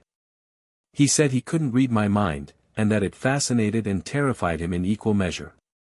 Which, weirdly, is the most relatable thing he's ever said. You're naturally shielded. Some humans are. It's rare, but it happens, a kind of mental impermeability that resists psychic intrusion. Even I can't read your thoughts, and I have capabilities Edward would sell his Volvo for. Is that why you like me? Because I'm a mystery? I like you because you threw a carrot at me and called me out for staring at a sandwich. The mystery is a bonus. She smiled. The expression transformed her face, not dramatically, not like the supernatural beauty of vampire allure, but humanly. Warmly. In a way that reached into Harry's chest and squeezed. I like you too, she said. In case that wasn't obvious. The ancient vampire wizard thing is, a lot. But it's a lot on top of something I already felt. What did you already feel? That you're the first person who's looked at me since I moved here and seen me. Not the new girl, not the police chief's daughter, not the puzzle. Just Bella. Harry looked at her across the lab table, this girl who'd uprooted her life for her mother, who'd moved to the Rain, who discovered that the world was full of vampires and wolves and ancient horrors and had responded by doodling trees in her notebook and asking how she could help. He reached across the table and covered her hand with his. Cold against warm. Dead against living. And yet, somehow, the most alive he'd felt in 3 years. Just Bella is more than enough, he said. Mr. Banner asked a question about chromosome replication. Neither of them answered. The training session that evening was the best yet, and it still wasn't good enough. Jasper had taken command with the quiet authority of someone who'd been waiting decades for permission to be what he was. The Confederate-turned-vampire-turned-pacifist had a military mind that the Cullen family's peaceful lifestyle had never fully utilized, and watching him deploy it was like watching a caged bird finally spread its wings. He'd divided the forces into 3 units. Unit 1, the strike team. Emmett, Paul, and Jared. The heavy hitters, Emmett's raw power combined with the wolves' speed and aggression. Their job was direct engagement, keep Seraphiel occupied with physical combat, force him to defend on multiple fronts, prevent him from focusing his attention on any single target. Unit 2, the disruption team. Alice, Edward, and Embry. The movers and the sensors. Alice's precognition didn't work on Seraphiel, a progenitor's timeline was as opaque to her as Harry's, but it worked on everything else, falling trees, shifting terrain, the trajectory of debris from combat. Edward's mind reading could tap the wolf's pack mind to coordinate in real time. Embry was the fastest wolf, capable of hit-and-run attacks that would keep Seraphiel's flanks under constant pressure. Unit 3, the shield. Carlisle, Esme, Rosalie, Sam, and Quill. The defensive perimeter around Harry. Their sole purpose was to ensure that nothing reached the center of the formation while Harry rebuilt the binding. Sam's alpha authority anchored the wolves in the unit, Carlisle's calm anchored the vampires. Rosalie, positioned at the forward edge of the shield, was the last line, and Harry suspected Jasper had put her there deliberately, knowing that Rosalie's ferocity in defense of her family would make her the most dangerous obstacle between Seraphiel and the binding ritual. They ran the drill in the clearing south of the convergence point. Full combat simulation, with Harry playing Seraphiel, moving at reduced progenitor speed, attacking from random vectors, testing the formation's response. The strike team hit first. Emmett came in low and fast, his massive frame a blur of controlled violence. Paul flanked right, Jared left, the three of them rotating around Harry in a pattern that forced him to divide his attention. They were good, better than Harry had expected. The wolves' instinctive coordination, channeled through the pack mind, gave them a fluidity that Emmett had learned to complement rather than compete with. When Emmett committed to a frontal assault, Paul and Jared slipped into the gaps, snapping at Harry's flanks, forcing him to pivot. The disruption team probed from the edges. Alice called warnings, tree falling left, ground soft at 2 o'clock, opening in 3 seconds, that Edward relayed through the pack mind to the wolves and shouted to the vampires. Embry was everywhere, a brown blur weaving through the chaos, never engaging for more than a second, never where Harry expected him to be. The shield held position. Carlisle and Esme were rocks, steady, unflappable, their centuries of partnership translating into a seamless defensive partnership. Sam and Quill guarded the flanks, their wolf forms providing the mass and teeth that the inner perimeter needed. And Rosalie was terrifying. When Harry tested the shield, breaking through the strike team's formation to rush the center, Rosalie met him head-on. Not with Emmett's raw power or the wolves' coordinated aggression, but with a focused, surgical ferocity that was entirely her own. She hit Harry with combinations, left feint, right strike, duck, spin, elbow to the ribs, knee to the thigh, every movement precise, every impact calculated. She wasn't trying to overpower him, she knew she couldn't. She was trying to slow him down. Delay him. By the half-second that would let the strike team catch up and re-engage. It worked. Twice. The third time, Harry increased his speed to 60% of maximum, and the formation collapsed in under 4 seconds. Emmett went sprawling. Paul and Jared couldn't track his movement. Alice's precognition stuttered as the combat's chaos exceeded her processing speed. Rosalie got one hand on him before he blurred past her, and the look on her face, fury mixed with helpless recognition, told the whole story. At 60%. Seraphiel would be at 100. Harry called a halt. The clearing was torn up, craters, fallen trees, furrowed earth. The combatants were scattered across the wreckage, catching their breath, those who breathed, and nursing their bruises, those who bruised. That was 60%, Harry said. Seraphiel will be faster, stronger, and more tactical than what I just showed you. He's had 3,000 years to hone his combat abilities. We need to assume that direct physical confrontation will be, at best, a delaying tactic.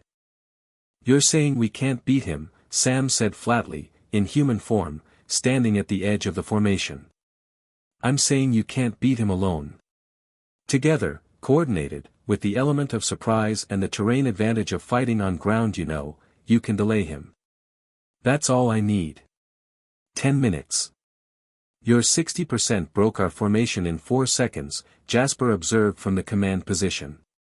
His voice was analytical, not discouraged. Assuming Seraphiel fights at full capacity, and assuming our formation holds for a quarter of that ratio, that gives us 1 second per engagement before he breaks through. We'd need to reform and re-engage at least 600 times to buy 10 minutes.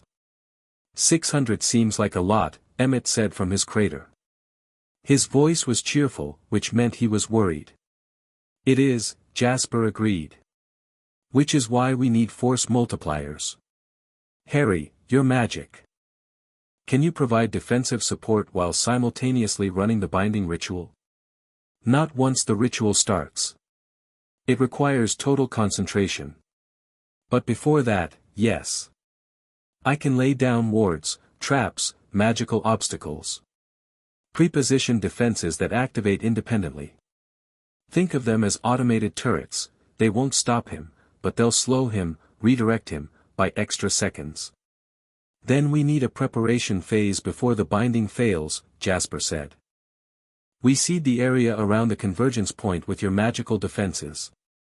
When Seraphiel emerges, he runs a gauntlet before he even reaches the formation. I can do that. But it means spending power that I'll need for the ritual.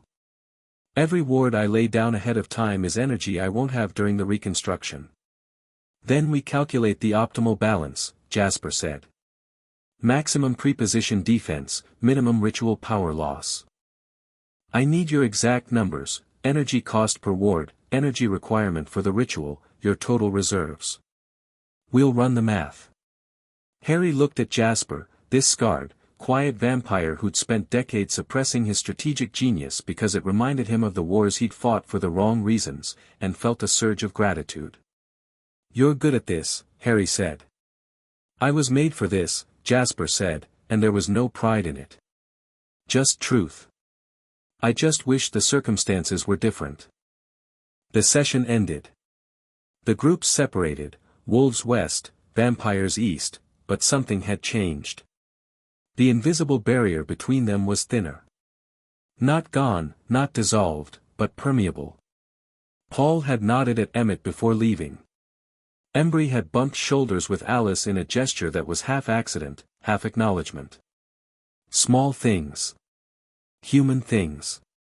Progress. Harry found Rosalie standing alone at the edge of the clearing as the others dispersed.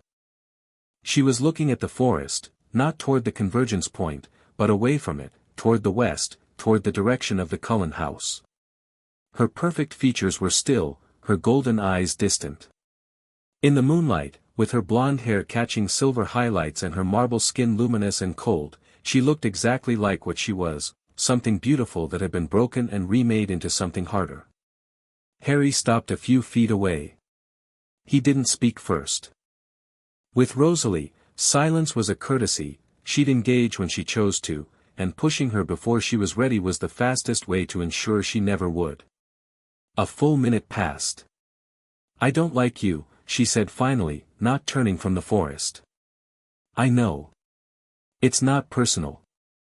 I don't like anyone who threatens what I've built. I'm not threatening what you've built, Rosalie. Not intentionally. But your existence, what you are, what's coming because of what you are, it's pulled the rug out from under everything. We had a life. It wasn't perfect, but it was ours. And now. She trailed off, her jaw tightening. Now you might lose it. Now I might lose everything. Again. The word again carried the weight of a history Harry didn't fully know but could guess at, a human life stolen, a transformation unwanted, decades of rebuilding from nothing. Rosalie Hale had been remade against her will, and every structure she'd erected since had been an act of defiance against the universe that had taken her first life from her. I won't pretend to understand what you've been through, Harry said. But I know what it's like to build something and watch it get threatened by forces you can't control. And I know that the person who fights hardest to protect what they love is the person who knows what it costs to lose it. Rosalie turned to look at him. Her expression was unreadable, or rather, it was readable, but what it read was complex. Anger, fear, grudging recognition, and something that might have been the earliest, most reluctant form of respect. Tonight, she said. When you broke through the formation. I had my hand on you for half a second. You did. How fast were you moving? 60%. And Seraphiel will be at 100. Yes. She was quiet for a long time. Then, show me how to last a full second. Harry looked at her, this fierce, wounded, furious woman who just asked to be trained by the thing she resented most, and understood that this was the biggest concession Rosalie Hale had ever made. She wasn't asking because she liked him. She was asking because she loved her family more than she hated him, and that arithmetic left no room for pride. Tomorrow, he said. Before the group session. One-on-one. I'll teach you how to read progenitor movement patterns. It won't make you faster, but it'll make you smarter. She nodded once. Turned. Walked into the forest. Over her shoulder, without looking back, if you tell anyone about this conversation, I'll deny it. Wouldn't dream of it. She disappeared into the darkness. Harry watched her go, and added Rosalie Hale to the short, growing list of people in Forks who'd surprised him. He lingered in the clearing another few minutes, surveying the damage from the drill. The torn earth, the fallen trees, the craters. In 4 days, this wouldn't be practice damage. It would be real. The trees wouldn't fall from training exercises, they'd fall from the shockwaves of progenitor combat. The craters wouldn't be made by controlled impacts, they'd be carved by the force of something ancient and furious, fighting to reclaim a world it believed belonged to it. Harry knelt and pressed his palm to the ground. Through the earth, he felt the ley lines, still agitated, still screaming in their slow-motion way, still carrying the psychic bleed of Seraphiel's expanding consciousness. But he also felt something else. Something he hadn't expected. The land was responding to the alliance. It was subtle, a faint harmonic in the ley lines, a frequency that hadn't been there before. The combined presence of wolves and vampires, training together on ground that connected to the convergence point, was creating a resonance. Not strong enough to reinforce the binding, not yet, but present. As if the earth itself recognized what they were trying to do and was offering the first, tentative note of support. Harry filed this away. It might mean nothing. It might mean everything. He stood, brushed the dirt from his knees, and headed home. The forest was silent around him, the animals had fled, the insects had gone quiet, and even the wind seemed to be holding its breath. The only sound was his own footsteps and the distant, constant whisper of rain on leaves. 3.5 days. The clock was ticking, and every tick brought Seraphiel one breath closer to freedom. Harry moved through the darkness like something that belonged to it, because he did, because the darkness was where he'd always done his best work, not because he loved it, but because the people he loved needed someone willing to walk through it. He reached his cabin, went inside, and began planning tomorrow's session. Day 2 of 5. The nightmares hit Forks. Harry heard about it from Bella first, a text at 6 a.m., Dad couldn't sleep. Said he had the worst nightmare of his life. Something about a voice telling him to kneel. He's shaken. I've never seen him scared before. Then from Angela, in first period, is it just me, or did everyone have a terrible night? My whole family was up. My little brothers were both crying, same dream, something about fire and a king. Then from Mike, at lunch, dark circles under his eyes, I dreamed about the forest.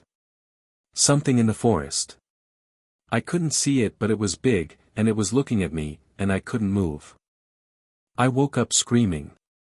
The psychic bleed was reaching the general population.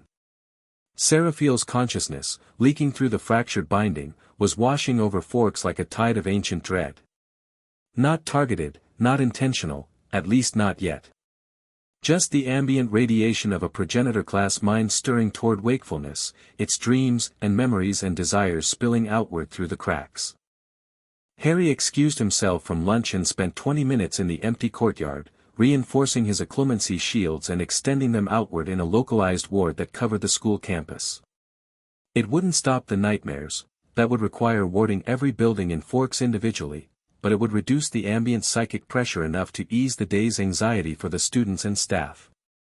The effort left him with a dull ache behind his eyes.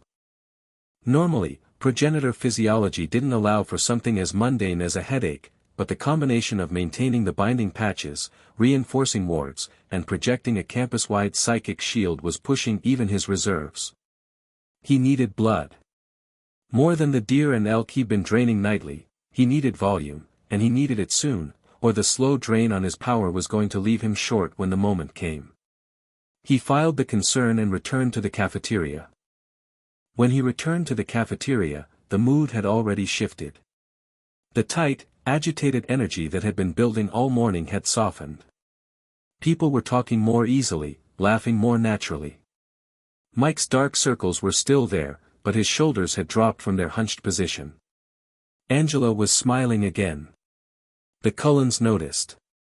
You did something, Alice said, appearing at his elbow with the silent precision he'd come to expect. The atmosphere changed. The whole building, it's like someone turned down the volume on everyone's anxiety. Localized psychic dampening field. It'll hold for about 12 hours before I need to refresh it. Can you do that for the whole town? Not without draining reserves I need for the binding. The school, yes. Charlie Swan's house, yes, I'll ward it tonight. The reservation is Sam's responsibility, the pack mine provides some natural shielding. But Forks as a whole? He shook his head. I don't have the capacity. Not while maintaining the binding patches. Alice bit her lip, a human gesture, habitual, endearing. People are going to get worse. Yes. By day 4, the nightmares will be nightly for everyone within a 10-mile radius. By day 5, when the binding fails, the psychic pulse of Seraphiel's emergence will be strong enough to cause temporary unconsciousness in unshielded humans. Unconsciousness might be a mercy, Alice said quietly. If he gets free and we can't stop him. We'll stop him. You say that with a lot of confidence for someone who told us we'd need 600 re-engagements. Confidence and realism aren't mutually exclusive. I'm confident because I've done the math and I've seen what this alliance can do when it works together. The realism is what makes the confidence worth something. Alice looked at him for a long moment, her golden eyes flickering with the shadows of futures she couldn't see and the ghosts of visions that kept resolving into static. I hate that I can't see how this ends, she said. Maybe that's a good thing. If the future were fixed, there'd be no point in fighting for it. She considered this. Then she nodded, once, and disappeared back to the Cullen table with the fluid grace of a dancer leaving the stage. Harry warded Bella's house that evening. She watched from the porch as he walked the perimeter of the property, his hand trailing along the fence line, leaving invisible marks in the wood and earth that pulsed with a soft, golden light before fading to invisibility. The wards were multi-layered, a psychic dampening field to block the nightmares, a detection grid that would alert Harry if anything supernatural crossed the boundary, and a physical reinforcement that would make the walls and windows resistant to the kind of force a vampire could bring to bear. It's like watching someone cast a spell, Bella said when he finished. That's because someone is casting a spell. Right. Wizard. I keep forgetting the wizard part. Everyone does. The vampire part is flashier. She was sitting on the porch railing, her legs dangling, a mug of tea in her hands. Charlie was inside, watching a game, the sound of the TV filtering through the walls. The evening was quiet, deceptively quiet, the way Forks always was, the rain-softened silence that could lull you into forgetting what moved beneath the surface. Tell me about the magic, she said. Not the scary parts. The good parts. What's it like? Harry leaned against the porch railing beside her. He thought about how to explain something that had been part of him for longer than it hadn't, the warmth of a spell flowing through his wand, the satisfaction of a perfectly brewed potion, the exhilaration of flight on a broomstick, the quiet wonder of watching Fawkes the Phoenix burn and be reborn from the ashes. It's like having a second language, he said. One that the world speaks back to you. When I cast a spell, it's a conversation, me asking the magic to do something, the magic deciding whether to agree. It's not just power. It's a relationship. That's beautiful. It can be. It can also be terrifying. Magic doesn't care about good and evil. It's a tool, like fire. You can warm a house or burn a city. The responsibility is on the person wielding it. And you chose warming. Not always. I've burned things too. People. Places. He paused. The evening pressed close around them, the porch light casting a warm circle that felt like the last safe place in the world. There was a war, before the vampire thing. A dark wizard, Voldemort, who tried to conquer our world. I was the one who had to stop him. I was 17 when it ended. 17. She said the word like she was tasting it. Testing its weight. Finding it impossible. Young. Stupid. Terrified.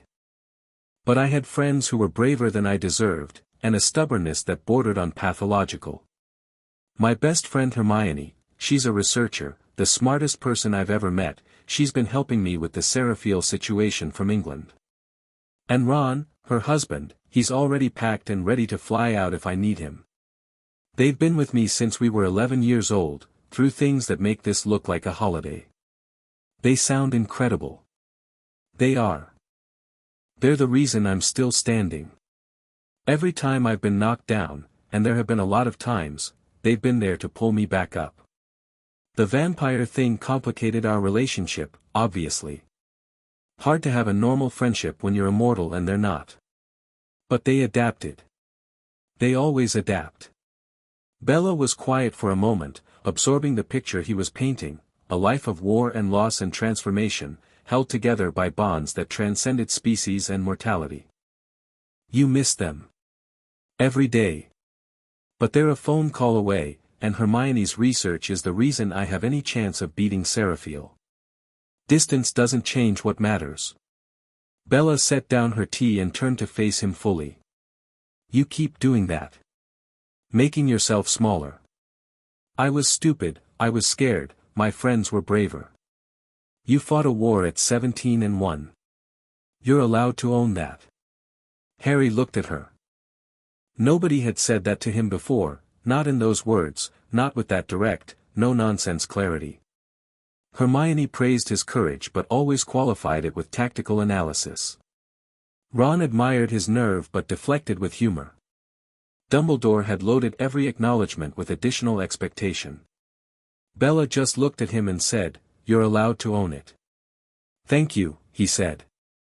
And meant it with a depth that surprised him. She reached for his hand. He gave it. Cold and warm, dead and living, ancient and young. Their fingers intertwined with the natural ease of something that had been waiting to happen. "For days," she said. "For days. When this is over, when you've beaten the ancient evil and saved the town and done all the hero stuff, I want you to take me somewhere.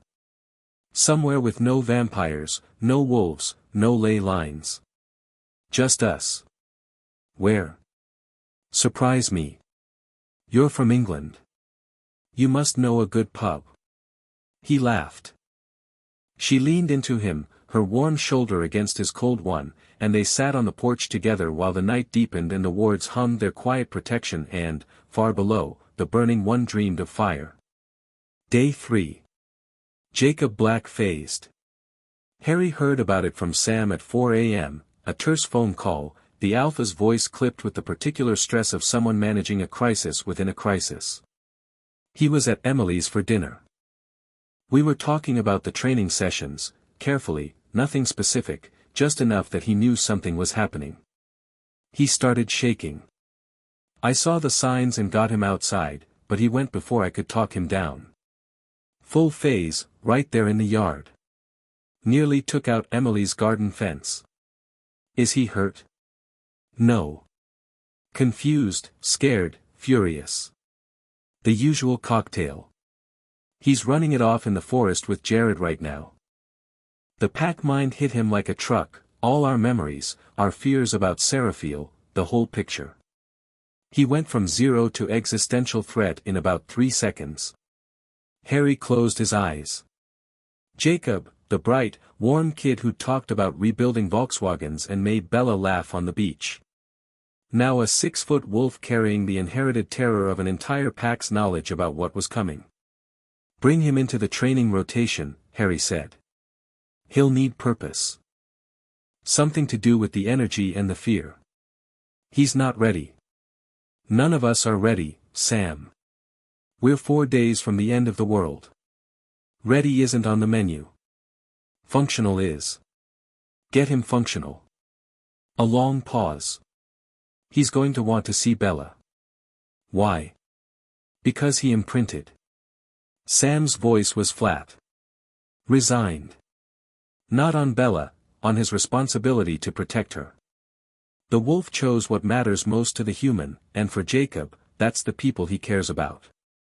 Bella, Billy, his sisters. He'll want to be near them. Harry processed this. Imprinting, the wolf's version of supernatural bonding. Not romantic, not always, but primal.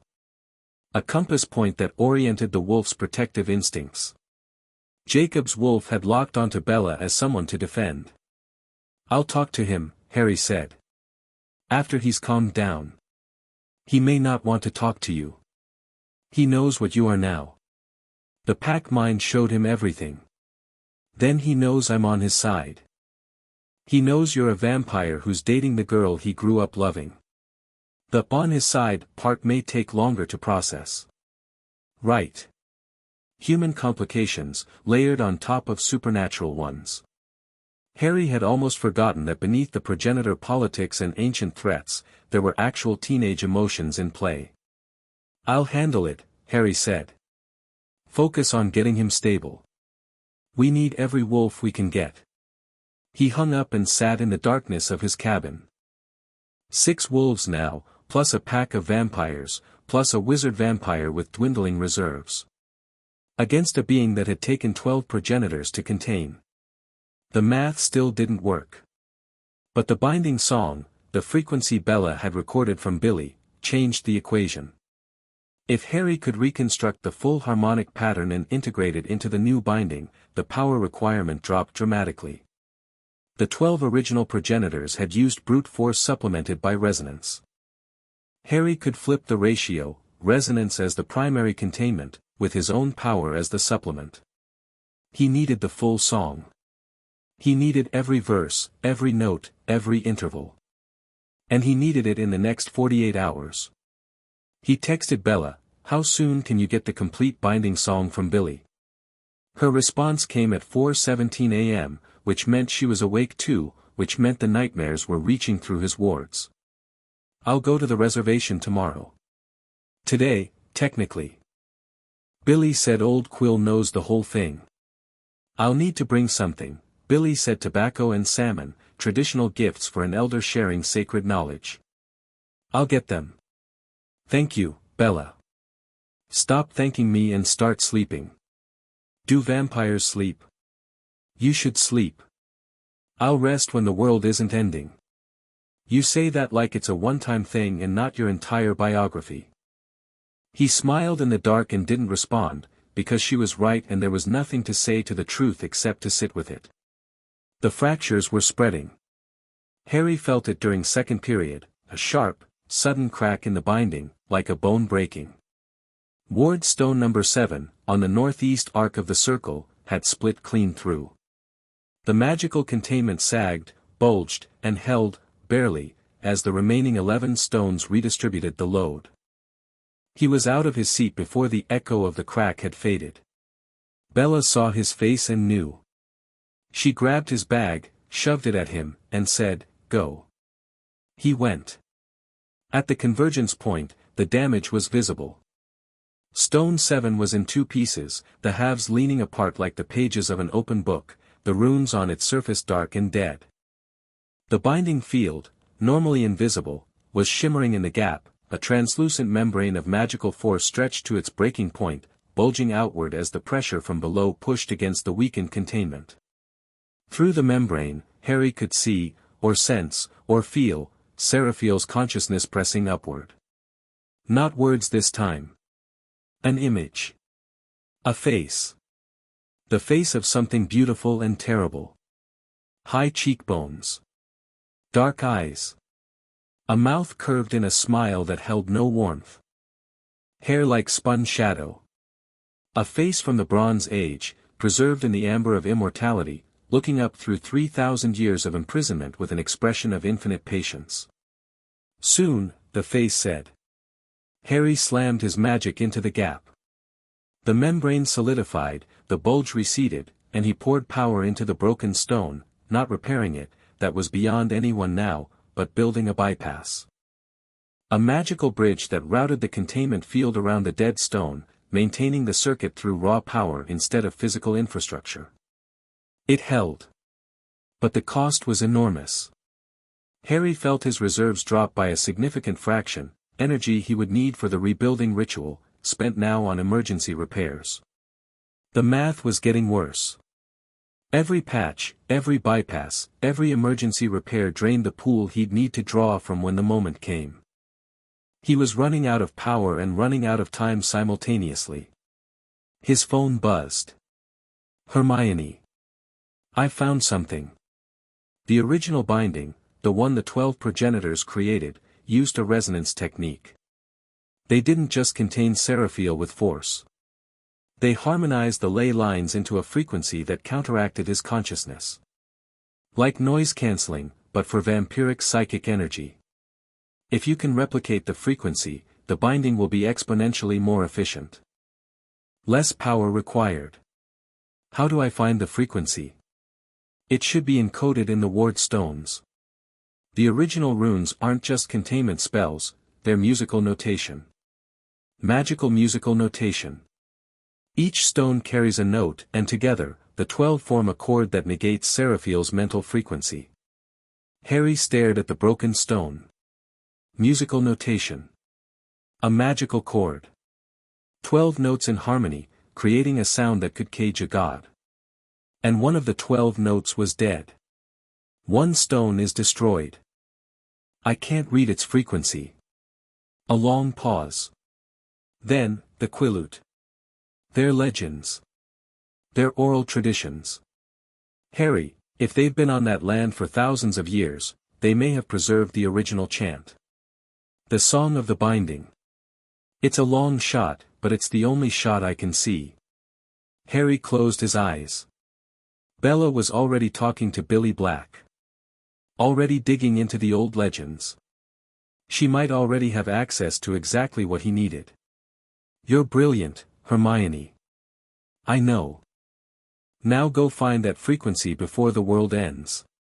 He found Bella at Charlie's house that evening, sitting at the kitchen table with a notebook full of handwritten notes and a look on her face that was equal parts excitement and exhaustion. Billy talked to me for 3 hours, she said. 3 hours, Harry. He knows everything. Well, not everything, but he knows stories that aren't in any book, stories that have been passed down through the Black family for generations. And there's one, she flipped through her notebook. There's one about the binding song. Harry's heart, or the thing that served as his heart, stopped. Tell me. Billy says the eldest legends, the ones that predate even the spirit warrior stories, talk about a time when the Cold Ones walked the earth openly. The worst of them was called the Burning One, and he devoured everything he touched. The spirit world sent 12 warriors of his own kind to imprison him, and they sang a song that put him to sleep. The song was taught to the Quileute elders as a sacred trust, a melody to be preserved, never forgotten, in case the Burning One ever stirred. Does Billy know the song? He hummed part of it for me. I recorded it on my phone.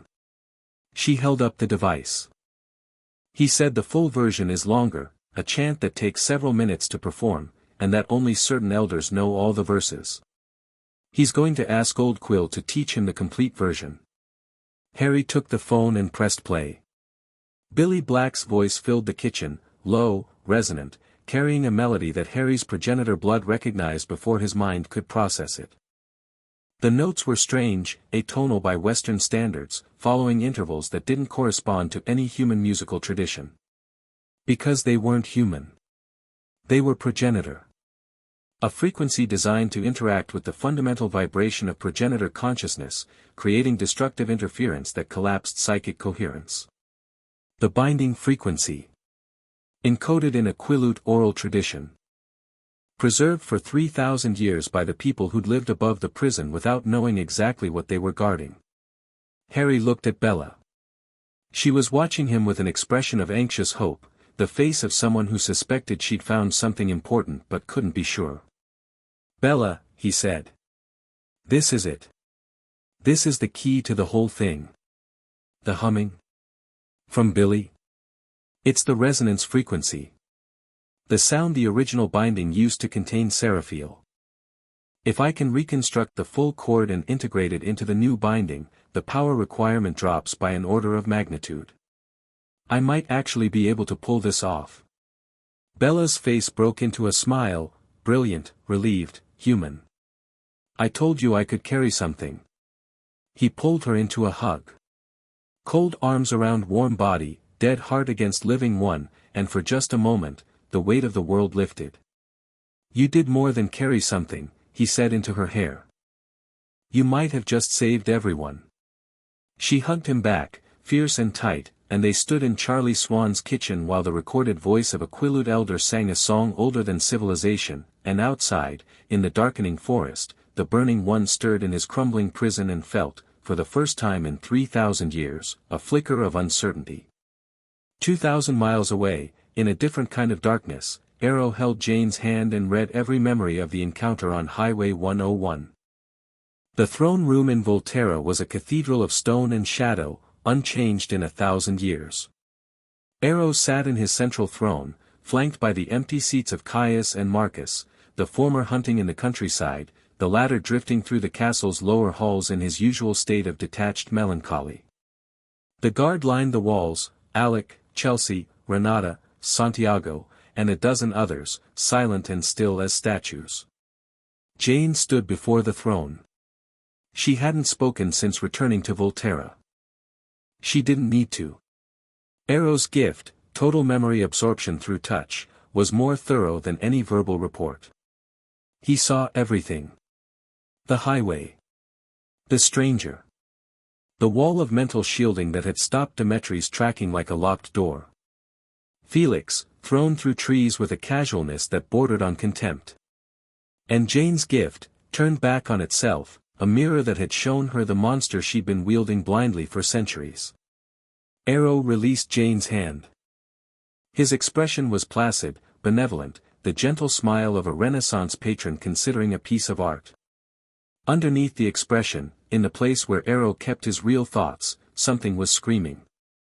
A progenitor. Alive. Active. In the open. The implications cascaded through his ancient mind like dominoes falling. If the vampire world learned that the firstborn still existed, the mythology that underpinned Vulturi authority would collapse. The Vulturi ruled because they claimed to be the ultimate expression of vampiric power. The progenitors were the proof that they weren't. Every coven that chafed under Vulturi law, every nomad who resented Vulturi control, every ambitious vampire who'd ever dreamed of a different order, they would all see the progenitor as a banner to rally behind. And this one was powerful. Impossibly powerful. The memories in Jane's mind showed a being that had deflected 3 Vulturi gifts simultaneously and dispatched their best fighters without visible effort. Arrow couldn't destroy him. The report made that brutally clear. But Arrow hadn't survived 3,000 years by relying on destruction alone. He'd survived by being smarter, more patient, and more willing to adapt than anyone else in the room. If the progenitor couldn't be eliminated, he could be managed. Contained. Manipulated. Drawn into a relationship that the Vulturi could shape and control. Or, failing that, he could be isolated. Surrounded by enemies. Stripped of allies until he was powerful but alone, and powerful but alone was a problem that time and patience could eventually solve. Arrow smiled. The gentle, benevolent, terrifying smile of someone who had just decided to rewrite the world's political map. "Prepare the full guard," Arrow said, his voice a whisper that carried to every corner of the stone chamber. "We're going to Washington." Jane looked up. The fear in her red eyes was naked and raw, the fear of someone who touched something that had changed her fundamentally and wasn't sure what she'd become. "Master," she said. "He reflected my gift. He's immune to everything we have." "Not everything, dear one." Arrow's smile widened. "He has something we can use. Something that immunity cannot protect." "What?" "A human girl. People he cares about. A town he's chosen to defend." Arrow folded his hands in his lap, his red eyes gleaming in the torchlight. "The most powerful creature in the world is still vulnerable if he loves. And love, my dear Jane, is the chain that has bound greater beings than progenitors." The throne room was silent. The guard waited. And in the darkness of the oldest vampire institution in the world, the machinery of empire began to turn. Back in Forks, Harry stood in Charlie Swan's kitchen with Bella in his arms and the binding song playing on a loop on her phone, and he had no idea that the second storm was already heading his way. But he could feel it. Not the Vulturi specifically, that was too far, too faint, shielded by Arrow's own ancient protections. Just a general sense of convergence. The feeling that all the threads of his life, the progenitor blood, the wizard's war, the ancient evil below, the fragile alliance above, the girl in his arms who smelled like rain and Frisia, were drawing together toward a single point. A point he couldn't see yet, but was approaching fast. For days had become 3. The binding was crumbling. The nightmares were spreading. Jacob Black was running through the forest in wolf form, screaming through the pack mind. The Vulturi were mobilizing. And somewhere in England, Hermione Granger was probably still awake, still researching, still fighting the war from a distance the way she always had, with knowledge and love and a refusal to accept that the odds were against them. Harry held Bella tighter. She didn't ask why. Some things didn't need words. Chapter 4 End. Chapter 5, The Awakening. The last ward stone broke at 3:47 a.m. on a Thursday. Harry was in the clearing when it happened. He'd been there for hours, feeding power into the crumbling binding the way a medic poured blood into a dying patient, not to heal, but to buy seconds. Minutes. Whatever the system would give him before the inevitable. He'd spent the previous 2 days doing everything he could. The preparation had been exhaustive, relentless, and terrifying in its insufficiency. Day 4 had been the magical defenses. 47 individual traps seated across a quarter-mile radius around the convergence point, tripwires that would erupt in walls of flame, gravity traps that would increase the pull of the Earth tenfold in localized zones, concussive wards that would detonate on contact with progenitor-class energy, disorientation hexes that would scramble spatial awareness, binding snares that would lock around limbs with unbreakable magical rope, and, Harry's personal favorite, 3 modified reducto mines buried beneath the main approach paths, each one packing enough explosive force to crater a football pitch. Jasper had helped design the placement, mapping kill zones and choke points with the cold efficiency of a general preparing a battlefield, while Emmett had served as the test dummy, walking the perimeter to trigger the non-lethal traps and reporting back on their effectiveness with the cheerful resilience of someone who genuinely enjoyed being blasted across a clearing. Day 5, today, the final day, had been the song. Bella had delivered. Old Quill had sung the full binding song for her the previous afternoon, 12 minutes of atonal chanting recorded on her phone while she sat cross-legged in Billy Black's living room with tears running down her face. Not from sadness. From the sheer weight of it, the resonance of a melody that carried 3,000 years of guardianship, 3,000 years of a people standing watch over something they didn't fully understand but knew mattered. When she'd brought the recording to Harry, her hands had been shaking. He'd spent 4 hours transcribing the frequency, mapping the harmonic intervals, and integrating the pattern into his reconstruction plan. With the song, the power requirement for the new binding dropped by roughly 80%. Without it, the ritual would have required the full reserves of 12 progenitors. With it, Harry could do it alone, barely, with nothing left over, running his magical reserves down to absolute zero. But he could do it. The difference between impossible and merely insane. Hermione had confirmed the math from London, running parallel calculations using Department of Mysteries archives that only she had the clearance and the stubbornness to access. Ron had sent a text that said simply, "You've got this, mate. And if you don't, I'll be very cross." Which was Ron's way of saying he loved Harry and was terrified, and Harry had smiled in the dark and texted back a thumbs up and gone back to feeding power into a dying binding. But none of that mattered if the binding failed before they were ready. Stone number 4 cracked at 3:47 a.m. Harry felt it through his palms, a sharp, clean snap that traveled through the earth like a shockwave. The binding field convulsed. The remaining stones flared white-hot as they absorbed the redistributed load, and for one terrible second, the containment held. Then stone 9 went. And stone 2. And the central obelisk, already fractured, already held together by nothing but Harry's magic, split in half with a sound like the world breaking. The containment field collapsed. Harry threw himself backward as the ground beneath the stone circle exploded upward. Earth, rock, tree roots, and fragments of 3,000-year-old ward stones erupted into the air in a geyser of displaced matter. The ley lines screamed, a psychic shriek that Harry felt in his teeth, in his bones, in the deepest part of his progenitor consciousness. The convergence point, freed from the binding that had constrained it for millennia, vomited raw magical energy into the sky like a volcano of pure force. And from the crater, rising through the debris and the light and the screaming earth, something stood up. Harry had imagined this moment. He'd prepared for it, strategized around it, war-gamed it in his mind 100 times. None of that preparation had been adequate. Seraphiel was beautiful. Not the cold, crystalline beauty of venom-turned vampires. Not the enhanced, magnetic attractiveness that Harry himself projected. Something older. Something fundamental. A beauty that predated human aesthetics, that spoke to the part of the brain that existed before language, before culture, before civilization. He was tall, taller than Harry by half a head, with skin the color of burnished bronze and hair like liquid shadow that moved as if stirred by a wind that wasn't there. His eyes were black. Not dark brown, not deep amber. Black. Depthless, lightless, the eyes of something that had looked at the world for 5,000 years and found it wanting. He wore nothing.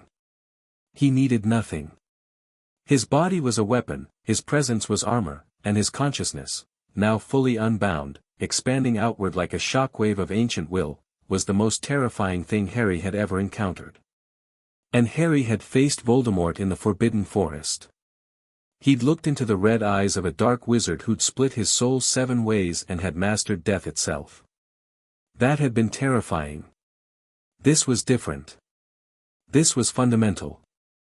Voldemort had been a human who'd made himself into a monster. Seraphiel was a monster who'd never been anything else, not because he chose it, but because he'd been born before the concepts of good and evil had been invented. He existed in a moral framework older than morality itself, where power was identity and identity was power, and the strong survived because surviving was what the strong did. Seraphiel stood in the crater of his former prison and breathed the open air for the first time in 3,000 years. His chest expanded, not because he needed air, but because the sensation of it, cool and wet and heavy with rain, was something he hadn't felt since the Bronze Age. His eyes closed for a moment. When they opened, they carried the particular weight of someone experiencing a sensation so old they'd forgotten what it meant. Then he looked at Harry. The weight of that gaze was physical. Harry felt it press against his occlumency shields, not an attack but an assessment, a progenitor measuring another progenitor with the practiced eye of a predator evaluating potential competition. The black eyes moved over Harry's face, his stance, his magical signature, cataloging and categorizing with the speed of something that had been doing this since before the pyramids were built. Child. The word again. Not spoken. Projected directly into Harry's consciousness through the shared blood that connected all firstborn. But this time it carried layers, not just dismissal, but something richer. Curiosity. Amusement. And, buried deep beneath both, the faintest trace of recognition. You repaired my cage. Seraphiel's mental voice was vast, resonant, carrying harmonics that made Harry's thoughts vibrate in sympathy. Patched it. Reinforced it. Fought to hold it together while I tore it apart from inside. You are persistent. I've been told, Harry said aloud. His wand was in his hand, he didn't remember drawing it, but his body had made the decision faster than his mind. Welcome back. How was the nap? Seraphiel's mouth curved. Not a smile. Something older, more predatory. The expression of a cat watching a mouse say something clever. 3,000 years. The ancient progenitor stepped out of the crater. The earth trembled beneath his feet, not from weight, but from proximity. His mere presence was disrupting the local geology, the ley lines bending toward him like iron filings toward a magnet. 3,000 years of darkness. Of silence. Of dreaming about a world that moved on without me. Do you know what that does to a mind, child? I can imagine. No. You cannot. Seraphiel raised his hand, and the forest responded. Trees within 100 feet shuddered. Leaves blackened and curled. The grass beneath his feet withered and died in an expanding circle of decay. He was feeding. Not actively hunting, not targeting, just existing, and his existence drew life force the way a black hole drew light. Passive. Automatic. The natural state of a progenitor starved for 3 millennia. Harry felt the drain. Even at this distance, 20 feet, he could feel Seraphiel's presence pulling at his own energy, trying to siphon his reserves. His progenitor blood resisted, his magical shields held, but the pull was constant and strong, like walking against a current. You don't have to do this, Harry said. The world has changed, Seraphiel. The old ways are gone. There are new structures, new balances, new cages. Seraphiel's black eyes hardened. I felt them, from below. The Vulturi and their petty empire. The wolves and their territorial delusions. Humans with their machines and their amnesia, walking above my prison without knowing I exist. Everything I built, the order I created, the hierarchy I maintained, replaced by chaos disguised as civilization. What you built was slavery. What I built was truth. Progenitors at the apex. Lesser vampires beneath us. Humans beneath them. The natural order, child. The food chain. You know it, I can feel it in your blood. The hunger. The power. The knowledge that you could rule if you chose to. You walk among them as an equal, but you are not their equal. You are their god. Harry felt the word hit. Not because he believed it, he didn't, he'd rejected that ideology when Voldemort had preached it, but because some part of him, the deep progenitor part, the ancient thing in his blood that remembered what it was to stand at the top of the chain, resonated with Seraphiel's conviction. The temptation wasn't intellectual. It was biological. A pull in the marrow of his bones, urging him to agree, to surrender to what he was, to stop pretending that the distance between him and the humans he protected was anything less than infinite. He could feel Seraphiel's consciousness pressing against his, not attacking but inviting, opening a door into a worldview so ancient and so complete that stepping through it would feel like coming home. This was how Seraphiel had ruled. Not through force alone, though he had force in abundance, but through the seductive certainty of someone who had never doubted his place in the universe. He projected that certainty the way the sun projected heat, effortlessly, overwhelmingly, making everything it touched reflect its own light. And Harry understood, in that moment, why 12 progenitors had been needed to imprison him. Not because of his strength, though he was immeasurably strong. Not because of his speed or his durability or his draining aura. Because of his conviction. Seraphiel believed in his right to rule the way humans believed in gravity, not as an opinion but as a fact, a fundamental condition of existence. Fighting that belief was like fighting the tide. You couldn't argue with it. You could only build walls and hope they held. He rejected it the way he'd rejected the resurrection stone. Not by denying its power, but by acknowledging it and choosing something else. I've been a god, Harry said quietly. They called me the chosen one. The boy who lived. The master of death. Every title they could invent to put me above them. And you know what I learned? Being above them is the loneliest place in the world. It's empty. It's cold. And it's not worth the cost of a single real connection. Seraphiel stared at him. The black eyes were unreadable, vast, ancient, but something flickered in their depths. Not agreement. Not sympathy. Incomprehension. The ancient progenitor genuinely could not understand what Harry was saying. The concept of choosing connection over power was so foreign to his experience, so antithetical to his 5,000-year existence, that it didn't compute. And that, Harry realized, was Seraphiel's tragedy. Not evil. Not madness. Just an inability, born of age and isolation and absolute power, to understand that the beings beneath him were worth caring about. It made him more dangerous, not less. You could reason with evil. You couldn't reason with a blind spot. I'm sorry, Harry said, and meant it. But I can't let you have this world. Seraphil tilted his head. Then stop me. He moved.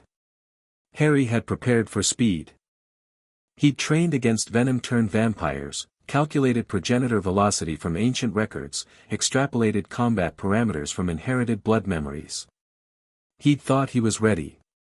He wasn't. Seraphil didn't run. He translated, the same way Harry did, moving through space as a concept rather than a physical act, but faster. So much faster. 3,000 years of dormancy hadn't degraded his abilities, they'd compressed them, stored energy building behind the dam of the binding until his release became an explosion. Harry's shields caught the first blow. A wall of crystallized magic, layered and reinforced and anchored to the ley lines, absorbed an impact that would have leveled a building. The shield held for half a second before Seraphil's fist punched through it like paper. Harry twisted sideways. The fist passed through the space where his head had been and continued into the earth, cratering the ground in a 10-foot radius. Harry's counterattack was automatic, a blasting curse, amplified by progenitor power, that hit Seraphil in the chest and detonated with enough force to splinter every tree in a 50-foot cone behind him. Seraphil didn't move. The curse washed over him like water over stone, leaving scorch marks on his bronze skin that healed before Harry could draw his next breath. Interesting, the ancient progenitor said, looking down at his unmarked chest. You carry the magic of the wand wielders. I have not seen that in many centuries. It stings. He hit Harry before the word stings had finished resonating. The blow connected with Harry's chest and sent him backward through the air, through trees, through the earth itself, plowing a furrow in the forest floor that stretched for 100 yards before Harry caught himself, driving his feet into the ground and anchoring his body with magical force. His ribs were broken. 3 of them, snapped clean, already healing but sending jolts of pain through his body that his progenitor physiology translated as damage assessment, significant, non-critical. Harry spat blood, dark, gold-tinged, and forced himself upright. Seraphil was walking toward him. Not running. Walking. The casual pace of something that didn't need to hurry because it knew, with absolute certainty, that its prey had nowhere to go. Behind the ancient progenitor, the first magical tripwire activated. A wall of fire erupted from the forest floor, brilliant white, magically sustained, burning at temperatures that would melt steel. Seraphil walked into it. The flames parted around him, unable to make contact, deflected by the field of life-draining energy that surrounded his body. The fire died, its energy consumed by Seraphil's passive feeding aura. The second trap triggered. A gravity well, amplifying the Earth's pull tenfold in a 10-meter radius. Seraphil's stride faltered, his foot sank 3 inches into the suddenly denser Earth, and for 1 second, his advance slowed. The third trap, a concussive ward, detonating directly beneath his feet. The explosion lifted him, barely, an inch at most, but disrupted his balance. The fourth, a binding snare, magical ropes erupting from the earth and wrapping around his ankles. He tore through them like spider silk, but it cost him another half-second. The fifth, sixth, and seventh traps fired in rapid succession, a disorientation hex that scrambled his spatial awareness, a reducto mine that detonated with enough force to crater the earth in a 20-foot radius, and a wall of solidified air that materialized directly in his path. Seraphil walked through all of them. Not unscathed, the reducto mine staggered him, the disorientation hex made his next step veer slightly left, but relentlessly. Each trap slowed him by a fraction of a second. Each fraction was a lifetime. Harry counted. 47 traps. At the current rate of activation, they'd buy him approximately 90 seconds of delay. Not enough for the full ritual. But enough to get the alliance into position. 1 second. Harry used it. He sent the signal. A pulse of magic, fired straight up into the night sky, bursting above the canopy in a cascade of golden sparks visible for miles. The call to arms. The forest held its breath. For 1 second, one impossible, stretched, eternal second, Harry knelt alone in the clearing with the binding song building in his throat and a 5,000-year-old predator advancing through the wreckage of his traps, and the only sound was rain and heartbeats and the low, growing hum of ley lines aligning. Then the forest erupted. They came from both sides. From the west, the wolves. 6 of them now, Sam's massive black form leading the charge, his paws tearing the earth, his wolf mind blazing with the combined fury of an entire pack channeled through the alpha bond. Flanking him, Paul and Jared, battle-scarred from 4 days of training, their movements synchronized through the pack mind into a precision that no individual wolf could achieve alone. Behind them, Embry, Quill, and Jacob in a second rank. Jacob was the largest of the younger wolves, his russet fur bristling with the barely controlled energy of a shapeshifter who'd phased for the first time 3 days ago and was running on instinct and fury and the terrible, beautiful simplicity of a wolf protecting its territory. The pack mind bound them together, 6 hearts beating as one, 6 sets of eyes seeing from every angle, 6 minds coordinating movement with a fluidity that no amount of individual skill could match. From the east, the Cullens. All 7, moving in the diamond formation Jasper had drilled into them over 4 days of relentless, punishing training, drills that had broken furniture, cratered clearings, and pushed each of them past the limits of what they'd thought possible. Emmett and Rosalie at the forward points, their combined presence a wall of strength and fury. Carlisle and Esme at the rear, steady as bedrock, their centuries of partnership translating into seamless coordination. Alice and Edward in the midfield, Alice moving blind without her precognition but faster and more adaptive than she'd ever been, Edward reading the pack mind and channeling information to his family in real time. And Jasper at the center, his voice carrying the calm, precise commands of a general who'd been waiting his whole life for a battle worthy of his skills. They converged on the clearing from 2 directions, and for one frozen moment, the tableau held, Seraphiel in the center, surrounded by the wreckage of his prison, his black eyes sweeping the tree-line as 12 hostile combatants materialized around him. The ancient progenitor looked at them, at the wolves, their fur bristling, their teeth bared, their shared consciousness burning with the unified fury of a pack defending its territory, at the vampires, golden-eyed and marble-skinned, arranged in the diamond formation they drilled a dozen times, at Harry, bloodied and broken-ribbed, kneeling in the mud with his wand up and his magic blazing, and his expression shifted. Not fear. Not concern. Something closer to amusement. "You've assembled a menagerie," he said, his psychic voice laced with something that was almost warmth. Almost paternal. Wolves and venom children, fighting alongside a firstborn. In my age, this would have been unthinkable. The lesser species did not stand with us. They knelt before us. Times change, Harry said. People evolve. Even vampires. Evolution is the privilege of the living. We are eternal. We do not change.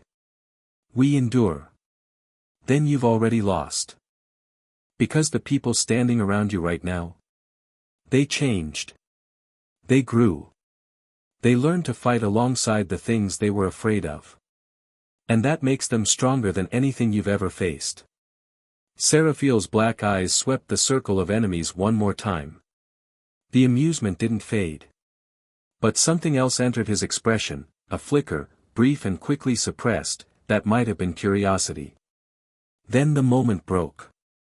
"Jasper!" Harry shouted. "Execute!" The world exploded into violence. The strike team hit first. Emmett launched himself at Seraphiel from the front, not expecting to connect, not trying to damage, just forcing Seraphiel to react to 1,000 pounds of vampire muscle traveling at terminal velocity. Paul and Jared came from opposite flanks simultaneously, their wolf jaws snapping at Seraphiel's arms and legs, their speed in the initial burst exceeding even the Cullens. Seraphiel caught Emmett out of the air with one hand and threw him sideways hard enough to crack the sound barrier. The big vampire hit a Douglas fir and went through it, through the next one, through the third, his body carving a tunnel of destruction before the fourth tree stopped him with a crack of vampire bone and old wood. Paul's jaws closed on Seraphiel's left forearm. The ancient progenitor looked down at the grey wolf attached to his arm with an expression of mild annoyance, then flicked his wrist. Paul went airborne, spinning, his jaws still snapping, and hit the ground 40 yards away in a crater of his own making. He was up in seconds. Wolves were resilient, but the message was clear: direct physical engagement was a temporary measure at best. Jared was smarter. He didn't bite. He lunged, missed deliberately, and used the momentum to circle behind Seraphiel, keeping the ancient progenitor rotating, dividing his attention. Embry joined the dance, and then Quill, 3 wolves orbiting Seraphiel in a tightening spiral, never engaging for more than a fraction of a second, never staying in one place long enough to be targeted. It was buying time. Seconds. Precious, blood-bought seconds. Strike team, maintain rotation. Jasper's voice cut through the chaos. Disruption, go. Alice moved. Without her precognition, useless against a progenitor, she was fighting blind, but 4 days of training had taught her something she'd never known about herself: she was fast. Faster than any Cullen, faster than the wolves in sustained movement, and without the crutch of knowing the future, she'd learned to react instead of anticipate. She darted in, slapped Seraphiel's shoulder, a taunt, not an attack, and was gone before he could turn. Edward was in the pack mind, reading the wolves' shared consciousness, relaying their positions and intentions to Alice in real time. Paul re-engaging from the north, Embry circling south, gap opening at 2 o'clock, Alice used the gap. She came through it like a missile, struck Seraphiel in the back of the knee, the same joint she'd seen Harry target in training, and retreated before the counterstrike could land. Seraphiel's leg buckled for half a second. He caught himself, turned, and his hand swept through the space Alice had occupied a tenth of a second earlier. The disruption team was working. Not fighting, disrupting. Poking, prodding, forcing Seraphiel to react to threats from multiple directions, keeping his attention fractured. Alice was a ghost, appearing and vanishing at the edges of Seraphiel's perception, her small body moving with a speed and precision that the ancient progenitor clearly hadn't expected from something he considered beneath him. Edward was the nervous system of the operation, reading the wolves' pack mind and calling out positions, movements, intentions, turning the telepathy he'd once used as a passive convenience into an active tactical asset. Embry, the fastest wolf, the one Jasper had designated for flanking maneuvers, was running a pattern so complex that even Harry, from his position in the shield, couldn't predict where the brown wolf would appear next.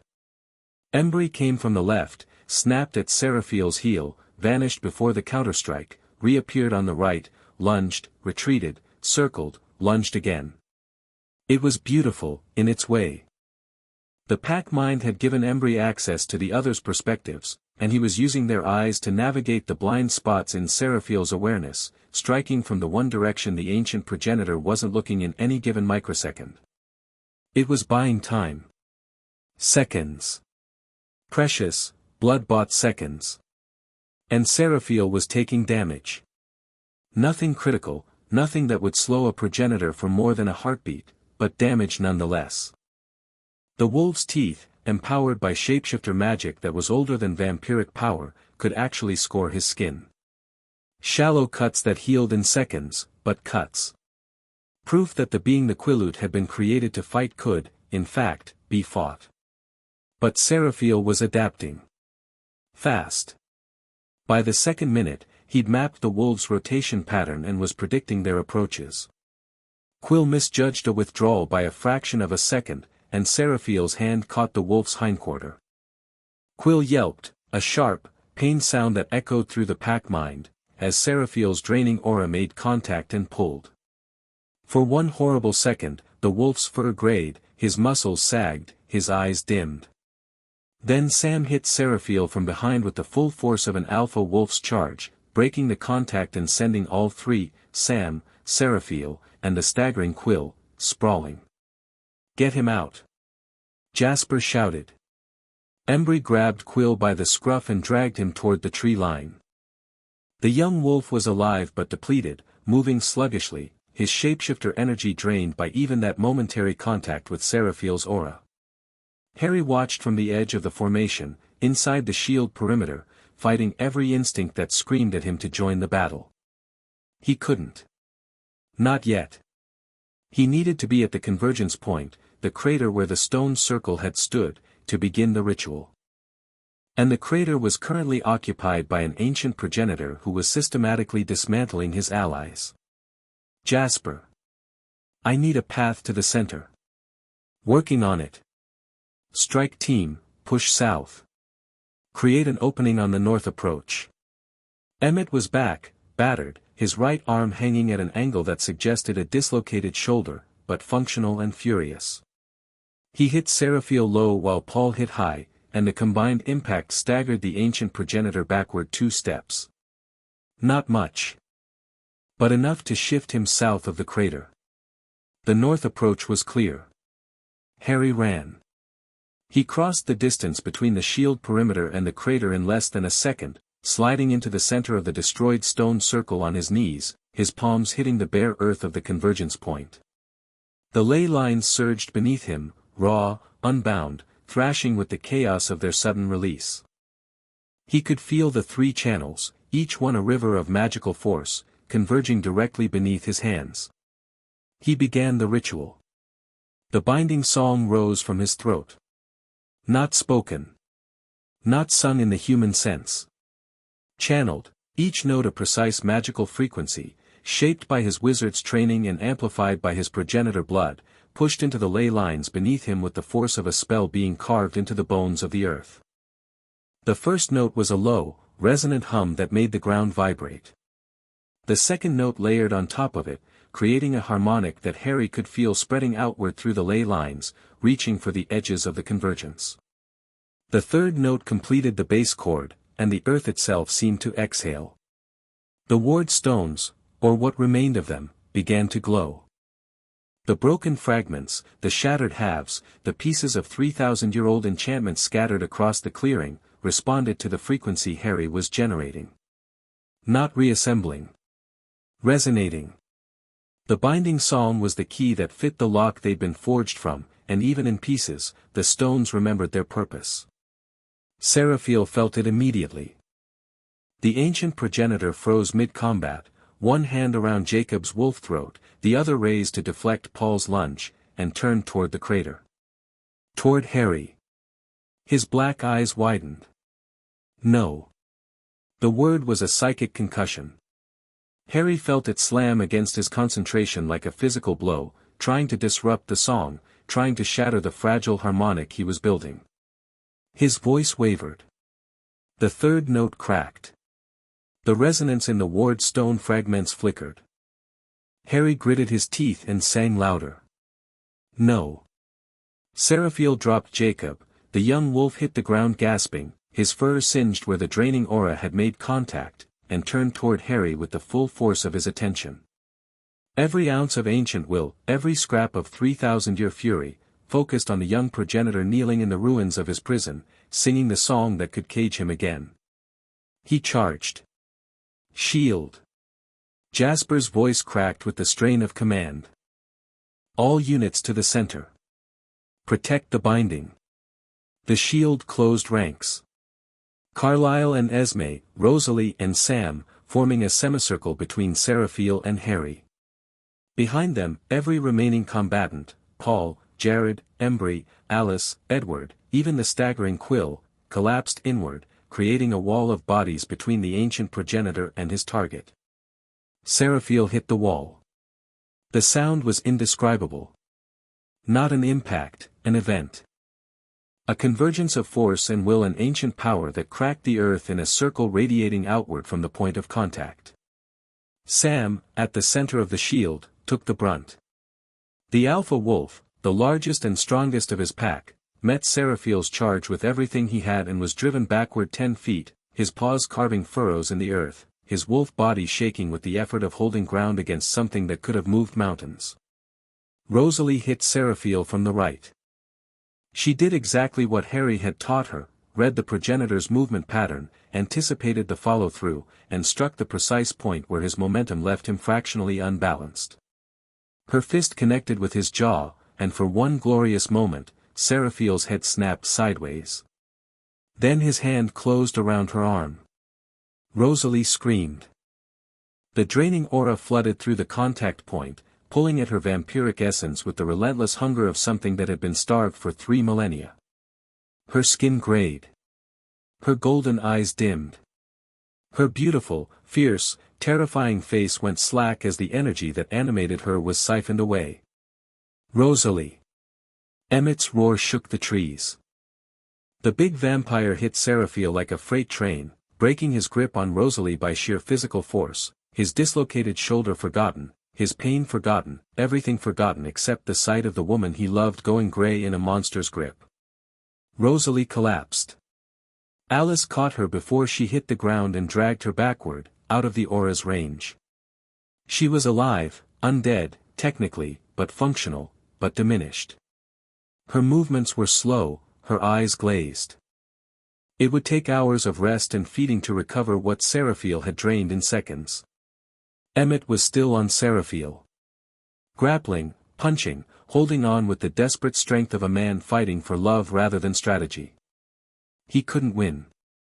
He knew he couldn't win. But he could hold. For 1 second. 2. 3. Each second buying Harry another measure of the song. 4. Seraphiel peeled Emmett off like a bandage and threw him into the sky. The big vampire arced upward, crashed through the canopy, and disappeared above the tree line. The sound of his landing, somewhere far away, was a bass note of destruction. 5 seconds. 5 seconds bought. Harry was on the 6th verse of the song. The ley lines were responding, the 3 channels, still thrashing but now beginning to align, drawn by the frequency Harry was generating toward the harmonic pattern that would lock them into the binding configuration. The ward stone fragments were glowing brighter, their ancient enchantment reactivating, reaching for each other across the broken circle like the hands of people who'd been separated and were finally finding their way back. The binding was rebuilding itself. The song was the blueprint, the ley lines were the materials, and Harry's magic was the force driving the construction.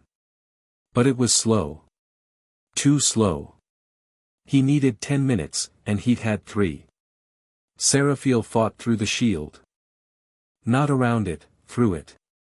He walked into the wall of wolves and vampires and treated them like an inconvenience. Paul latched onto his leg and was dragged forward, his claws scoring the earth. Jared went for the throat and was swatted aside. Carlisle, abandoning his defensive position for the first time in centuries, threw himself at Seraphiel's back and was caught, held, drained for 2 agonizing seconds before Esme's desperate attack freed him. The doctor collapsed, diminished, his golden eyes flickering. The shield was dissolving. Too many wounded, too many depleted. Sam held the center, the Alpha's massive body a final barrier, but even he was flagging, the passive drain of Seraphiel's proximity was eroding his shapeshifter energy with every second of contact. Jacob hit Seraphiel from behind. The youngest wolf, the newest, the one who'd phased 3 days ago and shouldn't have been on this battlefield at all, came out of the darkness at full sprint and slammed into Seraphiel's back with every ounce of his considerable mass. It wasn't tactical. It wasn't part of Jasper's plan. It was pure, raw, teenage fury, the anger of a boy who'd had his world ripped apart and reassembled into something terrifying, channeled through a wolf's body into a single act of violent defiance. Seraphiel stumbled. Only a step.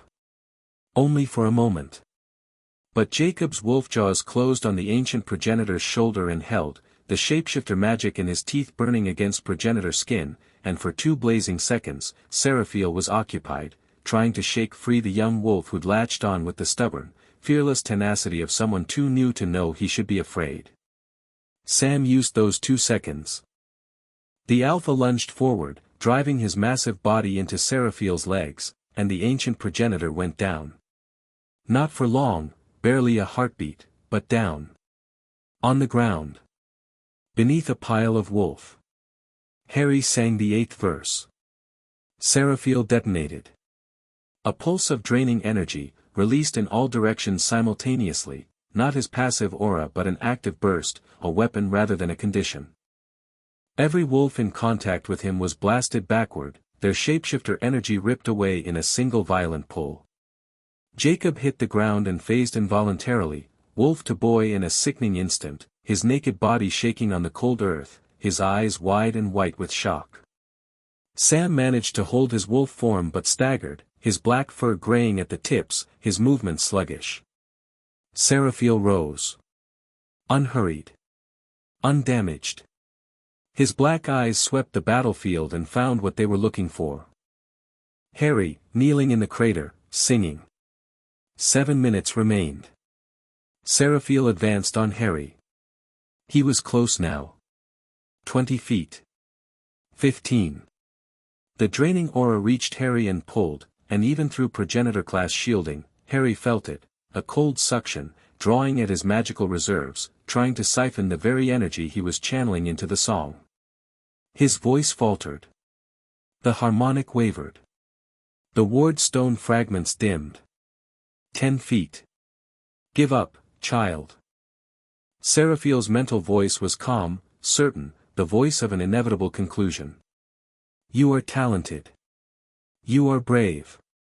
But you are young, and you are alone, and you cannot sing your little song while I tear the breath from your lungs. 5 feet. Seraphiel reached for Harry's throat. And Edward Cullen stepped between them. The bronze-haired vampire didn't charge. Didn't attack. Didn't try to match speed or strength with something he knew, with absolute clarity, outclassed him in every physical dimension. He simply stepped forward and stood in a gap, his body between Seraphiel and Harry, his golden eyes locked on the ancient progenitor's black ones. He was terrified. Harry could see it, the tremor in Edward's hands, the set of his jaw, the way his eyes widened as Seraphiel's draining aura washed over him, and he felt, for the first time, the true scope of what he was facing. This wasn't bravery born from ignorance. This was bravery born from understanding, the clear-eyed, deliberate choice to stand in front of something that could end you, made by someone who knew exactly what they were choosing and chose it anyway. Edward, no, Harry's voice cracked from the song, raw and strained. Keep singing, Edward said. His voice was calm. Not the practiced calm of a century of performance. Not the cultivated composure he'd worn like armor since the day Carlisle turned him. Something realer. Something that had come from the conversation in the hallway, from the questions he'd been asking himself for 3 days, from the quiet hours in the glass house on the ridge when he'd stared at his own reflection and tried to see something worth being. He'd found it. Here, now, in the mud and the rain, standing between a god and the person trying to save the world. Not because he was the strongest. Not because he was the fastest. Not because his gift gave him an advantage. Because it was the right thing to do. And sometimes, the right thing was the only thing, and everything else, the fear, the weakness, the 100 years of self-hatred and penance and performance, just fell away. Seraphiel's hand closed on Edward's shoulder. The draining aura hit Edward like a tidal wave. His skin grayed instantly, faster than Rosalie's, faster than Carlisle's, his venom turned physiology offering even less resistance to progenitor feeding than the others. His knees buckled. His eyes dimmed. The golden irises faded to a dull amber. But he didn't fall. Edward Cullen, the tortured romantic, the brooding mind-reader, the eternal teenager who'd spent a century running from what he was, planted his feet and held. Not through strength. He didn't have enough. Not through speed. That was gone. Not through his gift, telepathy was useless against a mind 5,000 years old. Through will. Through the pure, simple, agonizing determination of a man who'd finally decided what he was willing to die for. Not Bella. Not himself. Not the performance of nobility he'd been staging for 100 years. For the person behind him. The person singing the song. The person who'd looked at him in a hallway and said, "Stop punishing yourself and start living." Edward held for 3 seconds. 3 seconds of Seraphiel's full draining power, poured into a venom-turned vampire with no progenitor resistance, no magical shielding, no defense except the bloody-minded refusal to let go. 3 seconds that let Harry complete the 9th verse. Then Edward's legs gave out, and he crumpled, and Seraphiel stepped over him. Edward! Alice's scream cut through the battlefield. But Harry had what he needed. The 9th verse completed the harmonic. The ley lines locked into alignment with a sound that wasn't sound, a deep, subsonic resonance that everyone on the battlefield felt in their chests, in their skulls, in the deepest part of their beings. The ward stone fragments blazed with light, rising from the ground, floating, orbiting the convergence point in a ring of burning enchantment. The 3 ley lines, fully aligned, poured their combined energy into the song's frequency, and the binding, the new binding, Harry's binding, built from ancient Quileute wisdom and progenitor blood magic and the desperate power of a wizard who refused to lose, began to close. The earth cracked open. Not destructively, constructively. Fissures raced outward from the convergence point in a perfect circle, and from those fissures, light poured upward. Golden, warm, alive. The light of ley line energy being shaped, directed, focused by the song into a containment field that wrapped around the convergence point like a closing fist. Seraphiel felt it. He stopped advancing and looked down at the light rising from the earth around him. His black eyes widened. For the first time, the ancient progenitor looked afraid. "You cannot, I can," Harry said, and sang the 10th verse. The containment field surged. The ward stone fragments, 12 of them, reformed from shattered pieces by the song's resonance, slammed into the earth at 12 equidistant points around the new circle. Each one drove into the ground like a stake, anchoring the ley lines, locking the harmonic into place. The golden light intensified, rising from the fissures in curtains of pure energy that began to converge inward. Seraphiel screamed. Not in pain. In rage. The sound was a psychic hurricane, a blast of ancient fury that shattered trees, buckled the ground, and drove every living thing within 100 yards to their knees. The wolves howled in agony, their pack mind overwhelmed. The Cullens crumpled. Even Harry, at the center of the convergence, shielded by the building binding, felt the scream hit his occlumency like a battering ram. But the song held. The binding held. And Seraphiel, for all his fury, was standing inside a closing cage. He fought it. Of course he fought it. He threw himself at the walls of golden light and they bent but didn't break. He clawed at the ley lines and they flexed but didn't shift. He turned his draining aura to maximum, pulling at the binding's energy, trying to starve it the way he'd starved the old one over 3 millennia, but Harry had learned from the old binding's failure. The song's harmonic was self-reinforcing, drawing from the ley line's own rhythm, replenishing itself faster than Seraphiel could drain it. The 11th verse. Seraphiel locked eyes with Harry through the closing walls of light. The fury was still there, vast and ancient and terrible. But beneath it, buried deep, almost invisible beneath 5,000 years of power and pride and absolute certainty, was something Harry recognized. Loneliness. The loneliness of something that had outlived everything. Every rival, every companion, every world it had known. The loneliness of absolute power, which was absolute isolation, which was the one thing no amount of strength could fix.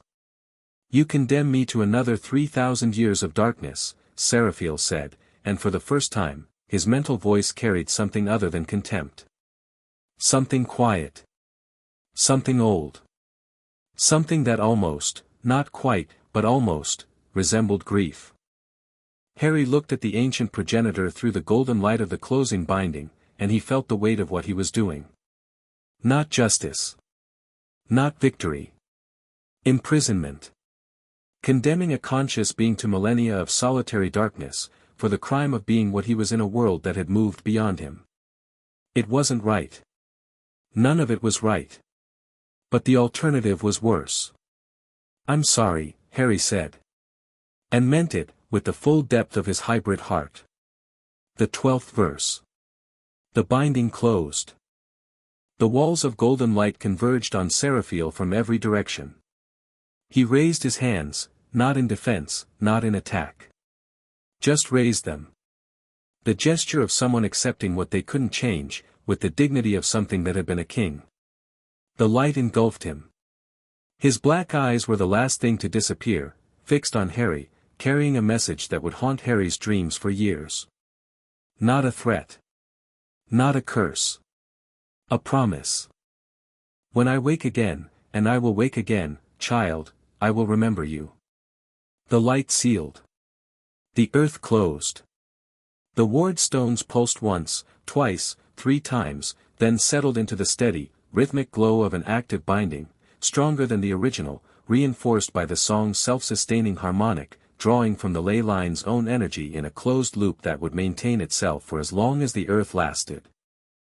The ley lines, finally at peace after weeks of agitation, smoothed into their natural harmonic, the song's frequency integrated permanently into their flow like a new note in a chord that had been waiting 3,000 years to be completed.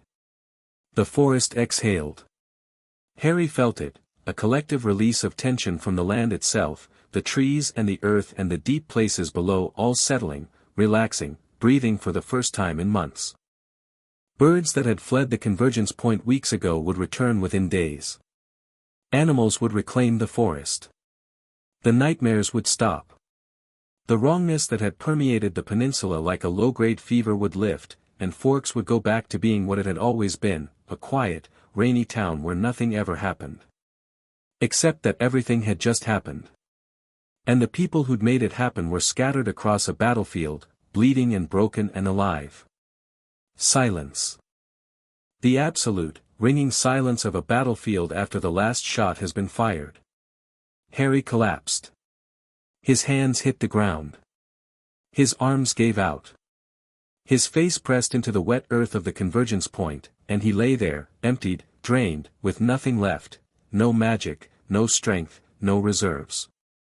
The song had taken everything.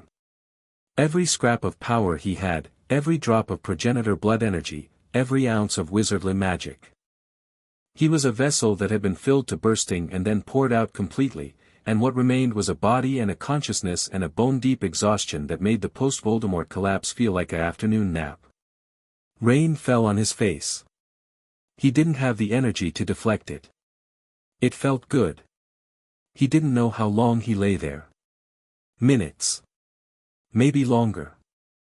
The world came back in fragments, the sound of rain on leaves, the distant whimper of a wounded wolf, the quiet murmur of voices. Then hands. Cold hands, lifting him. Emmett, battered, filthy, one arm still not working right, carrying Harry like he weighed nothing. Hey! You alive in there? Define alive, Harry mumbled. You're talking. Good enough. Emmett carried him to the edge of the clearing. The battlefield spread out behind them like a disaster zone, cratered earth, fallen trees, scorched ground, the furrowed scars of combat etched into the forest floor. In the center, the new stone circle glowed with steady golden light, the 12 reformed ward stones humming their quiet, eternal song. The Alliance was scattered but intact. Sam had phased to human form and was checking his pack. Quill was on his feet again, shakily. Jared and Embry were bruised but mobile. Paul was limping but characteristically refusing to acknowledge it. Jacob, the newest wolf, the one who'd been phased for 3 days and had just fought a creature older than civilization, was sitting on the ground in human form, staring at his own hands with an expression of total shock. Carlisle was kneeling beside Edward. That hit Harry like a bucket of cold water. Edward was lying on the ground, his skin gray and thin, his golden eyes reduced to dim embers in a face that looked like a death mask. The draining, Seraphiel's full power feeding aura, poured into a venom-turned vampire for 3 endless seconds, had taken almost everything Edward had. Alice was at his side, her small hands gripping Edward's, her face a mask of barely controlled terror. Jasper stood behind her, one hand on her shoulder, his own expression locked down behind the soldier's mask he wore when emotions were too dangerous to feel. Rosalie was there too. Still diminished from her own contact with Seraphiel's aura, but upright, functional, and standing guard over the brother she'd spent a century arguing with and defending in equal measure. "He's alive," Carlisle said, his voice carrying the clinical calm of a doctor who'd been treating the impossible for 300 years. "The draining was severe but not terminal. He needs blood, a significant amount, and time. He'll recover." "How much time?" Alice asked. "Days. Maybe a week." Harry looked at Edward's grey face and felt the weight of what the vampire had done. 3 seconds. 3 seconds of agony and draining and slow destruction, given freely, without hesitation, so that a man he'd resented for weeks could finish a song. That wasn't performance. That was real. "Thank you, Edward," Harry said quietly. He didn't know if Edward could hear him. He said it anyway. On the ground, grey-faced and barely conscious, Edward Cullen's cracked lips moved. The word was barely a whisper, barely a breath, but Harry's progenitor hearing caught it clearly. "Living." Harry closed his eyes. Edward had listened. In the hallway, in the conversation, through all the resentment and jealousy and confusion, he'd listened. And when the moment came, he'd chosen to live with purpose instead of penance. To do something real, something selfless, something that had nothing to do with guilt or performance and everything to do with the person he wanted to become. It had almost killed him. But he'd done it. And that mattered more than any amount of speed or strength or mind reading. Harry opened his eyes and looked at the clearing. The rain was falling harder now, washing the blood and debris from the battlefield, turning the scarred earth into mud. The ward stones glowed through the rain, their light steady and warm, a beacon in the darkness. Esme appeared at his side with a thermos. "Blood," she said. "Dear. It's not much, but," Harry took it and drank. The blood hit his system like water on a dying fire, not enough to restore him, not nearly enough, but enough to pull him back from the edge of total collapse. His progenitor physiology began the slow process of rebuilding what the ritual had consumed, drawing from the blood's energy to replenish his magical reserves drop by drop. "Thank you, Esme." She put her hand on his shoulder. Cold against cold. Vampire against vampire. And yet the gesture was purely maternal, a mother's comfort, offered without agenda or expectation. "You saved us," she said simply. "We saved each other." She smiled. It was a real smile, warm and genuine and carrying the full emotional weight of a woman who'd nearly watched her family die and had instead watched them fight and survive. She squeezed his shoulder and returned to Carlisle's side. Harry sat in the rain, drinking blood, watching the Alliance tend to its wounded, and felt something he hadn't felt since the night Voldemort died. Victory. Not clean. Not painless. Not without cost. But victory. The binding held. Seraphiel was contained. The forest was quiet. The ley lines were calm. Jasper appeared at his side. The scarred vampire sat down in the mud without a word, his combat-ready posture finally relaxing into something more human. For a while, they just sat together, two soldiers on a field they'd survived. 87 seconds, Jasper said. What? Total time between the first engagement and the binding closing. I counted. The entire battle was 87 seconds. He shook his head. It felt like hours. That's what combat does. Stretches the seconds. Compresses the hours. You've been in a few. More than I'd like. Jasper looked at the clearing. At the wounded. At Jacob, wrapped in a blanket that Esme had produced from somewhere, shaking but conscious. At Emmett, whose dislocated shoulder had popped back into place and who was already telling Paul, who was actually listening, about the moment he'd been thrown through the canopy. The formation held longer than I expected, Jasper said. Not long enough. But longer. It held because of you. Without the tactical structure, we'd have been scattered in the first 10 seconds. Jasper was quiet for a moment. Then, Maria, the vampire who turned me, she used me for my strategic mind. Made me build armies, design campaigns, orchestrate battles for territory I didn't care about. I've spent 50 years trying to be something other than the thing she made me. The peacemaker. The quiet one. The one who keeps his head down and lets the violence stay in the past. And tonight? Tonight I was what she made me. And it saved lives. He looked at his scarred hands. I don't know how to feel about that. You feel grateful that you had the skills when they were needed. And then you go home, and you hold Alice, and you remind yourself that being a soldier doesn't mean being a weapon. The skill is neutral. What you do with it is the choice. Jasper looked at him. The scarred face softened, not much, but enough. You sound like you've had this conversation with yourself a few times. A few hundred. It gets easier.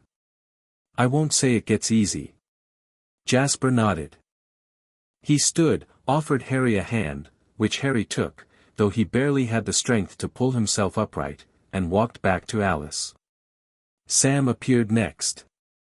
The Alpha had phased back to human form, borrowed a pair of shorts from somewhere, the wolves had learned to stash clothes at strategic points around their territory, and was sporting a collection of bruises that would have hospitalized a normal man. He moved stiffly, his shapeshifter healing working overtime, but his eyes were clear and his jaw was set. He didn't say anything for a long time. He stood beside Harry and looked at the new binding, the 12 reformed ward stones, the golden glow, the steady hum of the song woven into the ley lines. My grandmother was right, Sam said finally. The old stories. The binding song. All of it. Your people have been guardians of this place for 3,000 years. Whether they knew it or not. They knew. Maybe not the details, but they knew the weight. That's why the psalm was sacred. That's why the elders taught it to their children and their children's children. Not as mythology. As responsibility. Harry looked at Sam, this young man, barely 22, who carried the weight of an entire people on his shoulders, and saw something he recognized from the mirror. The look of someone who hadn't asked for the job but would die before they failed at it. You held the line tonight, Sam. You and your pack. We got thrown around like ragdolls. You got thrown around and got back up. Every time. That's what holding the line means. Sam was quiet for a moment. Then, Jacob's going to need help. He saw things tonight. Through the pack mind. He felt what Seraphiel was. He's going to have questions that I don't have answers for. I'll talk to him. When he's ready. And the Alliance? Now that Seraphiel's contained. Harry thought about the treaty, about Sam's insistence that the Alliance was temporary, specific to this threat. He thought about the wolves and vampires who'd fought shoulder to shoulder in the mud and the rain, who'd bled for each other, who'd survived together. That's up to you and Carlisle, Harry said. But for what it's worth, I think what happened tonight changed things. Not the treaty. The people. Sam looked at the clearing. At Emmett, who was helping Paul limp toward the tree line, the two of them exchanging what appeared to be genuinely friendly insults. At Alice, who was sitting beside a barely conscious Edward with her hand in his, while Jared, a Quileute wolf, stood guard beside them without being asked. Yeah, Sam said quietly. I think it did. He nodded once, a gesture that carried more respect than any handshake, and walked toward his pack. And in the crater where an ancient prison had stood, a new one glowed with golden light, built from the song of a people who'd guarded this land for 3,000 years without knowing what they guarded, reinforced by the magic of a wizard who'd died and come back and died again in every way that mattered, held together by the sacrifice of a vampire who'd finally learned the difference between performing heroism and living it. Harry finished the blood, set the thermos down, and looked at the sky. The rain was slowing. Through a break in the clouds, a single star was visible, cold, distant, impossibly far away. And from the direction of the road, approaching fast, a familiar human heartbeat. Bella.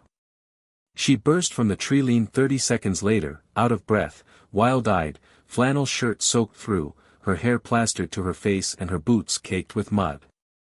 She'd felt the psychic shockwave of the binding's completion from Charlie's house, the sudden release of pressure, the lifting of the ambient dread that had been building for days, and she'd known.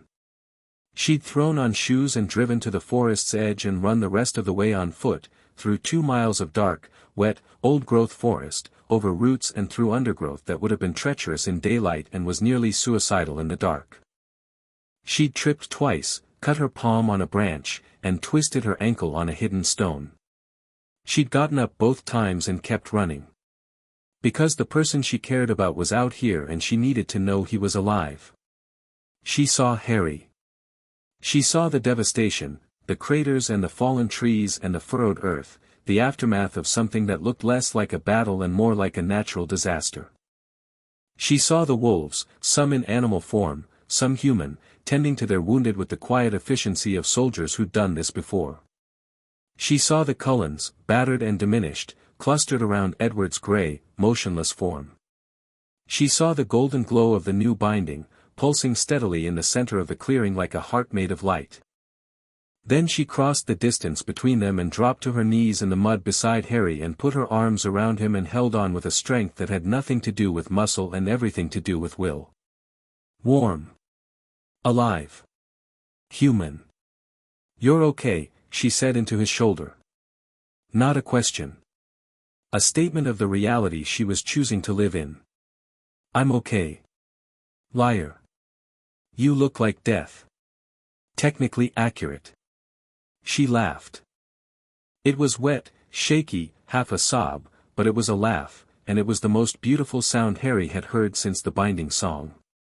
He put his arms around her, carefully, because he was still drained and his coordination wasn't what it should be, and held her against his chest, and the warmth of her body against his cold skin was better than blood, better than magic, better than anything he'd ever felt in either of his lives. They sat together in the mud and the rain, surrounded by the wreckage of a battle that had decided the fate of a continent, and Harry held Bella and let himself feel what he'd been too busy to feel for 5 days, relief. Exhaustion. Gratitude. And something deeper than all of those, something warm and terrifying and utterly, irreversibly human. It was over. Seraphiel was contained. The alliance had held. The ley lines were stable. Everyone was alive, if not undamaged.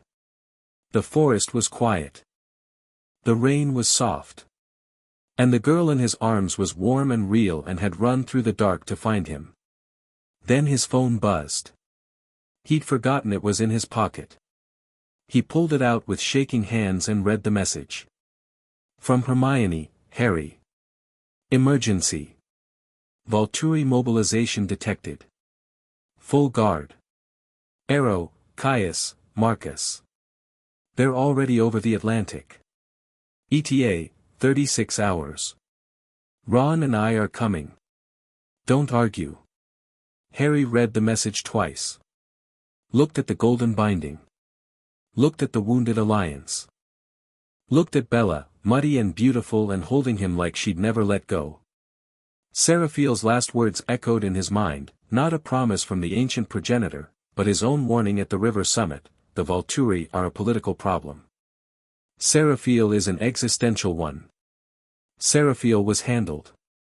The political problem was on its way. Bella, Harry said quietly.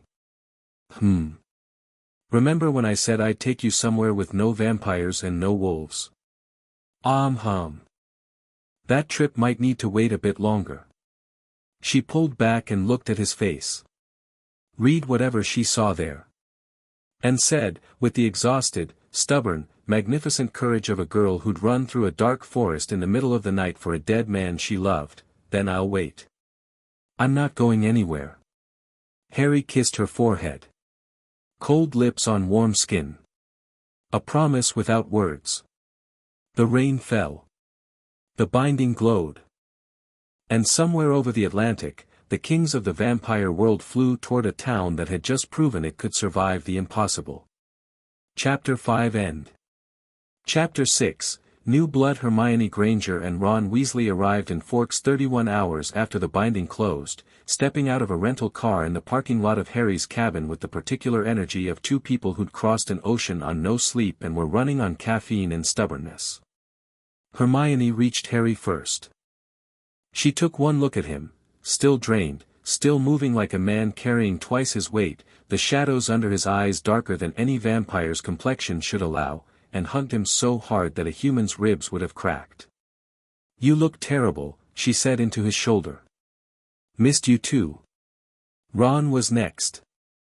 The tall, red-haired wizard clasped Harry's arm and pulled him into the backslapping embrace of a man who'd been imagining worst-case scenarios for a week and was aggressively relieved to find his best friend in one piece. "All right, mate. Better now." "Good. Because I packed for a war and I'd hate to have dragged 40 pounds of dark detection equipment across the Atlantic for nothing."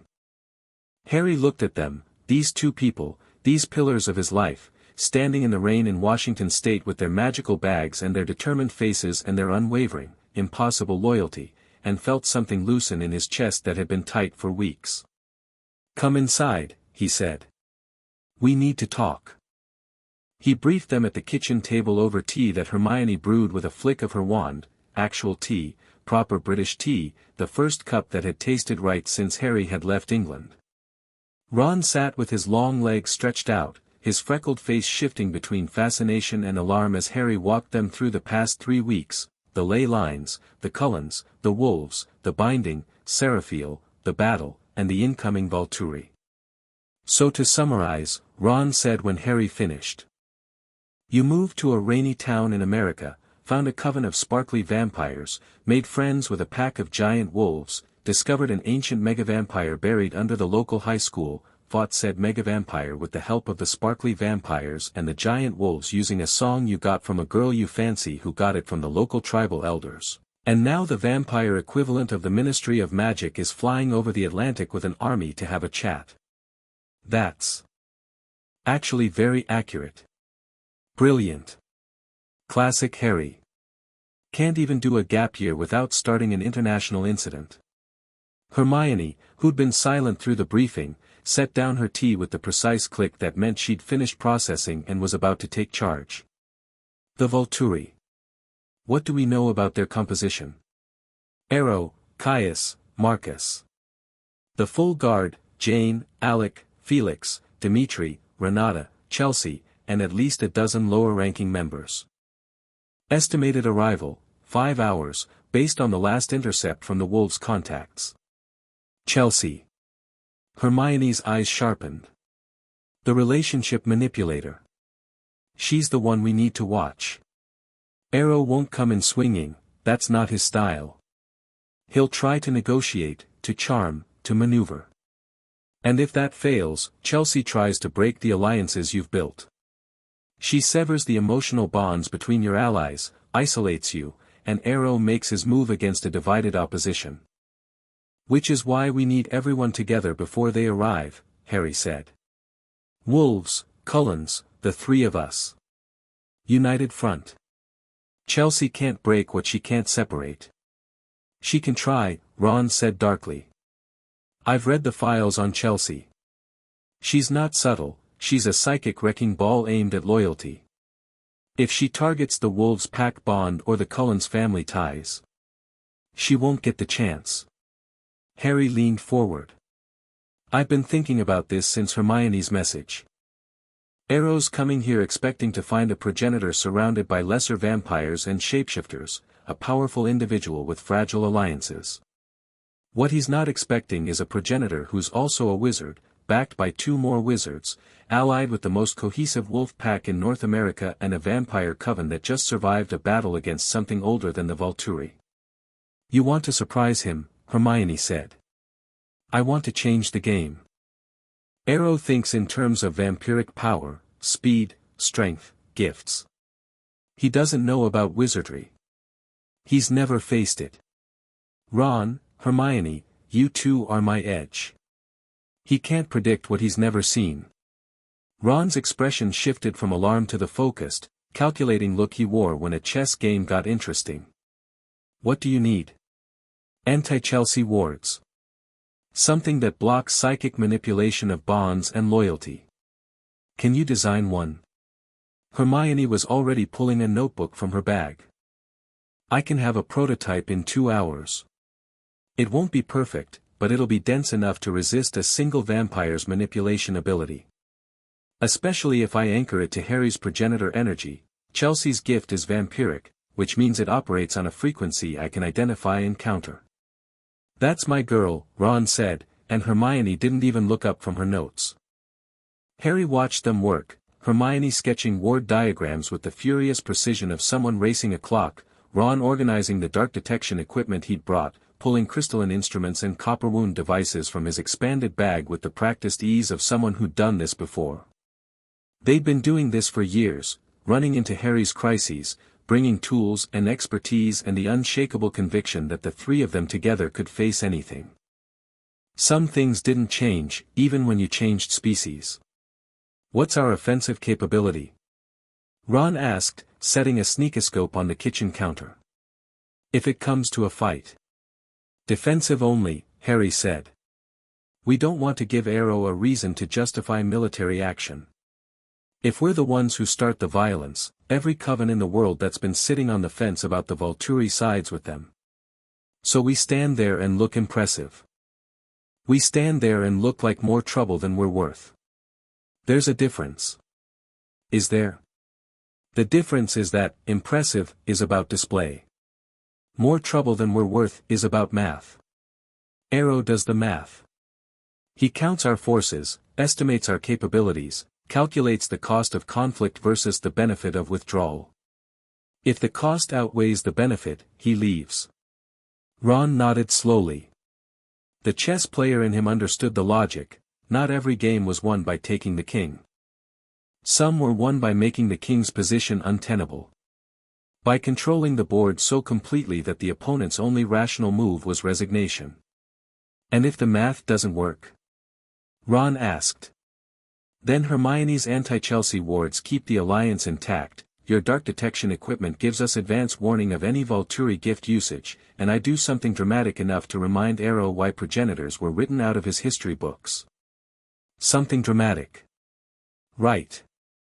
Because you're so well known for restraint. I've matured. Mate, you moved to America and started a war with an ancient vampire god. That's not maturity, that's a lateral transfer of bad habits. Harry smiled. Ron smiled back. And for a moment, sitting in a kitchen in the Pacific Northwest, 3,000 miles from the world they'd grown up in, it felt like the common room at Hogwarts, the three of them against the world, armed with nothing but talent and trust and a spectacular capacity for improvisation. Hermione looked up from her notes. I'll need hair from each member of the Alliance. The anti-Chelsea ward works by anchoring to the specific bond signatures of the people it protects. One strand from each person, woven into the ward matrix. It'll create a network that Chelsea's gift can't penetrate without tripping an alarm. Getting hair from the wolves should be easy, Harry said. Getting it from Rosalie might require body armor.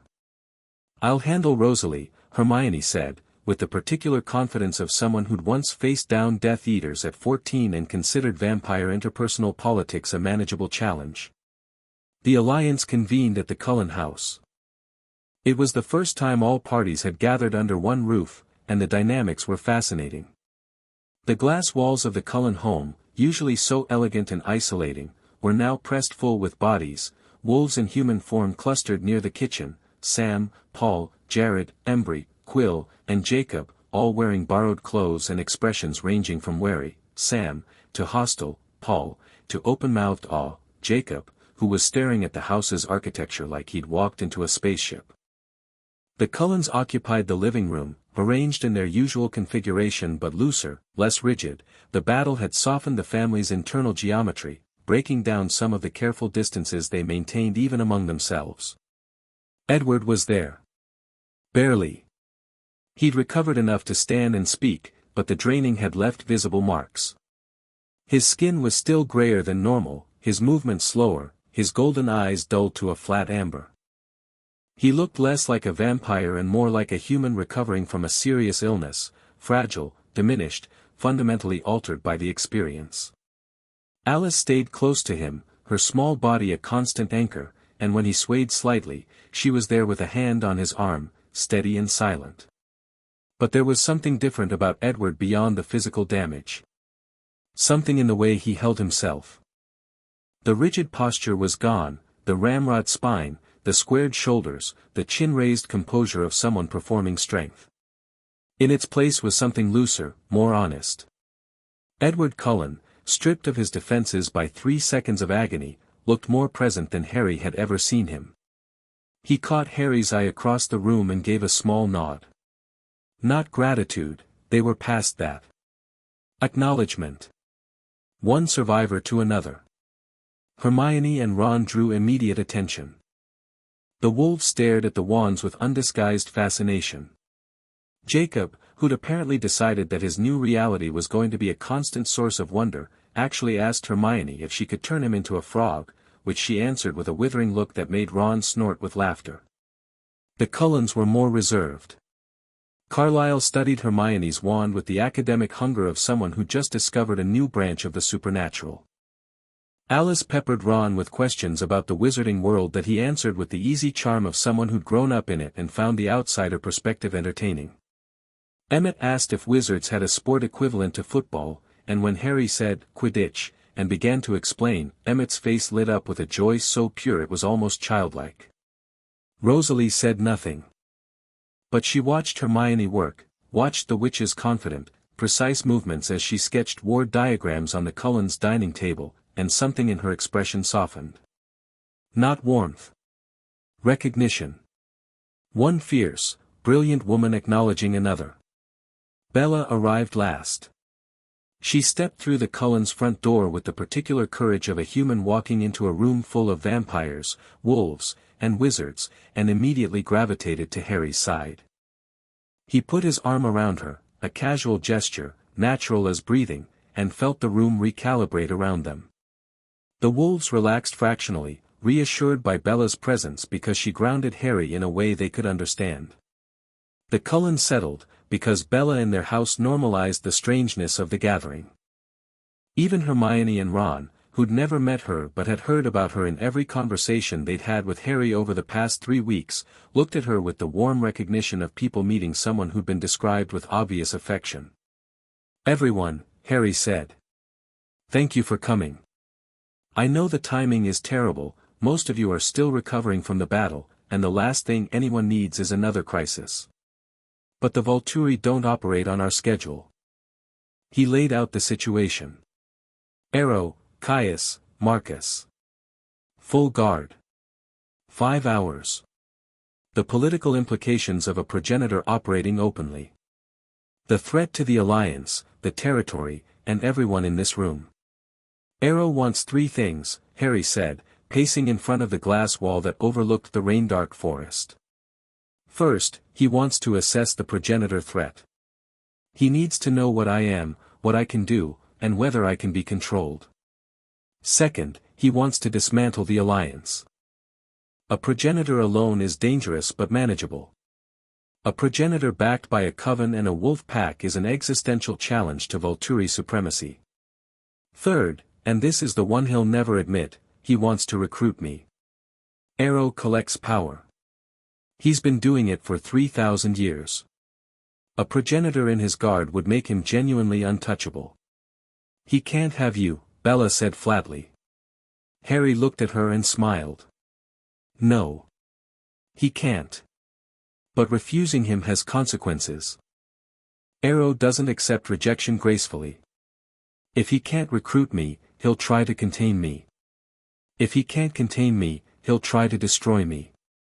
And if he can't do any of those things, he'll go after the people you care about, Hermione finished. Her voice was quiet and dangerous. She'd spent 7 years watching dark wizards do exactly that. Which is why we do this together. United.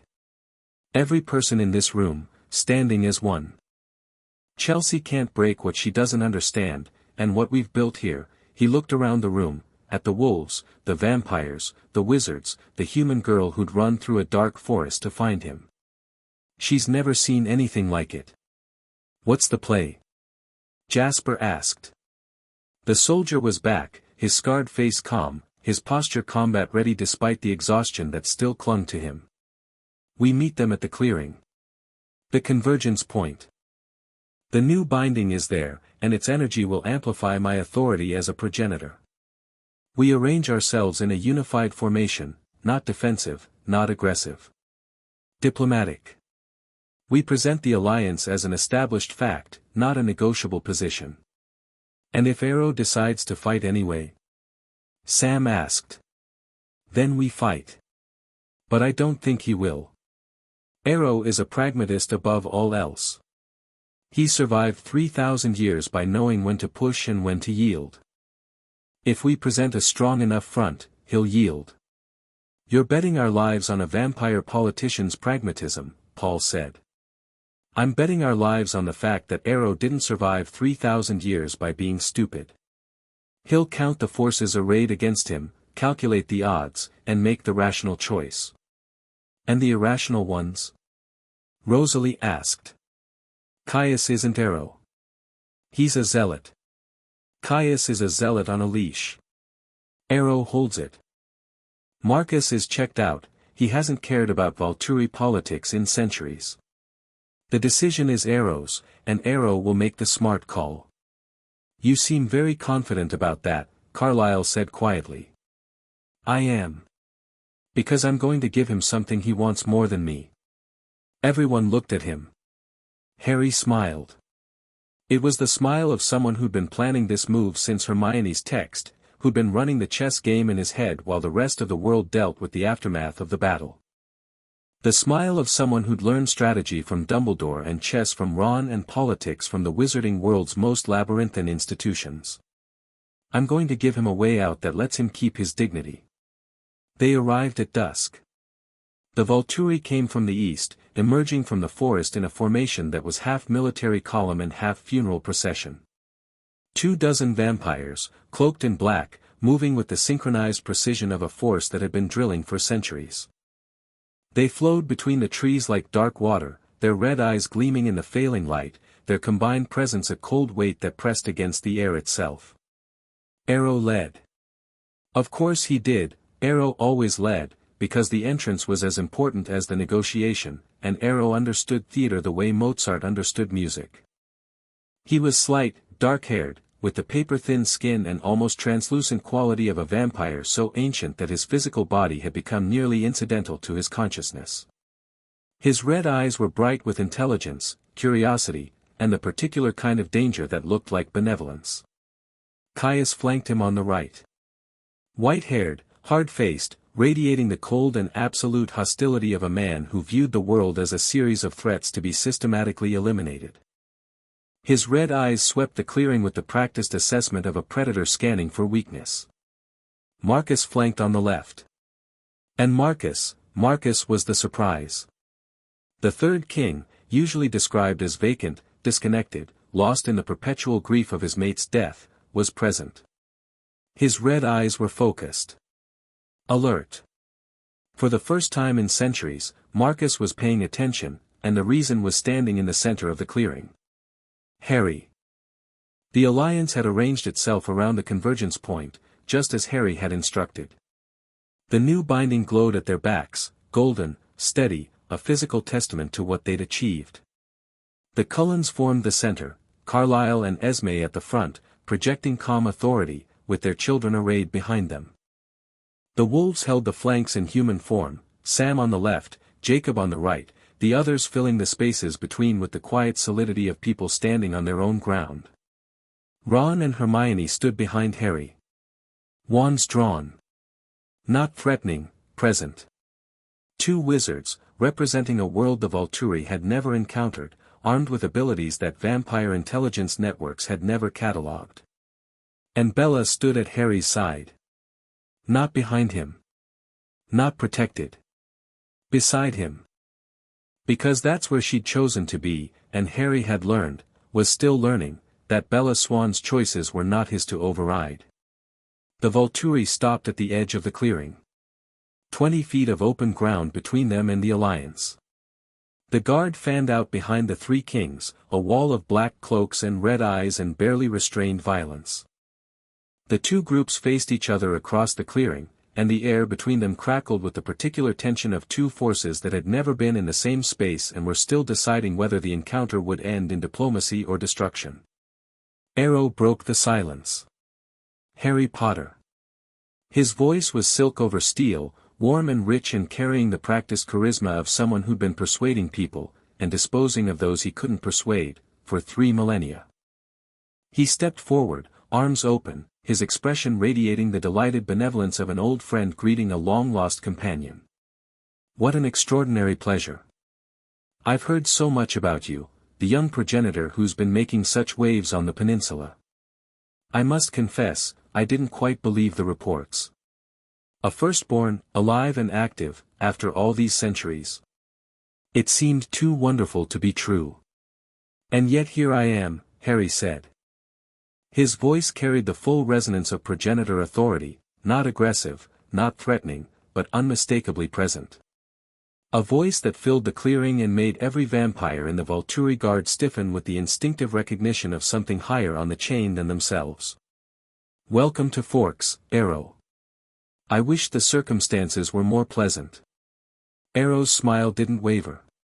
His eyes, though, his eyes were working. Calculating. Scanning the alliance with the rapid assessment of someone who'd spent 3,000 years reading rooms and finding leverage. He saw the Cullens, battered but standing, their formation tight, their golden eyes steady.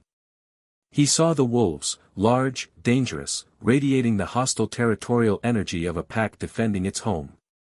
He saw Ron and Hermione, unknown quantities, holding unknown weapons, representing unknown capabilities.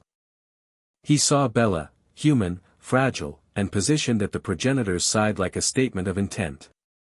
And he saw the binding. The golden glow of the new containment, pulsing steadily behind the alliance. Evidence that the progenitor threat he'd been prepared to manage had already been managed, by the very people he'd come to intimidate. The calculation shifted behind his eyes.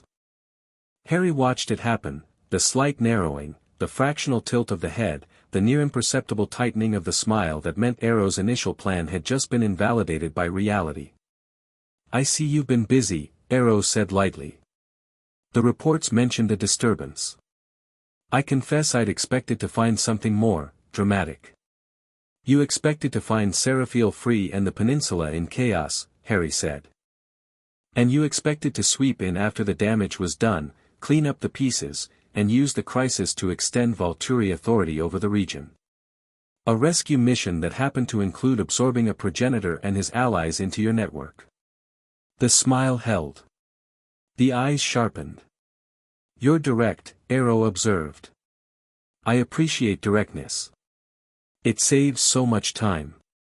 Then let me save us both some more. Seraphiel is contained. The binding is new, stronger than the original, and self-sustaining. He's not getting out again in your lifetime or mine. The crisis that brought you here is resolved. And yet here we are, Arrow said, spreading his hands in a gesture of benign helplessness. Such a long journey. It would seem wasteful to simply turn around. It would be wise. Arrow's smile cooled by exactly 1 degree. Behind him, Caius shifted, his white hair catching the last light, his posture screaming impatience. The guard remained motionless, a wall of black and red. Perhaps, Arrow said, we might discuss the future of this region. The Vulturi have always maintained an interest in the stability of supernatural territories. A progenitor's presence changes the balance of power considerably. Surely you understand that some oversight is warranted? No. The word dropped into the clearing like a stone into a still pond. Simple. Absolute. Arrow blinked. It was the smallest reaction, but Harry caught it, the fractional widening of the ancient vampire's eyes, the micro-adjustment in his expression as the single syllable registered. Arrow was not accustomed to being told no. He was accustomed to being navigated around, placated, negotiated with. But not refused outright. No. Arrow repeated, as if tasting the word for unfamiliar flavors. "This territory is sovereign," Harry said. He stepped forward, past the Alliance's front line, into the open ground between the two groups. His voice carried the full weight of progenitor authority now, not compulsion, never compulsion, but the resonance of something ancient speaking with the certainty of what it was. The Olympic Peninsula, from the coast to the Cascades, from the Canadian border to the Columbia River. Every supernatural being within these boundaries, vampire, wolf, human, wizard, answers to the Alliance. Not to Italy. Silence. Deep, vast, tectonic silence. Caius broke it. "You dare, Caius." Ero's voice was soft, but it cut like a blade. The white-haired king subsided, his fury banked but not extinguished. Ero looked at Harry. Looked at the Alliance behind him. Looked at the binding, pulsing with the golden energy of ley lines channeled through a 3,000-year-old song. And Harry watched the calculation complete itself, the pragmatism overriding the pride, the survival instinct overriding the ego. "A bold claim," Ero said. "And one that would typically be met with considerable resistance from the Vulturi. We are, after all, the recognized authority of the vampire world. Our laws exist for a reason. Our governance ensures stability." "Your governance ensures your power," Harry corrected. "There's a difference. But I'm not here to dismantle your system, Ero. I'm not interested in your throne or your guard or your political network. I have no ambition to rule the vampire world. I want to be left alone, in a territory I've claimed, with people I've chosen. That's all. And if others follow your example, if every powerful vampire decides to carve out a sovereign territory and reject Vulturi oversight, the system collapses. Chaos. The system adapts. The way every system adapts when confronted with a reality it can't suppress. You've spent 3,000 years pretending progenitors don't exist. One standing in front of you. That pretense is over. The question is, do you adapt, or do you break? Ero was silent. His red eyes moved from Harry to the Alliance to the binding and back, and behind the mask of benevolent calm, the oldest and most dangerous political mind in the vampire world was running scenarios at superhuman speed. Harry gave him the out. "I'm offering you something, Ero. Not capitulation, I won't pretend to be under your authority. But cooperation. Recognition. A progenitor who acknowledges the Vulturi's role in the broader vampire world, who doesn't challenge your governance outside this territory, and who stands as a visible deterrent against anyone, vampire, wolf or other, who might threaten the stability you've worked so hard to maintain." Ero's expression didn't change, but Harry could see the gears turning. A progenitor ally, not a subordinate, but an ally, was nearly as valuable as a progenitor recruit. It legitimized the Vulturi's position. Even a firstborn respects our governance, while providing a powerful deterrent against challenges to their authority. Cross us and a progenitor might be persuaded to intervene. It was, Harry knew, almost exactly the kind of arrangement Ero would have proposed himself if he'd had time to think it through. By offering it first, Harry had controlled the narrative, positioning himself as the reasonable party, the one extending an olive branch, while Ero was left in the role of either accepting a generous offer or rejecting it and looking like the aggressor. Politics. Harry hated politics. But Dumbledore had taught him well, and Hermione had taught him better, and the key to winning a political battle was the same as winning a physical one: control the ground. "You ask me to accept a precedent," Ero said slowly, "that could undermine the very foundations of Vulturi authority. I ask you to accept a reality that already exists. I've claimed this territory. I've defended it against a threat your guard couldn't have handled." He glanced at Jane, who stood in the guard's front rank. She flinched, the memory of her own gift reflected back at her still raw, still present, a wound that hadn't healed and might never fully heal. "I've built an alliance that includes species the Vulturi have never successfully controlled. You can oppose that reality and lose, because you will lose, Ero, and we both know it, or you can accept it and gain a powerful partner who has no interest in your empire and every interest in keeping the peace. Arrow was quiet. Behind him, Caius leaned forward and whispered something too low for even Harry's progenitor hearing to catch, which meant it was pitched for Arrow alone, which meant it was almost certainly something aggressive that Arrow would consider and probably discard. Then Harry felt it. A subtle, creeping pressure at the edges of his awareness, not targeting him, but reaching past him, toward the alliance at his back. Chelsea.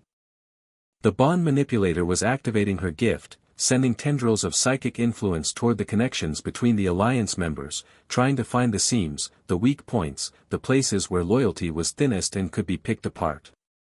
Harry felt the tendrils reach the wolves' pack bond and slide off. The pack mind was a closed system, self-reinforcing, immune to external manipulation by its very nature. Chelsea's gift couldn't get purchase on something it couldn't separate. He felt the tendrils reach the Cullen's family bonds and begin to probe, the connection between Carlisle and Esme, between Alice and Jasper, between Emmett and Rosalie. These were softer targets. Vampiric family bonds, unlike wolf pack bonds, were individual rather than collective, and Chelsea's gift was designed specifically to exploit them. Hermione's ward activated. The anti-Chelsea matrix, anchored to hair from every alliance member, woven into a network of protective enchantment that hummed at a frequency Chelsea's gift couldn't match, flared to life. Invisible to the eye, but unmistakable to anyone with psychic sensitivity. The tendrils hit the ward and shattered. Not deflected, not blocked, disintegrated. The magical protection didn't just resist Chelsea's gift, it was fundamentally incompatible with it, operating on a wavelength that vampiric psychic manipulation couldn't interact with. Chelsea gasped. It was a small sound, quickly suppressed, but Harry heard it, and more importantly, Arrow heard it. The ancient king's eyes flickered, a micro-expression of surprise, immediately controlled, and his gaze moved past Harry to the two figures standing behind him. The two unknown quantities. The ones holding wands. Fascinating, Arrow murmured. His political mask was firmly in place, but the word carried genuine interest, the interest of a collector encountering a new category of specimen. You have protections I haven't seen before. Your companions possess abilities outside the vampiric paradigm. They do, Harry said. And there are more where they came from. An entire civilization's worth, in fact. Hidden from the Vulturi for very good reasons. The implication landed. Arrow's eyes narrowed by a fraction. Not just a progenitor. Not just wolves and a coven.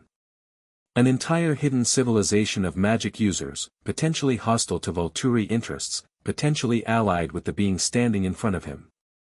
The calculus was getting worse by the second. You present a compelling case, Arrow said, and now his voice carried the measured quality of someone genuinely negotiating rather than performing. But surely you understand that the Vulturi cannot simply cede territory without precedent. Your authority rests on the perception that no one can challenge you, Harry said. I've just challenged you.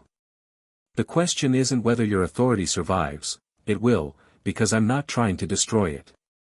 The question is whether it survives by adapting to a new reality or by crashing against it. The clearing was silent. The rain had stopped, and the last light of dusk was fading into twilight. The binding glowed, steady and golden, behind the alliance. The Vulturi guard stood rigid in their black cloaks, red eyes flickering between their masters and the unprecedented force arrayed against them.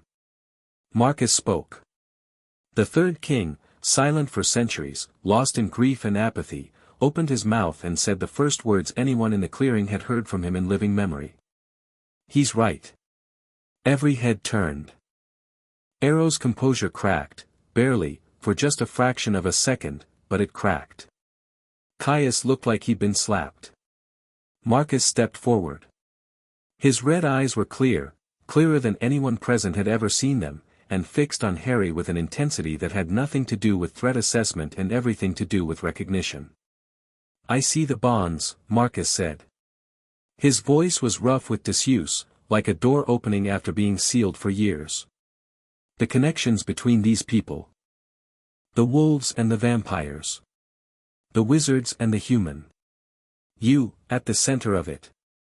I've seen nothing like it in 3,000 years. The loyalty here is genuine. It's not manufactured, not manipulated, not enforced. It's real. He turned to Arrow.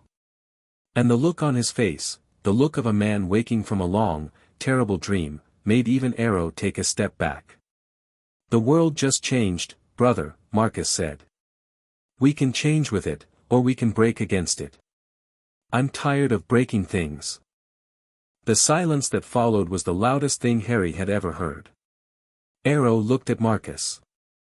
Looked at Harry. Looked at the alliance. Looked at the binding. And somewhere in the ancient, labyrinthine depths of his 3,000-year-old mind, the most dangerous politician in the supernatural world made a decision. It seems, Arrow said, his voice carrying the light, almost musical quality it took on when he was conceding with maximum grace, that this peninsula has become a rather exceptional place. The Vulturi have always valued exceptional places. And exceptional people. He extended his hand. Not for a handshake, for his gift. Contact-based memory reading. He was asking to touch Harry, to see his memories, to understand firsthand what the progenitor had experienced and built. Harry looked at the offered hand. He knew what Arrow wanted, knowledge, insight, the full picture of Harry's capabilities and plans. It was a risk. But it was also an opportunity. If Arrow saw Harry's memories, the war against Voldemort, the transformation, the battle against Seraphiel, the genuine bonds he'd formed with the Alliance, he'd see something that no amount of political maneuvering could fabricate, sincerity. Harry wasn't bluffing. He wasn't posturing. He genuinely wanted peace, genuinely cared about the people behind him, and genuinely had the power to enforce his claim. That combination, sincerity backed by overwhelming force, was the one thing Arrow couldn't counter. Harry took off his glove and grasped Arrow's hand. The contact lasted 4 seconds. Harry felt Arrow's gift wash over him, a cold, probing invasion that skimmed the surface of his consciousness like fingers running across a bookshelf. His occlumency let selective memories through, the battle against Seraphiel, the binding ritual, the Alliance's formation. He blocked the deeper levels, his magical training, his combat techniques, his vulnerabilities. Arrow got the highlights reel, not the director's cut. When they separated, Arrow's expression had changed. The political mask was still in place, but underneath it, in the depths of those ancient red eyes, something new was visible. Respect. Not the calculated, instrumental respect of a politician acknowledging a useful asset. Genuine respect. The kind that one ancient being offers another when it recognizes something in them that transcends politics and power. Remarkable, Arrow whispered. Truly remarkable. He straightened. His voice rose to carry across the clearing. The Vulturi acknowledged the sovereignty of the Olympic Peninsula under the protection of Harry Potter and his alliance. We will withdraw our guard and refrain from interference in the governance of this territory. In return, we expect the Alliance to maintain the supernatural laws that keep our world hidden from human awareness, and to stand ready as partners, not subordinates, in matters of mutual concern. Caius looked like he was chewing glass. Jane was trembling with suppressed fury. Felix, standing behind them, caught Harry's eye and gave a barely perceptible nod, the acknowledgement of one fighter to another, no hard feelings. Dimitri was already calculating the fastest route home. Agreed, Harry said. Arrow smiled. This time, the smile reached his eyes. Then I believe our business here is concluded.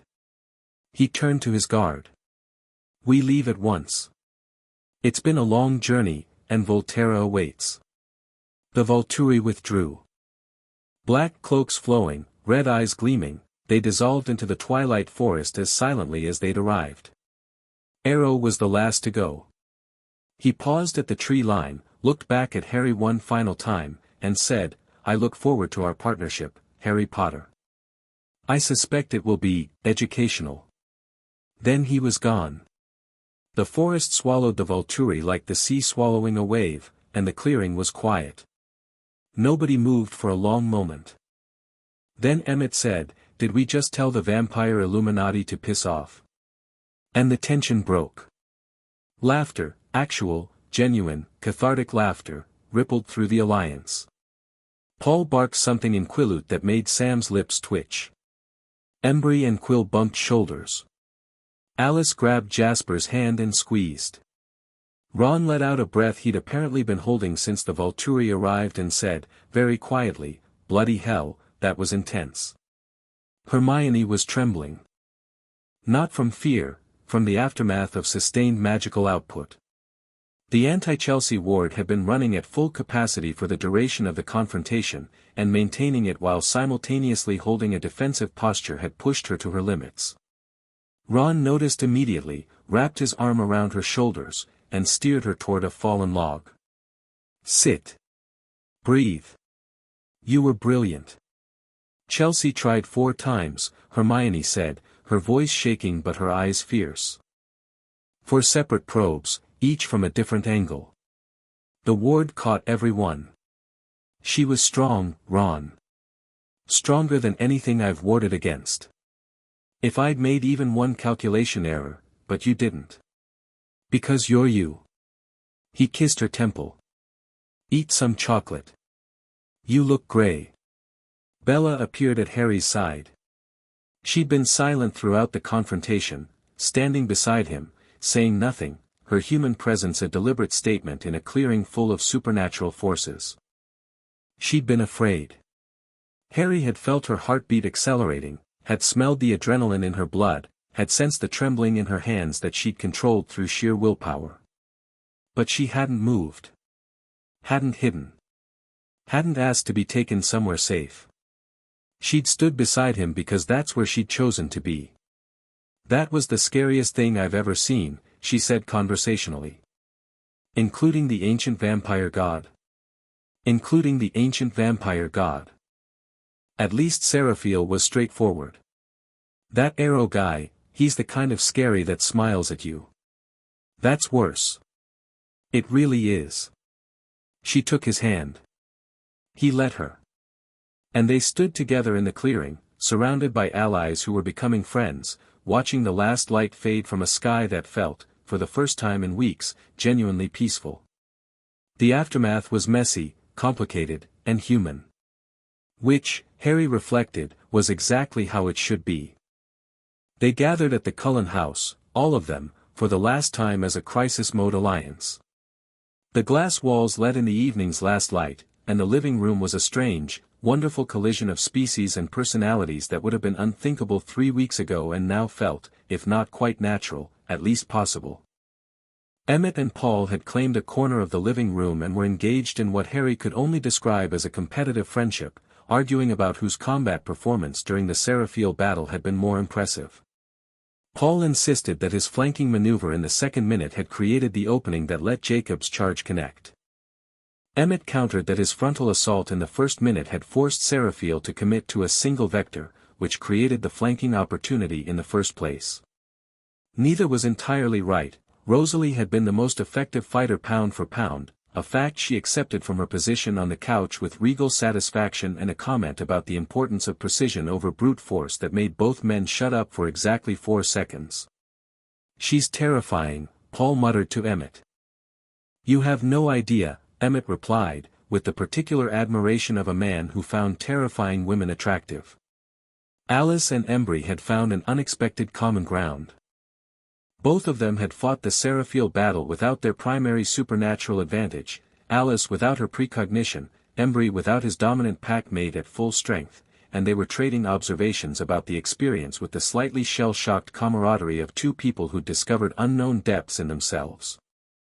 Alice was telling Embry about the moment she'd realized she could fight by instinct rather than foresight, and the young wolf was listening with the wide-eyed attention of someone who genuinely found the vampire perspective fascinating.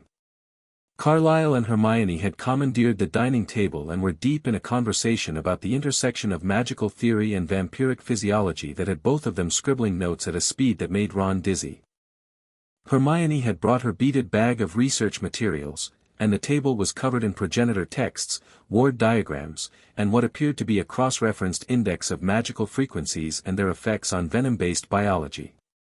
Carlisle was contributing centuries of observational data from his medical practice, and the intellectual synergy between the two was almost visible, a meeting of minds that transcended species, age, and dimensional origin. Ron, who knew better than to interrupt Hermione in research mode, had found his way to Jacob. The tall wizard was showing the young wolf a conjuring trick, producing a stream of golden butterflies from his wand tip, that made Jacob nearly fall out of his chair with delight. When the butterflies dissolved into sparks, Jacob demanded to see it again, and then a third time, and then asked if Ron could make dragons, which led to a conversation about Hungarian horntails that had Sam listening from across the room with an expression of strained credulity. Bella sat with Harry on the Cullen's back porch, looking at the forest. "So," she said. "That happened. That happened. The vampire kings showed up and you basically told them this was your turf and they could deal with it. I offered a mutually beneficial partnership based on shared interests and territorial respect. You told the vampire kings to deal with it." "Yes." She leaned against him. "Warm against cold. Living against undead. The most natural thing in the world." "What happens now?" she asked. Harry thought about it. Not the grand strategic picture, he'd been thinking about that for weeks, and the broad strokes were clear. He thought about the small things. The daily things. The things that actually mattered. "Now we live," he said. "School. This town. The people in that house. We build something real here, not a military alliance, not a political statement. A community. Vampires and wolves and humans and a wizard or two, figuring out how to exist in the same space. That sounds complicated. It will be. Rosalie's going to argue with everyone. Paul's going to pick fights. Edward's going to brood, less than before, but he'll brood. Jessica's going to ask where I was for the past 3 days and I'm going to have to invent something creative. Your dad's going to want to know why you've been spending so much time with the weird British kid. You're not weird. I'm a 200-year-old vampire wizard who goes to high school and fights ancient evils on the weekends. I'm objectively weird, Bella." She laughed. The sound carried across the porch and into the evening air, and somewhere in the house, Harry heard Emmett laugh in response, a deep, booming sound that had nothing to do with their conversation and everything to do with the simple, infectious nature of joy. "I promised you a trip," Harry said. "Somewhere with no vampires and no wolves. I remember. There's a pub in Devon. Little village, thatched roof, serves the best fish and chips in England. No supernatural threats within 50 miles. I checked." "How can you check for supernatural threats?" "I'm a wizard, Bella. I have tools." She looked at him, this impossible, wonderful, terrifying person who'd crashed into her life and turned everything upside down and saved the world from an ancient monster and made her feel more seen than anyone ever had, and she kissed him. Not a dramatic, movie kiss. A real one. Soft and warm and slightly awkward because she had to crane her neck and he had to bend down and their noses bumped and she tasted like the hot chocolate Esme had made and he was still cold, always cold, and none of it mattered. It was honest and imperfect and completely, utterly right. "Devon," she said when they separated. "Fish and chips. No vampires. No vampires. Deal." Inside the house, the evening wound down.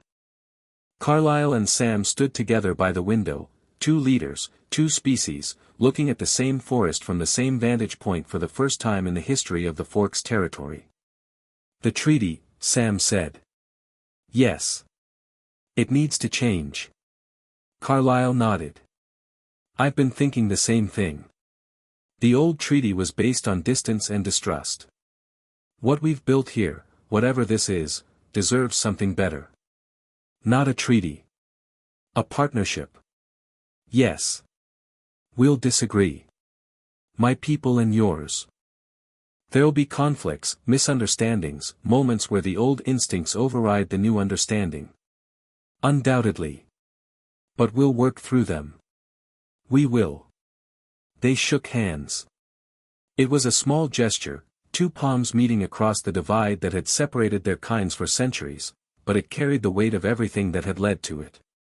The battle, the binding, the night they'd stood in the same river and decided that survival was more important than pride. Jasper watched from across the room. His scarred face was unreadable, but his eyes, those old, knowing eyes, were soft. He'd fought in wars that destroyed nations. He'd seen alliances forged and broken and forged again. And this one, built from desperation and tempered in fire, felt different.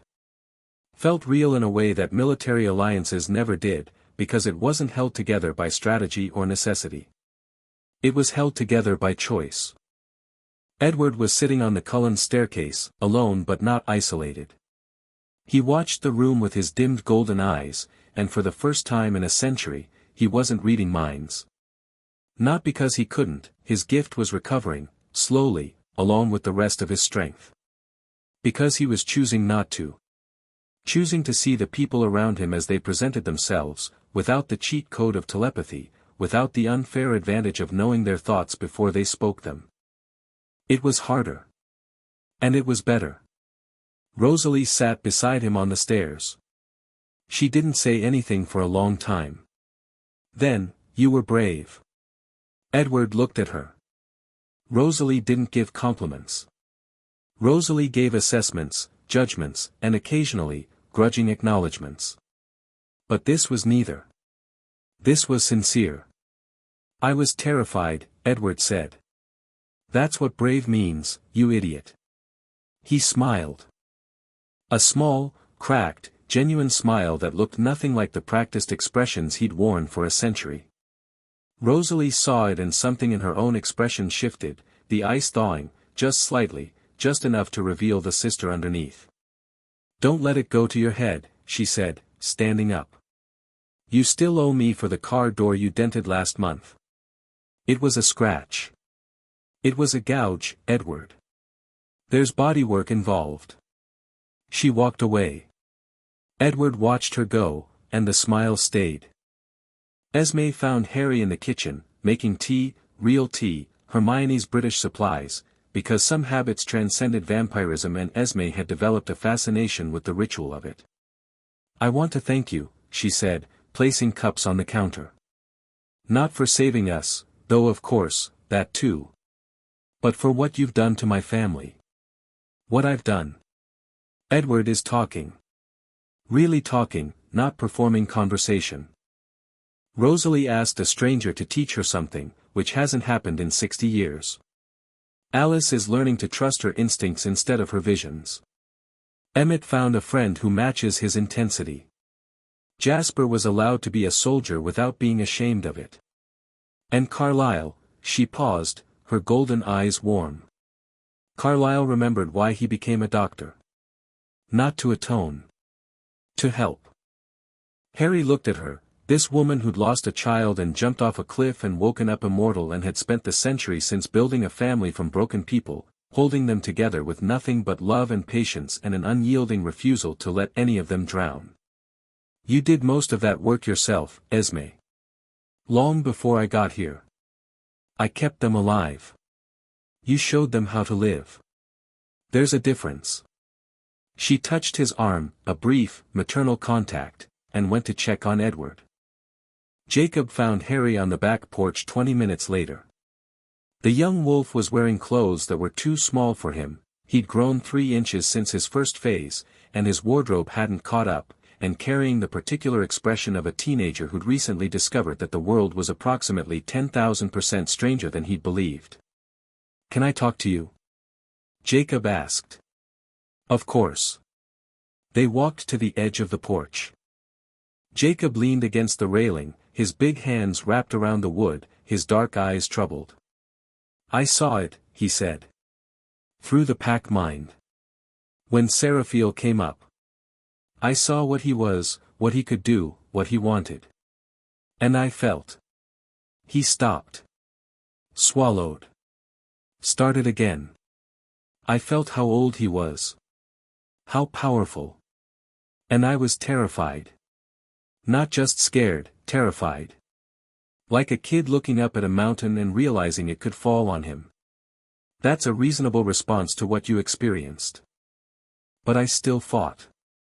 I still threw myself at him like an idiot. Sam says it was brave. Paul says it was stupid. I think it was just automatic.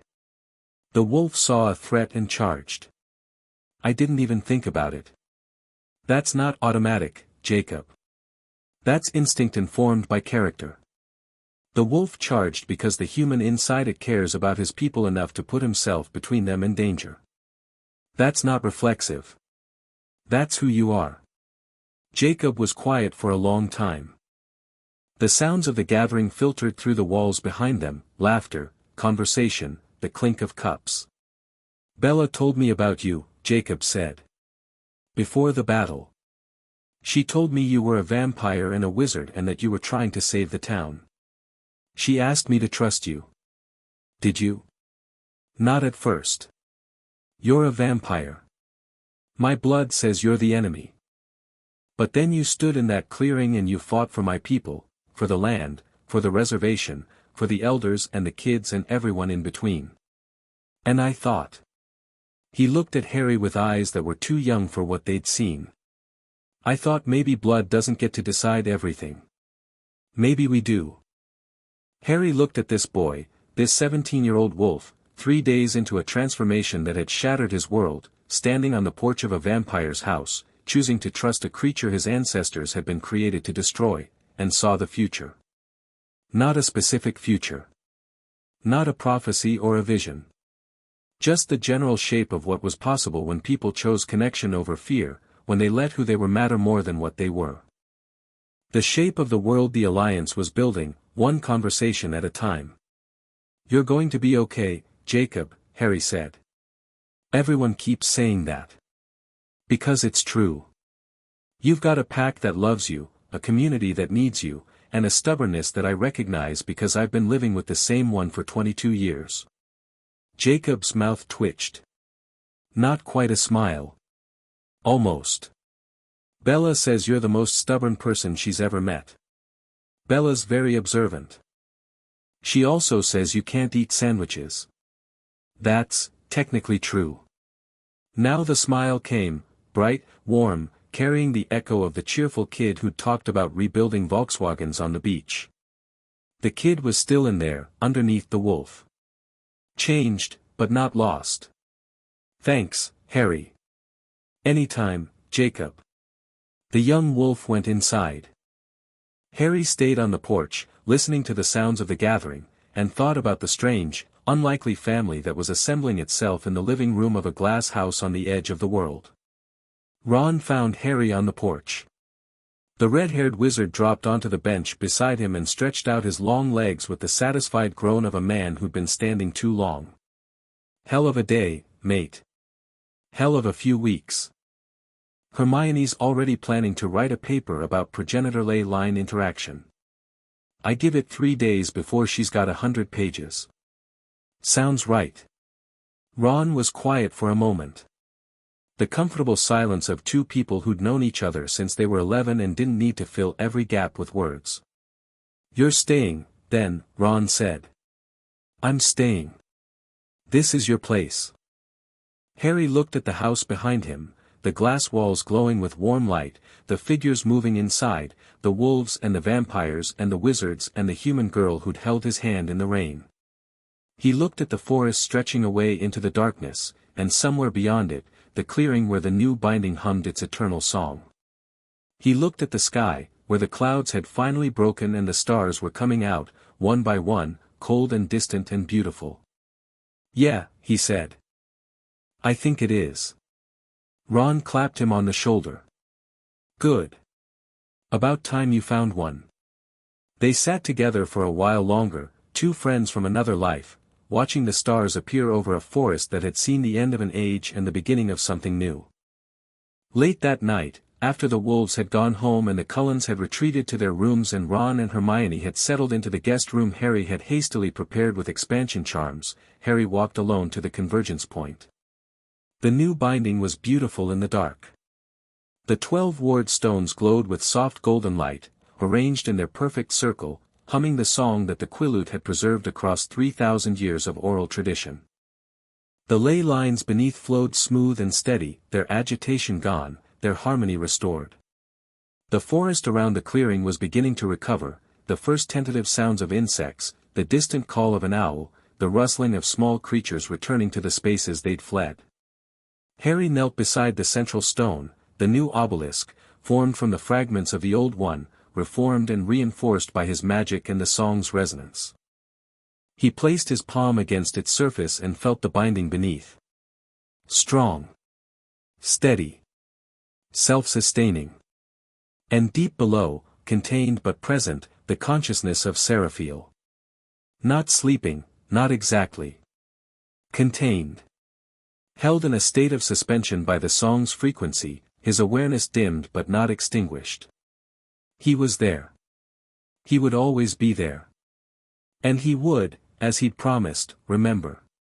Harry didn't speak to him. There was nothing left to say. The conversation between them, ancient and young, ruler and guardian, power and purpose, had been had, and it had ended the only way it could, with the younger one standing above and the older one below, and the song of a people bridging the gap between them. He stood, brushed the dirt from his knees, and looked up at the sky. The stars were bright tonight. Brighter than he'd seen them in Forks.